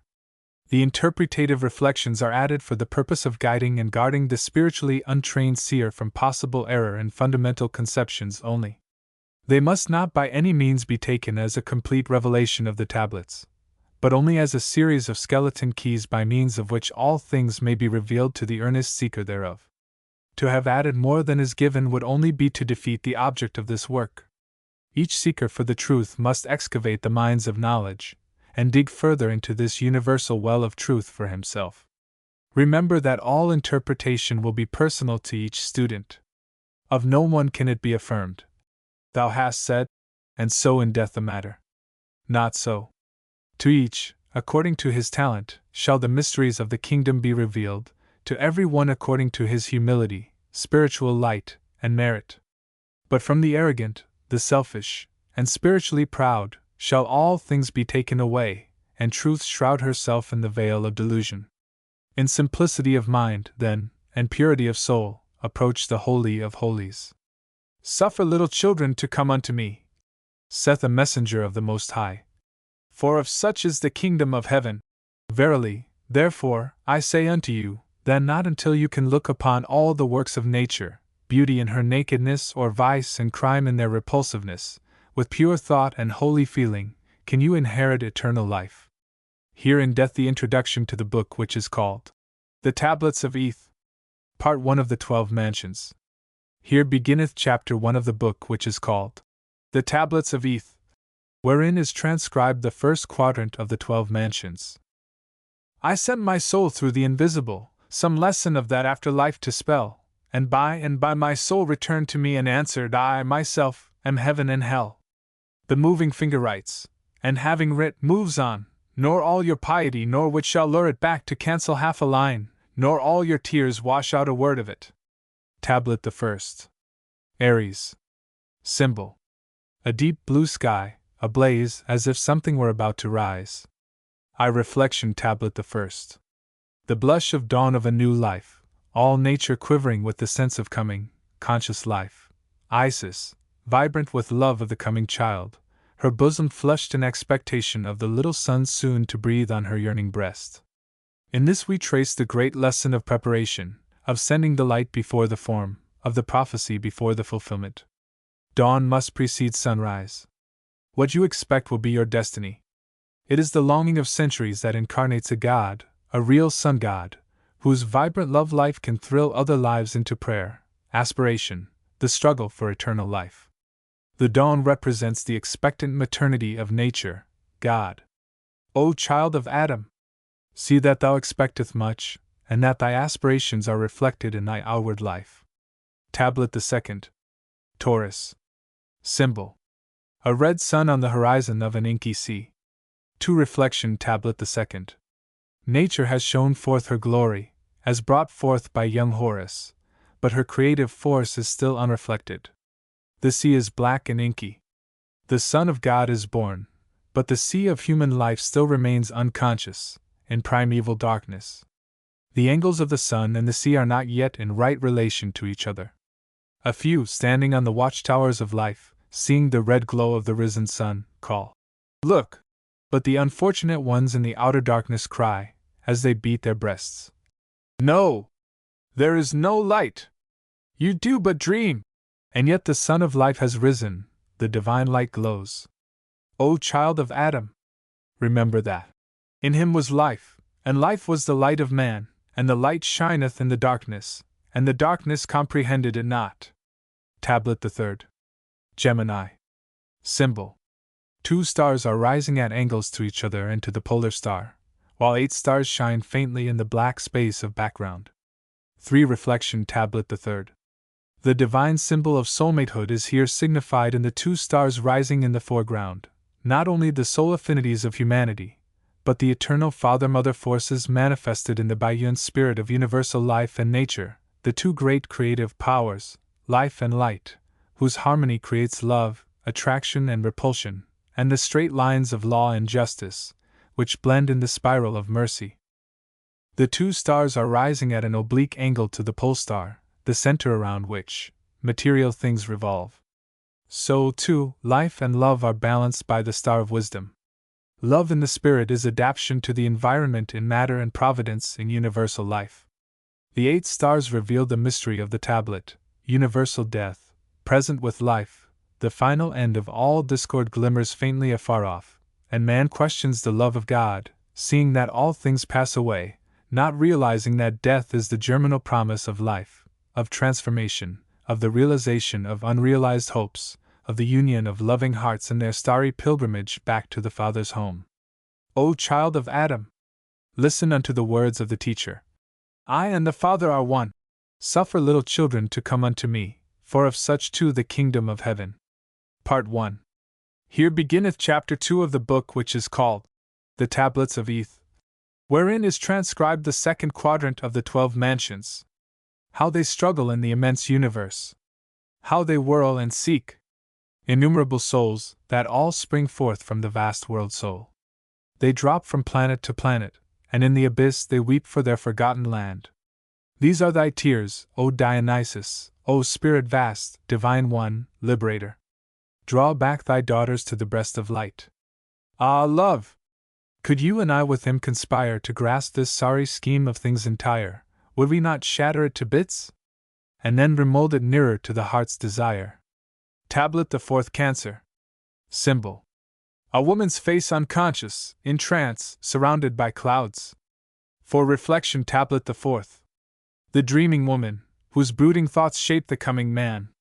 The race is never any farther advanced than the average thought of the woman. She is yet sleeping, knowing not her powers. So, not until she awakes and recognizes herself as conceiving by the Holy Ghost and the mother of the incarnate God, will that God be brought forth unto universal knowledge. In this is the great lesson to woman: ever remember thy creative power as the mother of the humanity of the future. The sun in thy mansion exerts its highest power. Awake, therefore, O soul, and eclipse not its brightness with thy dreams of sublunary power. O child of Adam! Ever honor the womb that gave thee birth, and know that all thy earthly greatness received its seed therefrom. A fountain cannot rise higher than its source. Tablet the Fifth. Leo. Symbol. A man's arm, bent, exceedingly muscular, a knife in the hand, a streak of lightning opposite the arm, which is defying the lightning. The Reflection Tablet the Fifth. Here we have the symbol of the incarnate fire of the Spirit defying the mere natural fire of the heavens. The woman sleeps and broods and dreams, but the man she has brought forth is awake, and bids defiance to the fiery forces of nature. He has armed himself with the keen knife of action, and with it has conquered the forces of matter. He has harnessed the lightning, and made the electric fluid his obedient slave. And thus has he mastered all forces inferior to spirit, that spirit of conscious life which is his birthright. The lesson to be gleaned from this is that, the kingdom of nature must be taken by storm. Not for rest, but for work, has Mother Nature sent forth her man-child, not for peace, but for battle, not for inertia, but for effort. O child of Adam!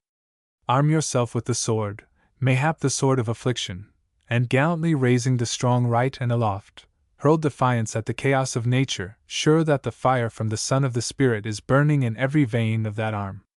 Tablet the 6th. Virgo. Symbol. A lotus, rising from the water, coiled around its stem a snake, whose efforts failed to reach the flower. 6th Reflection. Tablet the 6th. Here we have the sacred flower, symbol of the virgin soul, uncontaminated by the snake of passion, which can only enfold the body, the stem, the snake of matter, of lust, of evil.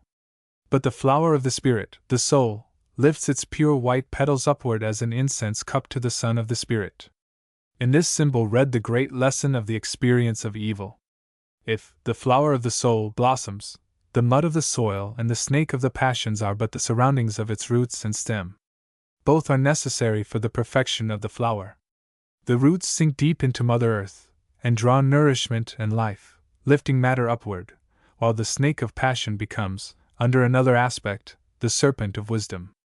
Coiled around the stem of this life, it gives to the incarnated soul that wisdom which later blossoms in the seraph of the sun's spheres. O child of Adam! Take suffering, if it forge the sword of the Spirit. Take evil and passion, and turn them into deep lessons of life, blossoming the evil into good, changing passion into wisdom. Only the pure in heart can see God. Part 1. Here beginneth chapter 3 of the book which is called The Tablets of Eth, wherein is transcribed the third quadrant of the 12 mansions. To know what really exists, one must cultivate silence with oneself, for it is in silence that the eternal and unexpected flowers open, which change their form and color according to the soul in which they grow. Souls are weighed in silence, as gold and silver are weighed in pure water. The worldly hope men set their hearts upon turns to ashes, or it prospers, and anon, like snow upon the desert's dusty face, lighting a little hour or two, is gone. Tablet the 7th. Libra. Symbol. A crowned king, with a scythe raised in the air, looks closely at 2 boys wrestling beneath him in a field of grain, a red poppy below them. 7 Reflection. Tablet the 7th. The symbol of nature's eternal war for the impossible equilibrium between spirit and matter.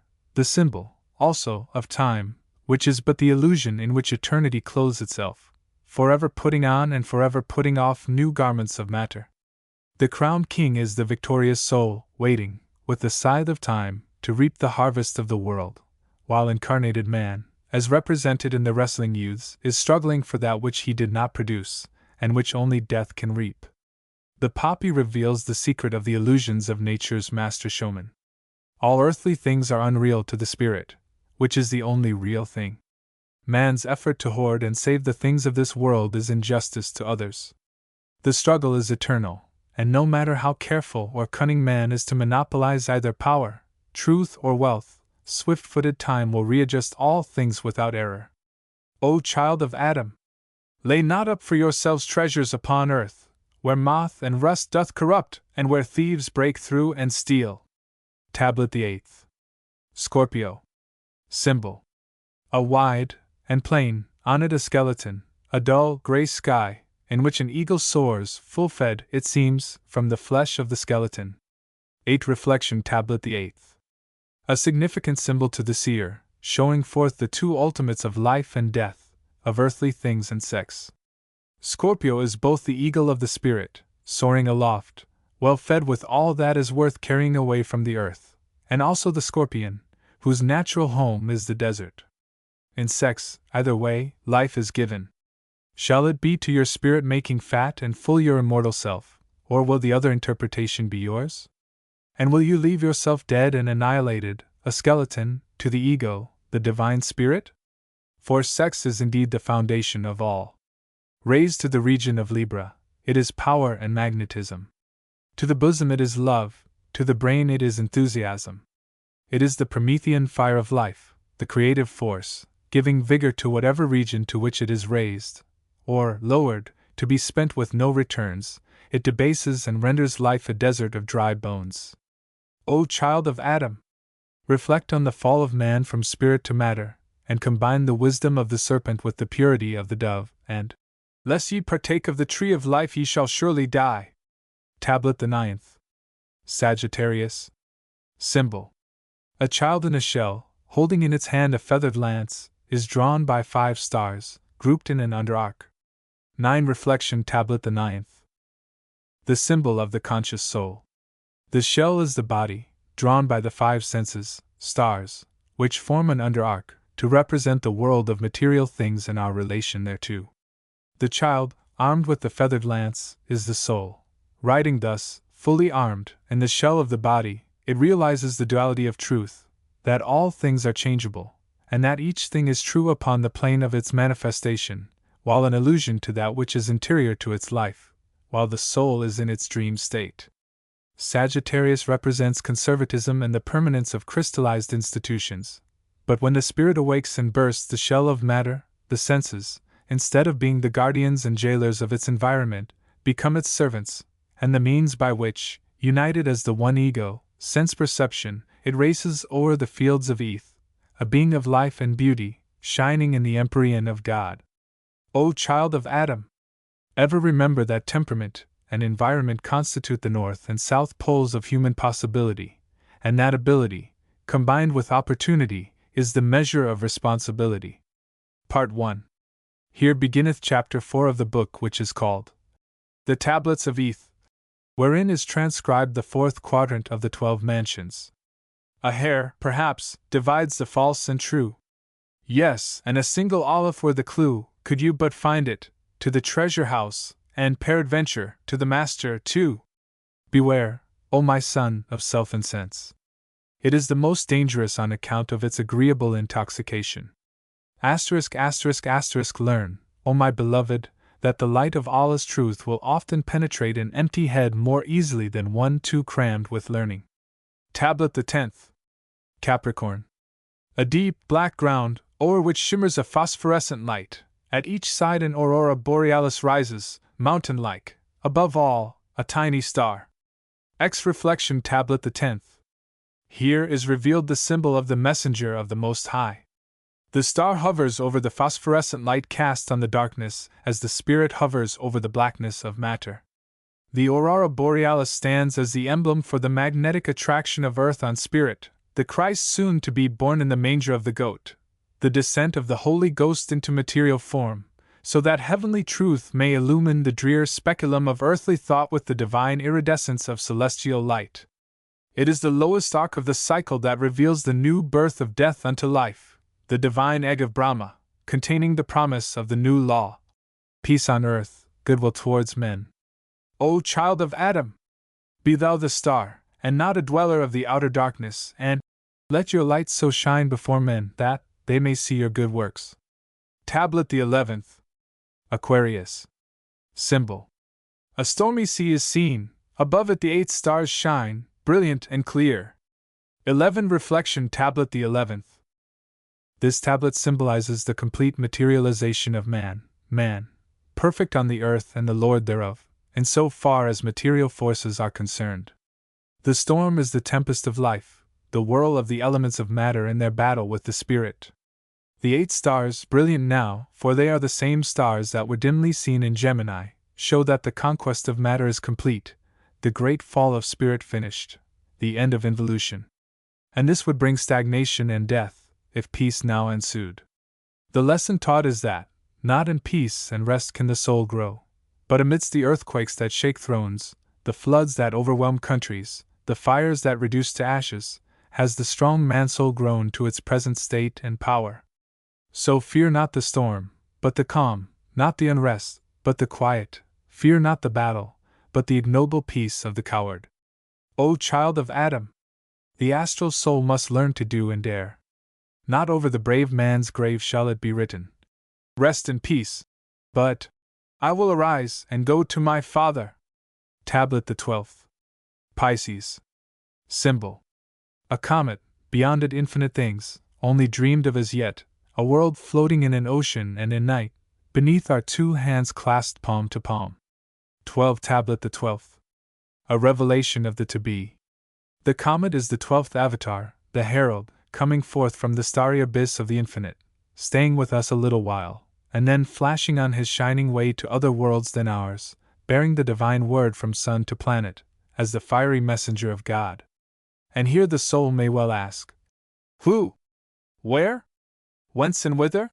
For behold, he has come, and gone, and earth could not answer, nor the seas that mourn in flowing purple, of their Lord forlorn, nor rolling heaven, with all his signs revealed and hidden by the sleeve of night and morn. The world floating in the sea of the infinite, and resting in night shows the present state of humanity.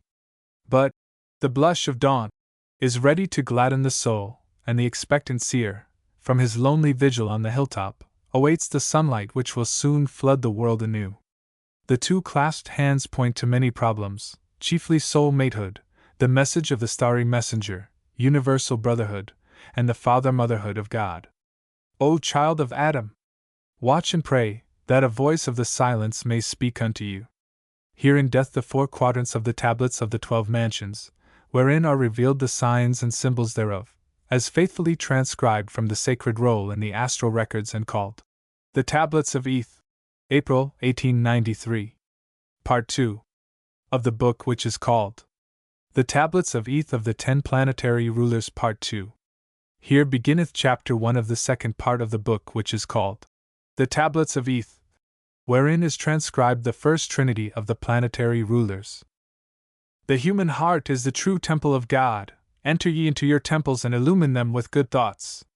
The sacred vessels, they are your hands and your eyes.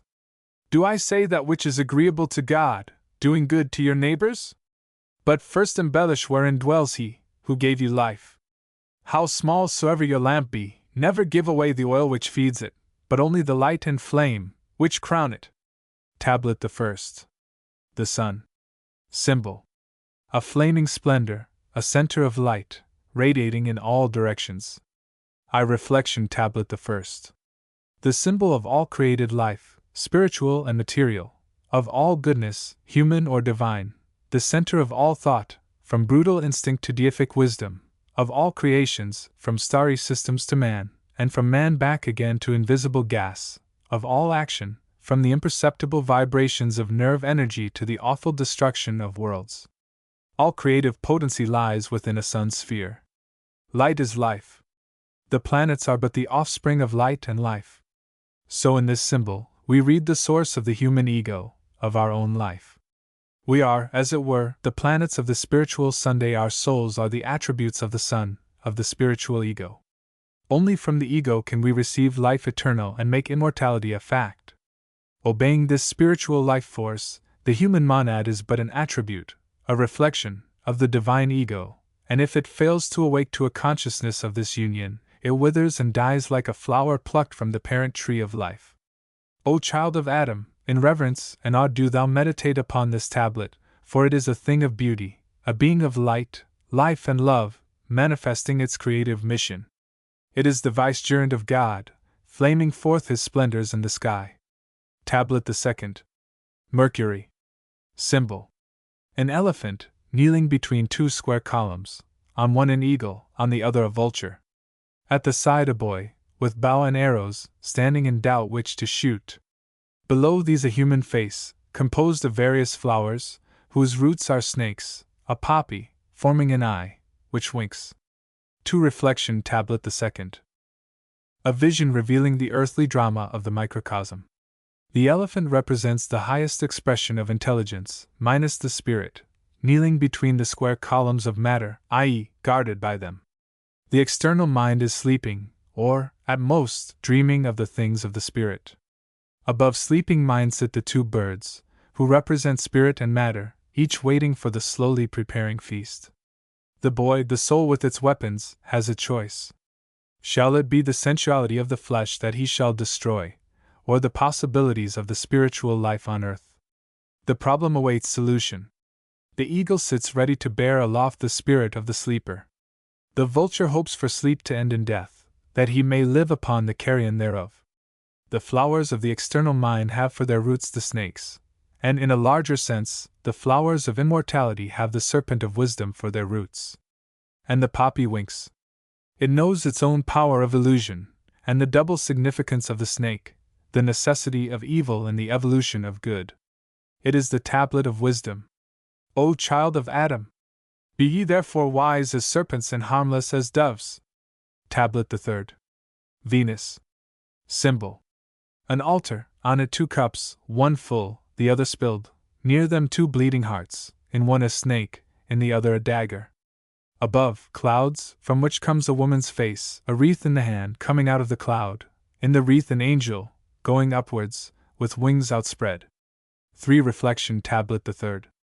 There is but one altar, but one blood of the sacrament in 2 cups, but one flesh of the Christ, the ego, in 2 hearts, 2 experiences in love, ecstasy, and pain, 2 results of experience, the serpent and the dagger, symbolizing wisdom and affliction.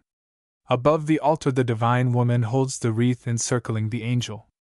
The angel of immortal life rises from the altar of sacrifice. Some of the wine is spilled as offering. The cup that is filled is raised to Are.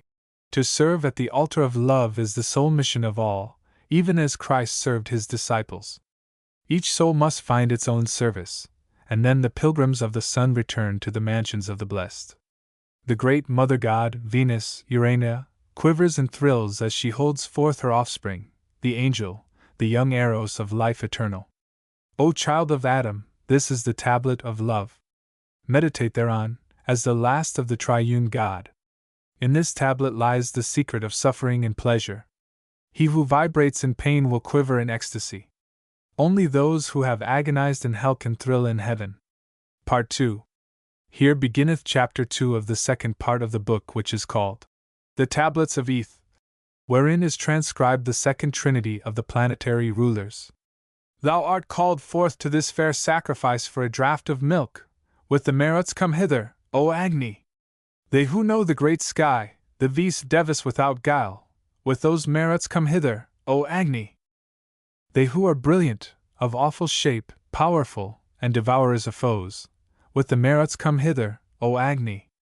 They who in heaven are enthroned as gods, in the light of the firmament, with the Maruts come hither, O Agni! Let us meditate on the adorable light of the divine rulers. May it guide our intellects. Tablet the fourth. The moon. Symbol night. A wonderful spider's web. The web glitters in the faint moonlight against a dark background of blue, moon invisible, on the outside of web a star, in the center a spot of light, underneath a coffin filled with stones. For reflection. Tablet the fourth. The web of life has caught the monad of the soul and thus incarnated the universe, for each soul incarnates its universe at birth, each one's world being different, and peculiar unto himself. At the first breath, the young child polarizes his relations to stars and earth, and it is the affinity and repulsion which make his life experience. And the stars weave the web in their lines of sextile, square and trine, of opposition and conjunction, thus enveloping the monad in the circle of necessity. Outside the star of the spirit, the ego, shines clear, free from the entanglements of the web and unaffected by the magnetic glamour of the moon. And lo! The coffin is filled with stones, a symbol of death and the moon, which is but a casket of stones. Therefore, little monad, caught in the tangle of the web of life and the glamour of earthly things, take heart, for, beyond all, is the star of your being.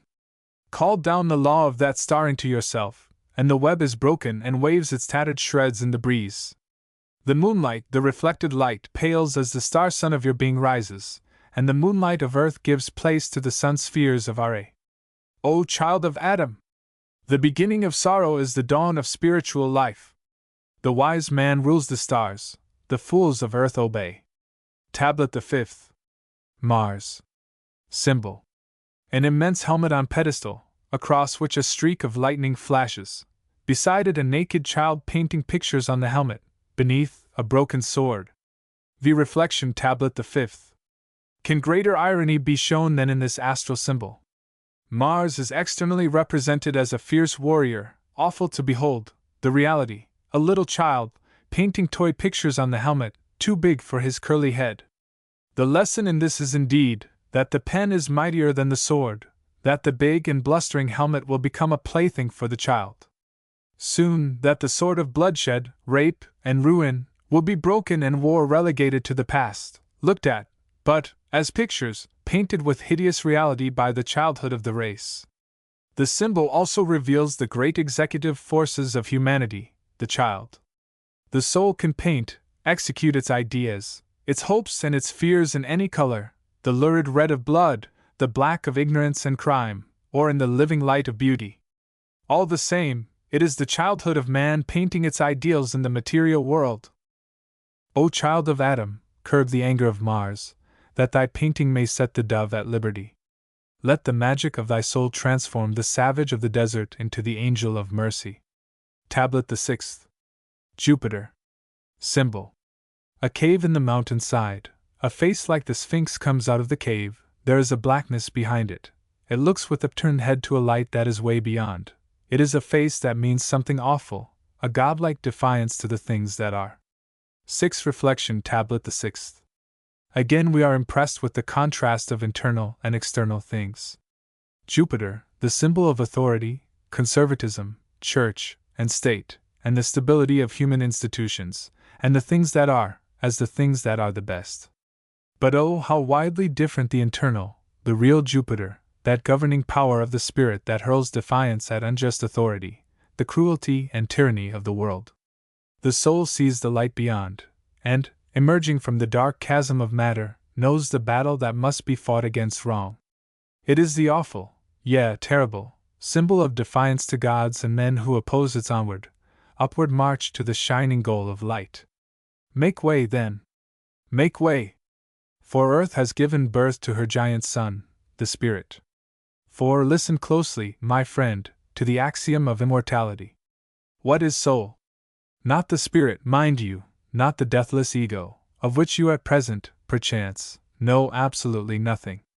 Soul is mere memory, a scavenger in earthly states, and a gleaner, a hired help, in the fields of heaven, and to become immortal, there must be something more than soul as the result. It must take such a vital interest in its Lord's work that, finally, it becomes too valuable to lose, and must be taken into partnership, so to say. The ego, Lord, has found a valued servant, a trusted steward, after much seeking, and at once adopts it as its very own. And so the soul becomes heir to the heavenly estate and receives the immortal, vital principle of spiritual union, and awakes from the son of earth a godlike being, free from the shackles of time, a dweller in eternity.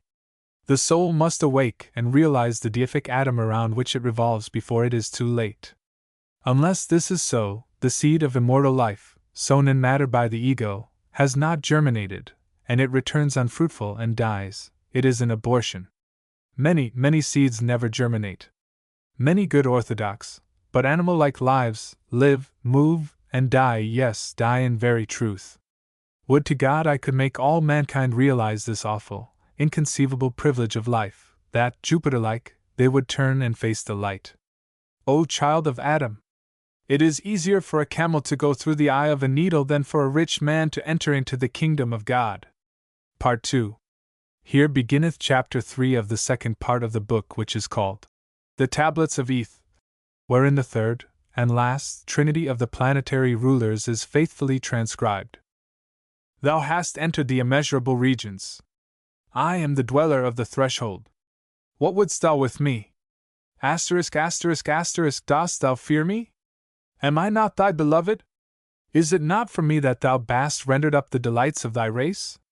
Wouldst thou be wise? Mine is the wisdom of the countless ages. Kiss me, my mortal lover.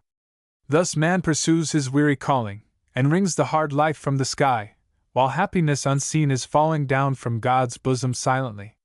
Tablet the 7th. Saturn. Symbol. A human figure with a scepter of power, a being of light crowned with flames. 7 Reflection. Tablet the 7th. In the external we remember Saturn as an old man, and as a skeleton with a scythe, as time, in fact. But see, O immortal soul, the real Saturn, as the angel of life, having from time gathered the experiences which crown him with light, holding the rod of power, the Christ born in the manger of Capricorn, the goat, life born of death, the conqueror of evil. He throws off the mask of age, and divine youth beams on us. He doffs the mantle of rags, and royal splendors clothe him. He lifts the hood, and behold the crown. He raises the crutch, and lo, the rod of power. He drops the scythe of death for the jewel of eternal life. O Mani Padme. O the jewel in the lotus. O child of Adam! Meditate on the transmutations of life. Behold the earthly miracle of the caterpillar, and the butterfly, of the toiling mortal and the transcendent God. Tablet the 8th. Uranus. Symbol. A human eye, from which darts lightning upon an ocean of matter. 8 Reflection. Tablet the 8th. The state of soul and spirit, penetration, the wonderful power of soul perception, which sheds its light on all visible things, receiving their images and interpreting them into the spirit, the all-seer. What does it not convey? The perception that can see deep into your soul and see, as it were, the yet unborn thought, that can distinguish the motive of action, that judges the realities of your soul. Such is the astral Uranian. For with us all are 3 planes of mind, the drift plane, the intellectual, and the spiritual, or internal plane, and thought reading can be on one or all of these different states. But only the Uranian seer can read the inmost mind, and so really know the possibilities of your spirit. Imagine an image of soft wax, covered with a sensitive skin. All impressions on the skin shape the plastic wax, but go no deeper, do not reach the soul. You can separate these impressions from your real self, when calm and alone, and look upon emotion as a surface play. But the tragedies of life strike deep. They affect the soul, and go to the center of being. Verbum sap. O child of Adam! Watch the tempest of life closely. The ego may sit calm amidst the storm, but if that be stirred, beware. The god acts, the soul alone watches. Tablet the 9th. Neptune. A winged globe. 9 Reflection. Tablet the 9th.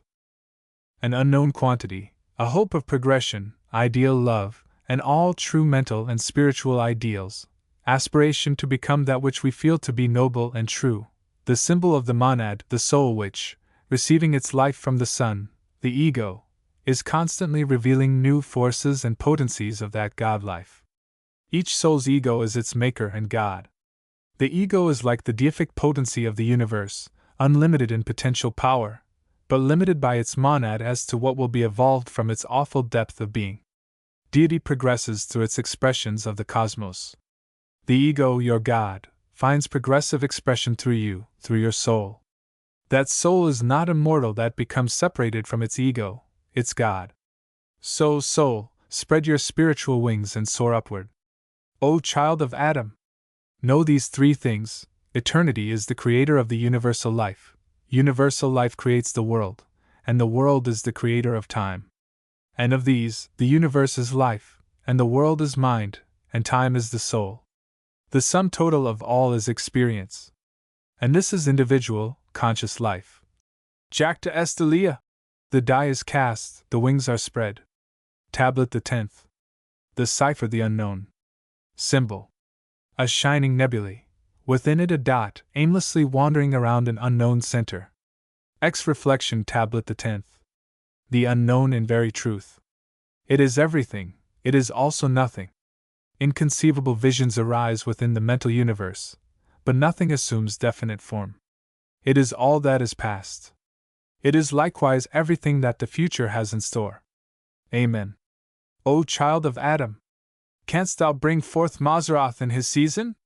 Or loose the bands of Orion? Part 3 of the book, which is called the Tablets of Eth.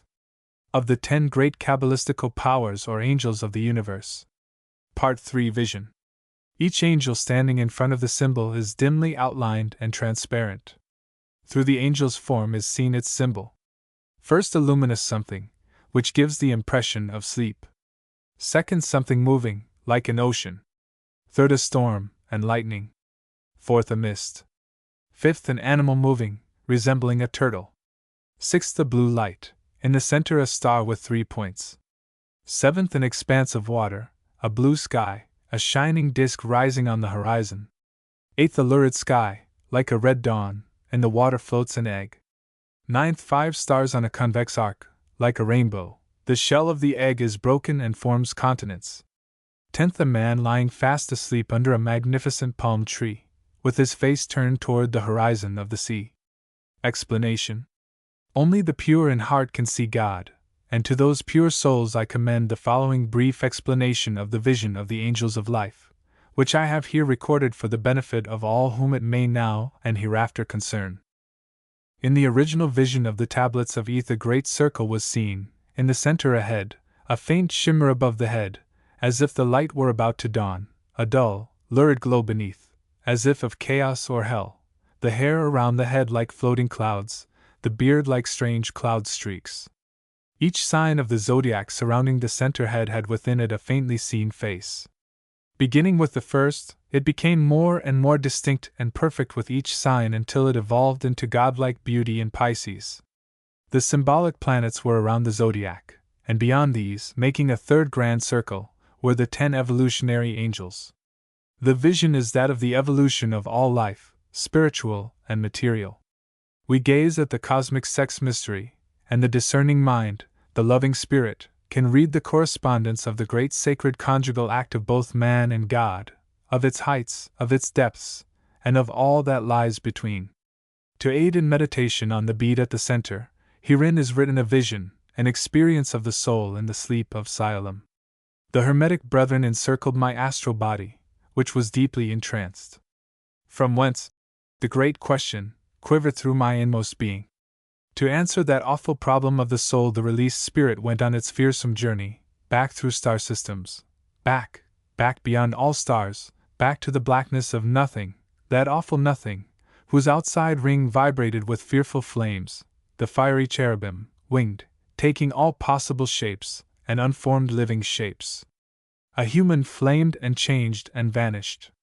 The tornado of whirling, flashing, chaotic life swirled and drove through the darkness of chaos of nothing from nothing, and that great, unknown abyss is God. But the life is evolutionary. Deity is progressive, so never can man cease to be. Never can he return to that awful center of nothingness, or be absorbed within the bosom of the unmanifested being. On and on and on, with deific power, God moves in ever-increasing whirls of evolution. Thus came the answer of the ages. From primeval force, from the mighty breath of unmanifested being, through every phase of action and reaction, from the energies of storm and lightning, from stardust to sunlight, has come the spirit of man. And the astral brethren understood. The 2 seals of the earth eye symbol. A human being, with a flaming, burning heart. 2 symbol. A round disk inside a light, as from a sun conceived, but not seen.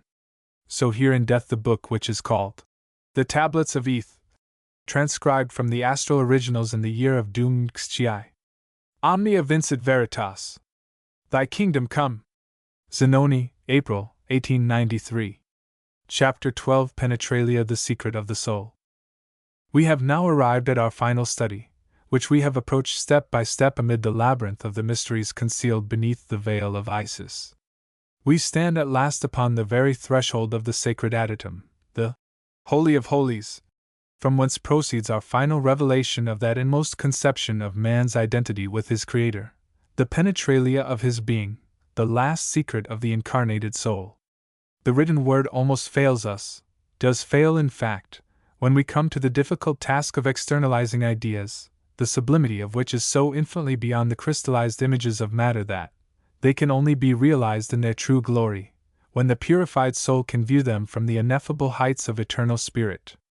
We are lost, dazed, at the brilliancy of the spiritual imagery that opens out before us, in its fathomless stretch of the eternities that are past, of the ever-imperishable present, and the unborn eternities yet to be, all of them linked together in one grand chain of spiritual relationship and deathless identity, as man, the angel, God, and God, the angel, man, as the triune cycle of being, within the incomprehensible cycle of necessity, which constitutes nature's cosmic university for the complete graduation, education, and purification of that self-conscious, deific atom of life, whose expression becomes the human soul.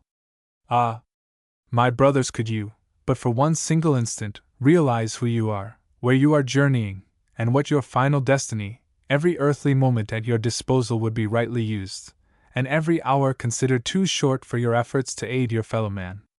Selfishness, wealth, and power would be so utterly contemptible in your sight that their possession would be considered a fearful affliction and a curse, the moment they exceeded the comfortable requirements of mundane existence.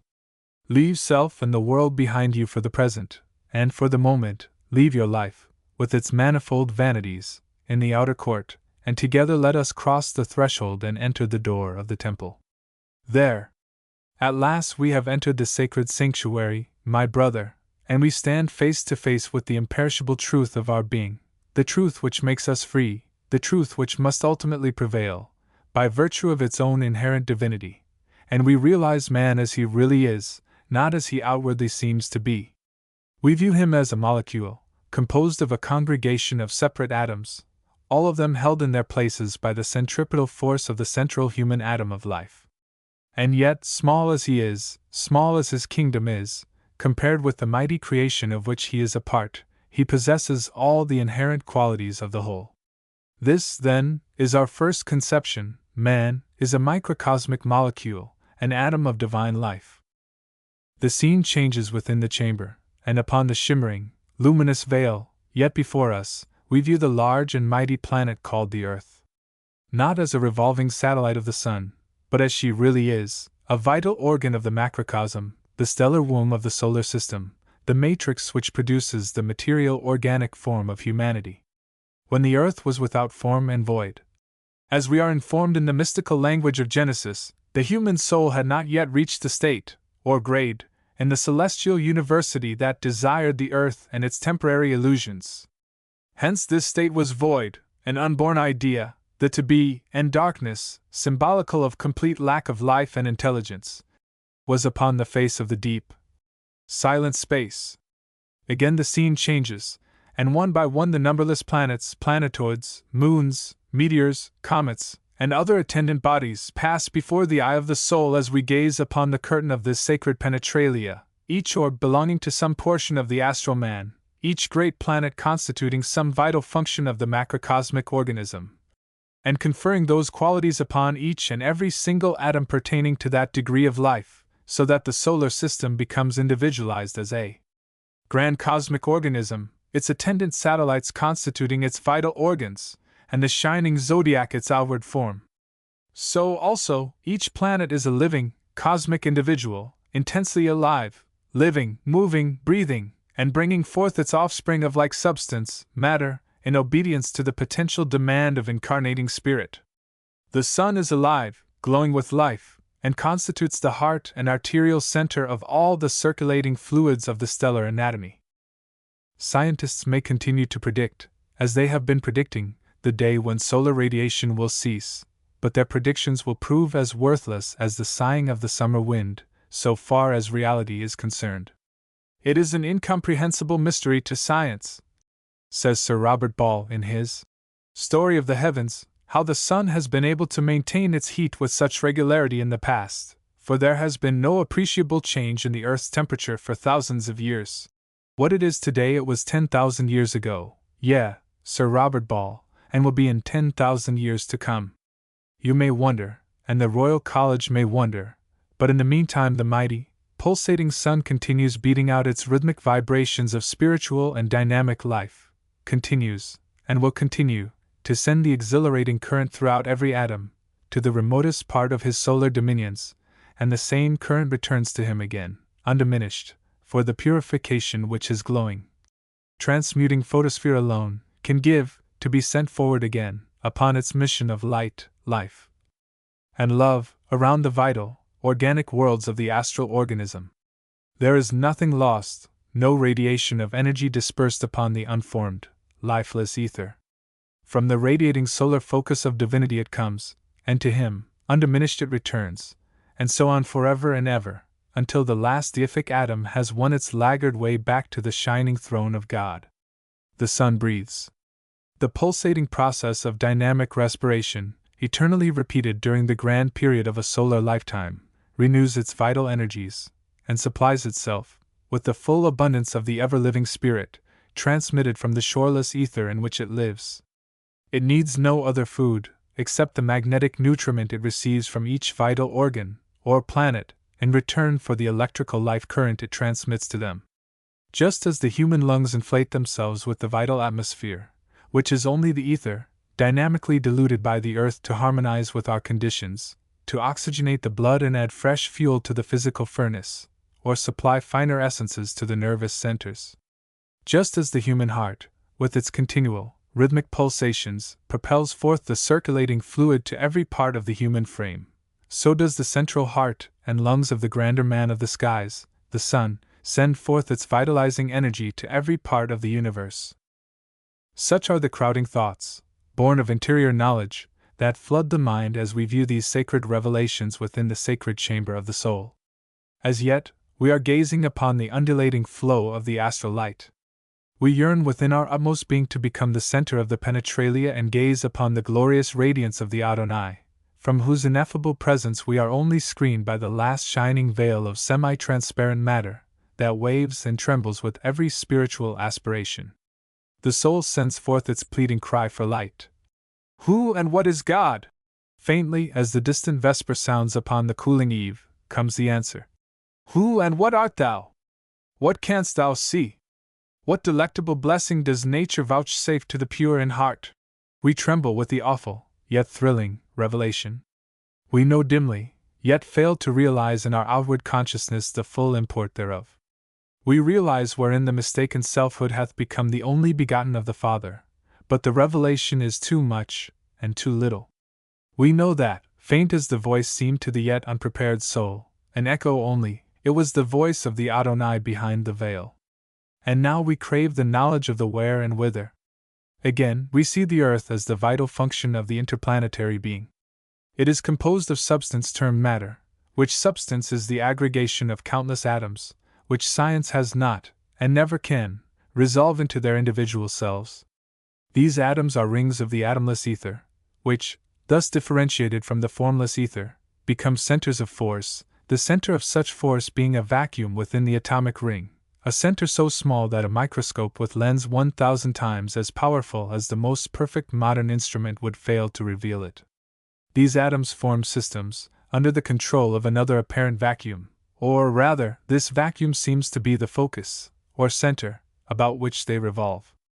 This system constitutes a scientific molecule of matter, and in response to the innumerable vibrations, they assume different forms or dimensions, and become, indifferently, molecules of oxygen, hydrogen, nitrogen, or carbon, as the case may be, all of which are but different modes of motion of the same primitive atoms, there being in nature but three things: ether, intelligence, and motion. What ether is, no one knows. We call it the formless spirit, the unmanifest, etc., but there can be no doubt but that motion is the product of intelligence, since we never see motion but as the manifestation of evolution, and this is the expression of mind. Therefore, we have a duality, ether and intelligence, one the living spirit, the other the eternal substance for its manifestation.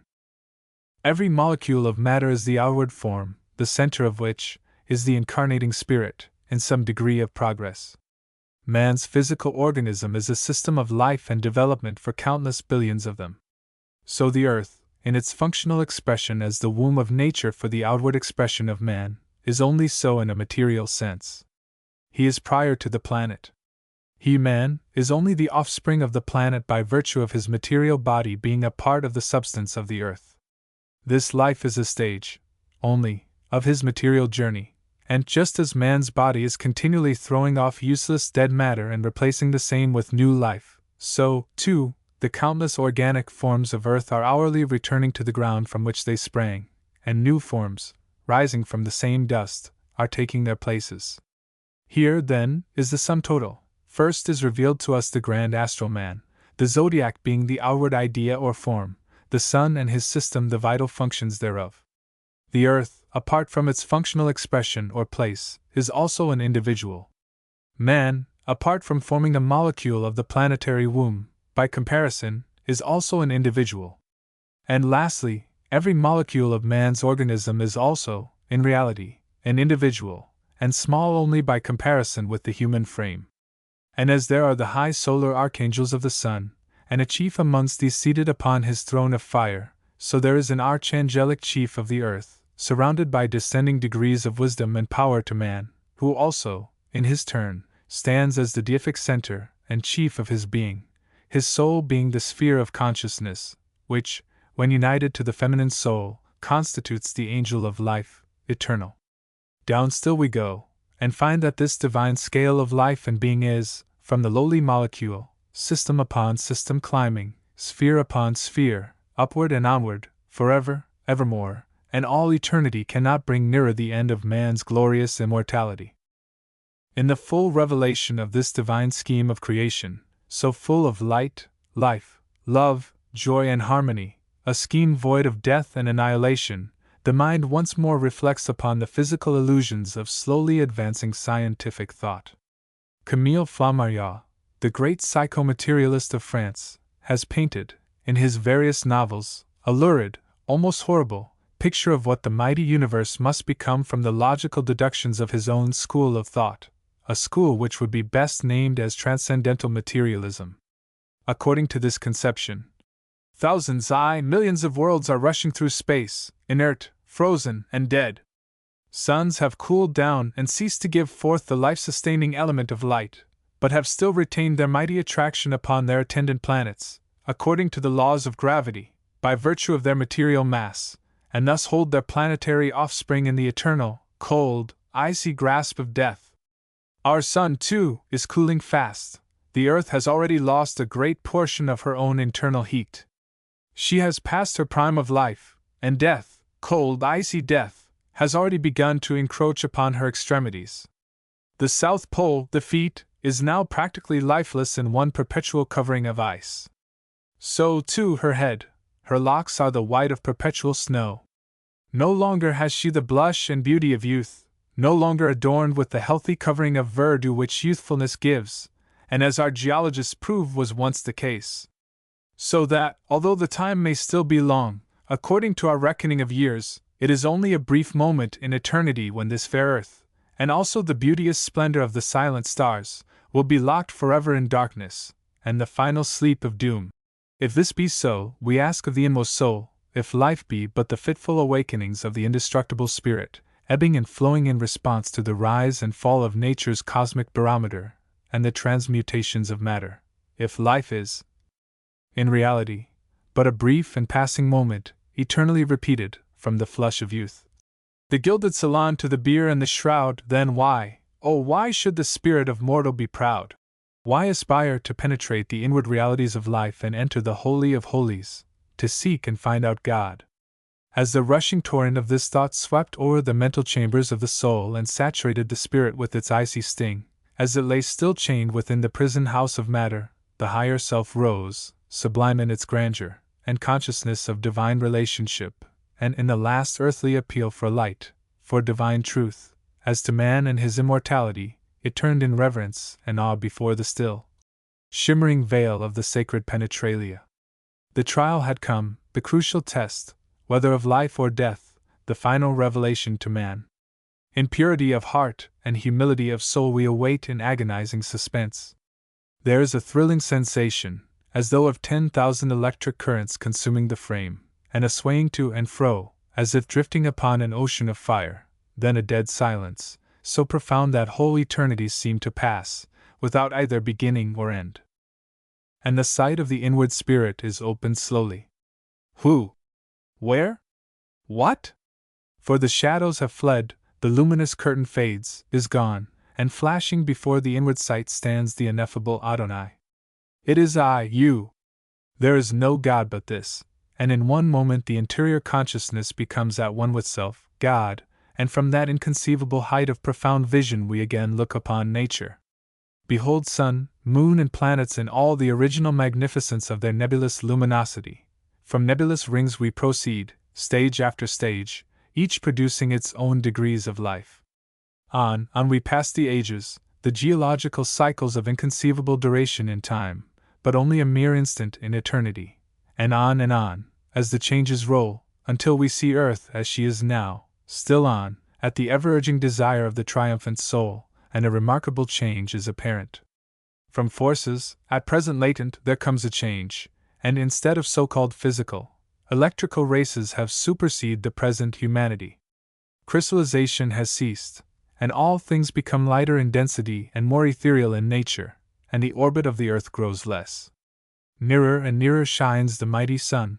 First Vulcan, then the swift messenger of the gods are indrawn within the solar vortex, each absorption producing a cataclysmic change upon our earth. Then comes the turn of Venus, while slowly and surely the orbit of the earth contracts, and nearer shines the sun, and finally, the beautiful earth, her mission over, the last atom of life beyond her rule, inward she sweeps, and is lost in the mighty ocean of fire as a stone is lost in the lake. Verily is the word of prophecy a literal truth.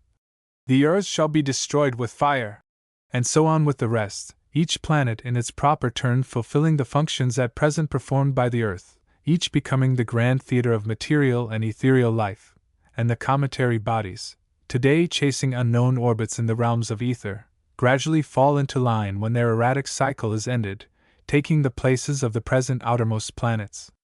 No such thing as death, no such thing as the dark silence of eternal night, for any organic creation of the Most High.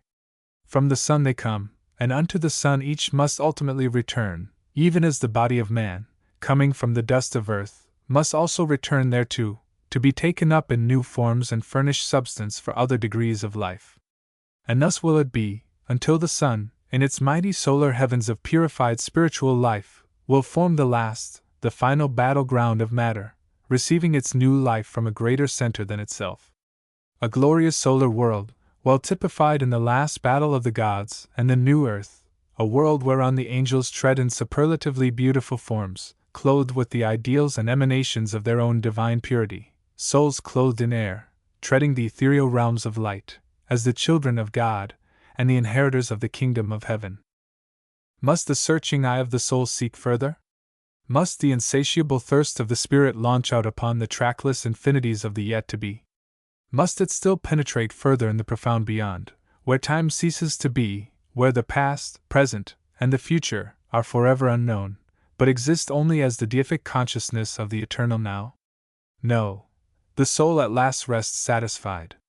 The final revelation is over. My brother, we have done, and in closing, have only to add that not until the speculating philosophy of earthly schools blends with the science of the spheres in the full and perfect fruition of the wisdom of the ages, will man know and reverence his Creator, and, in the silent penetralia of his inmost being, respond, in unison with that angelic anthem of life. We praise Thee, O God!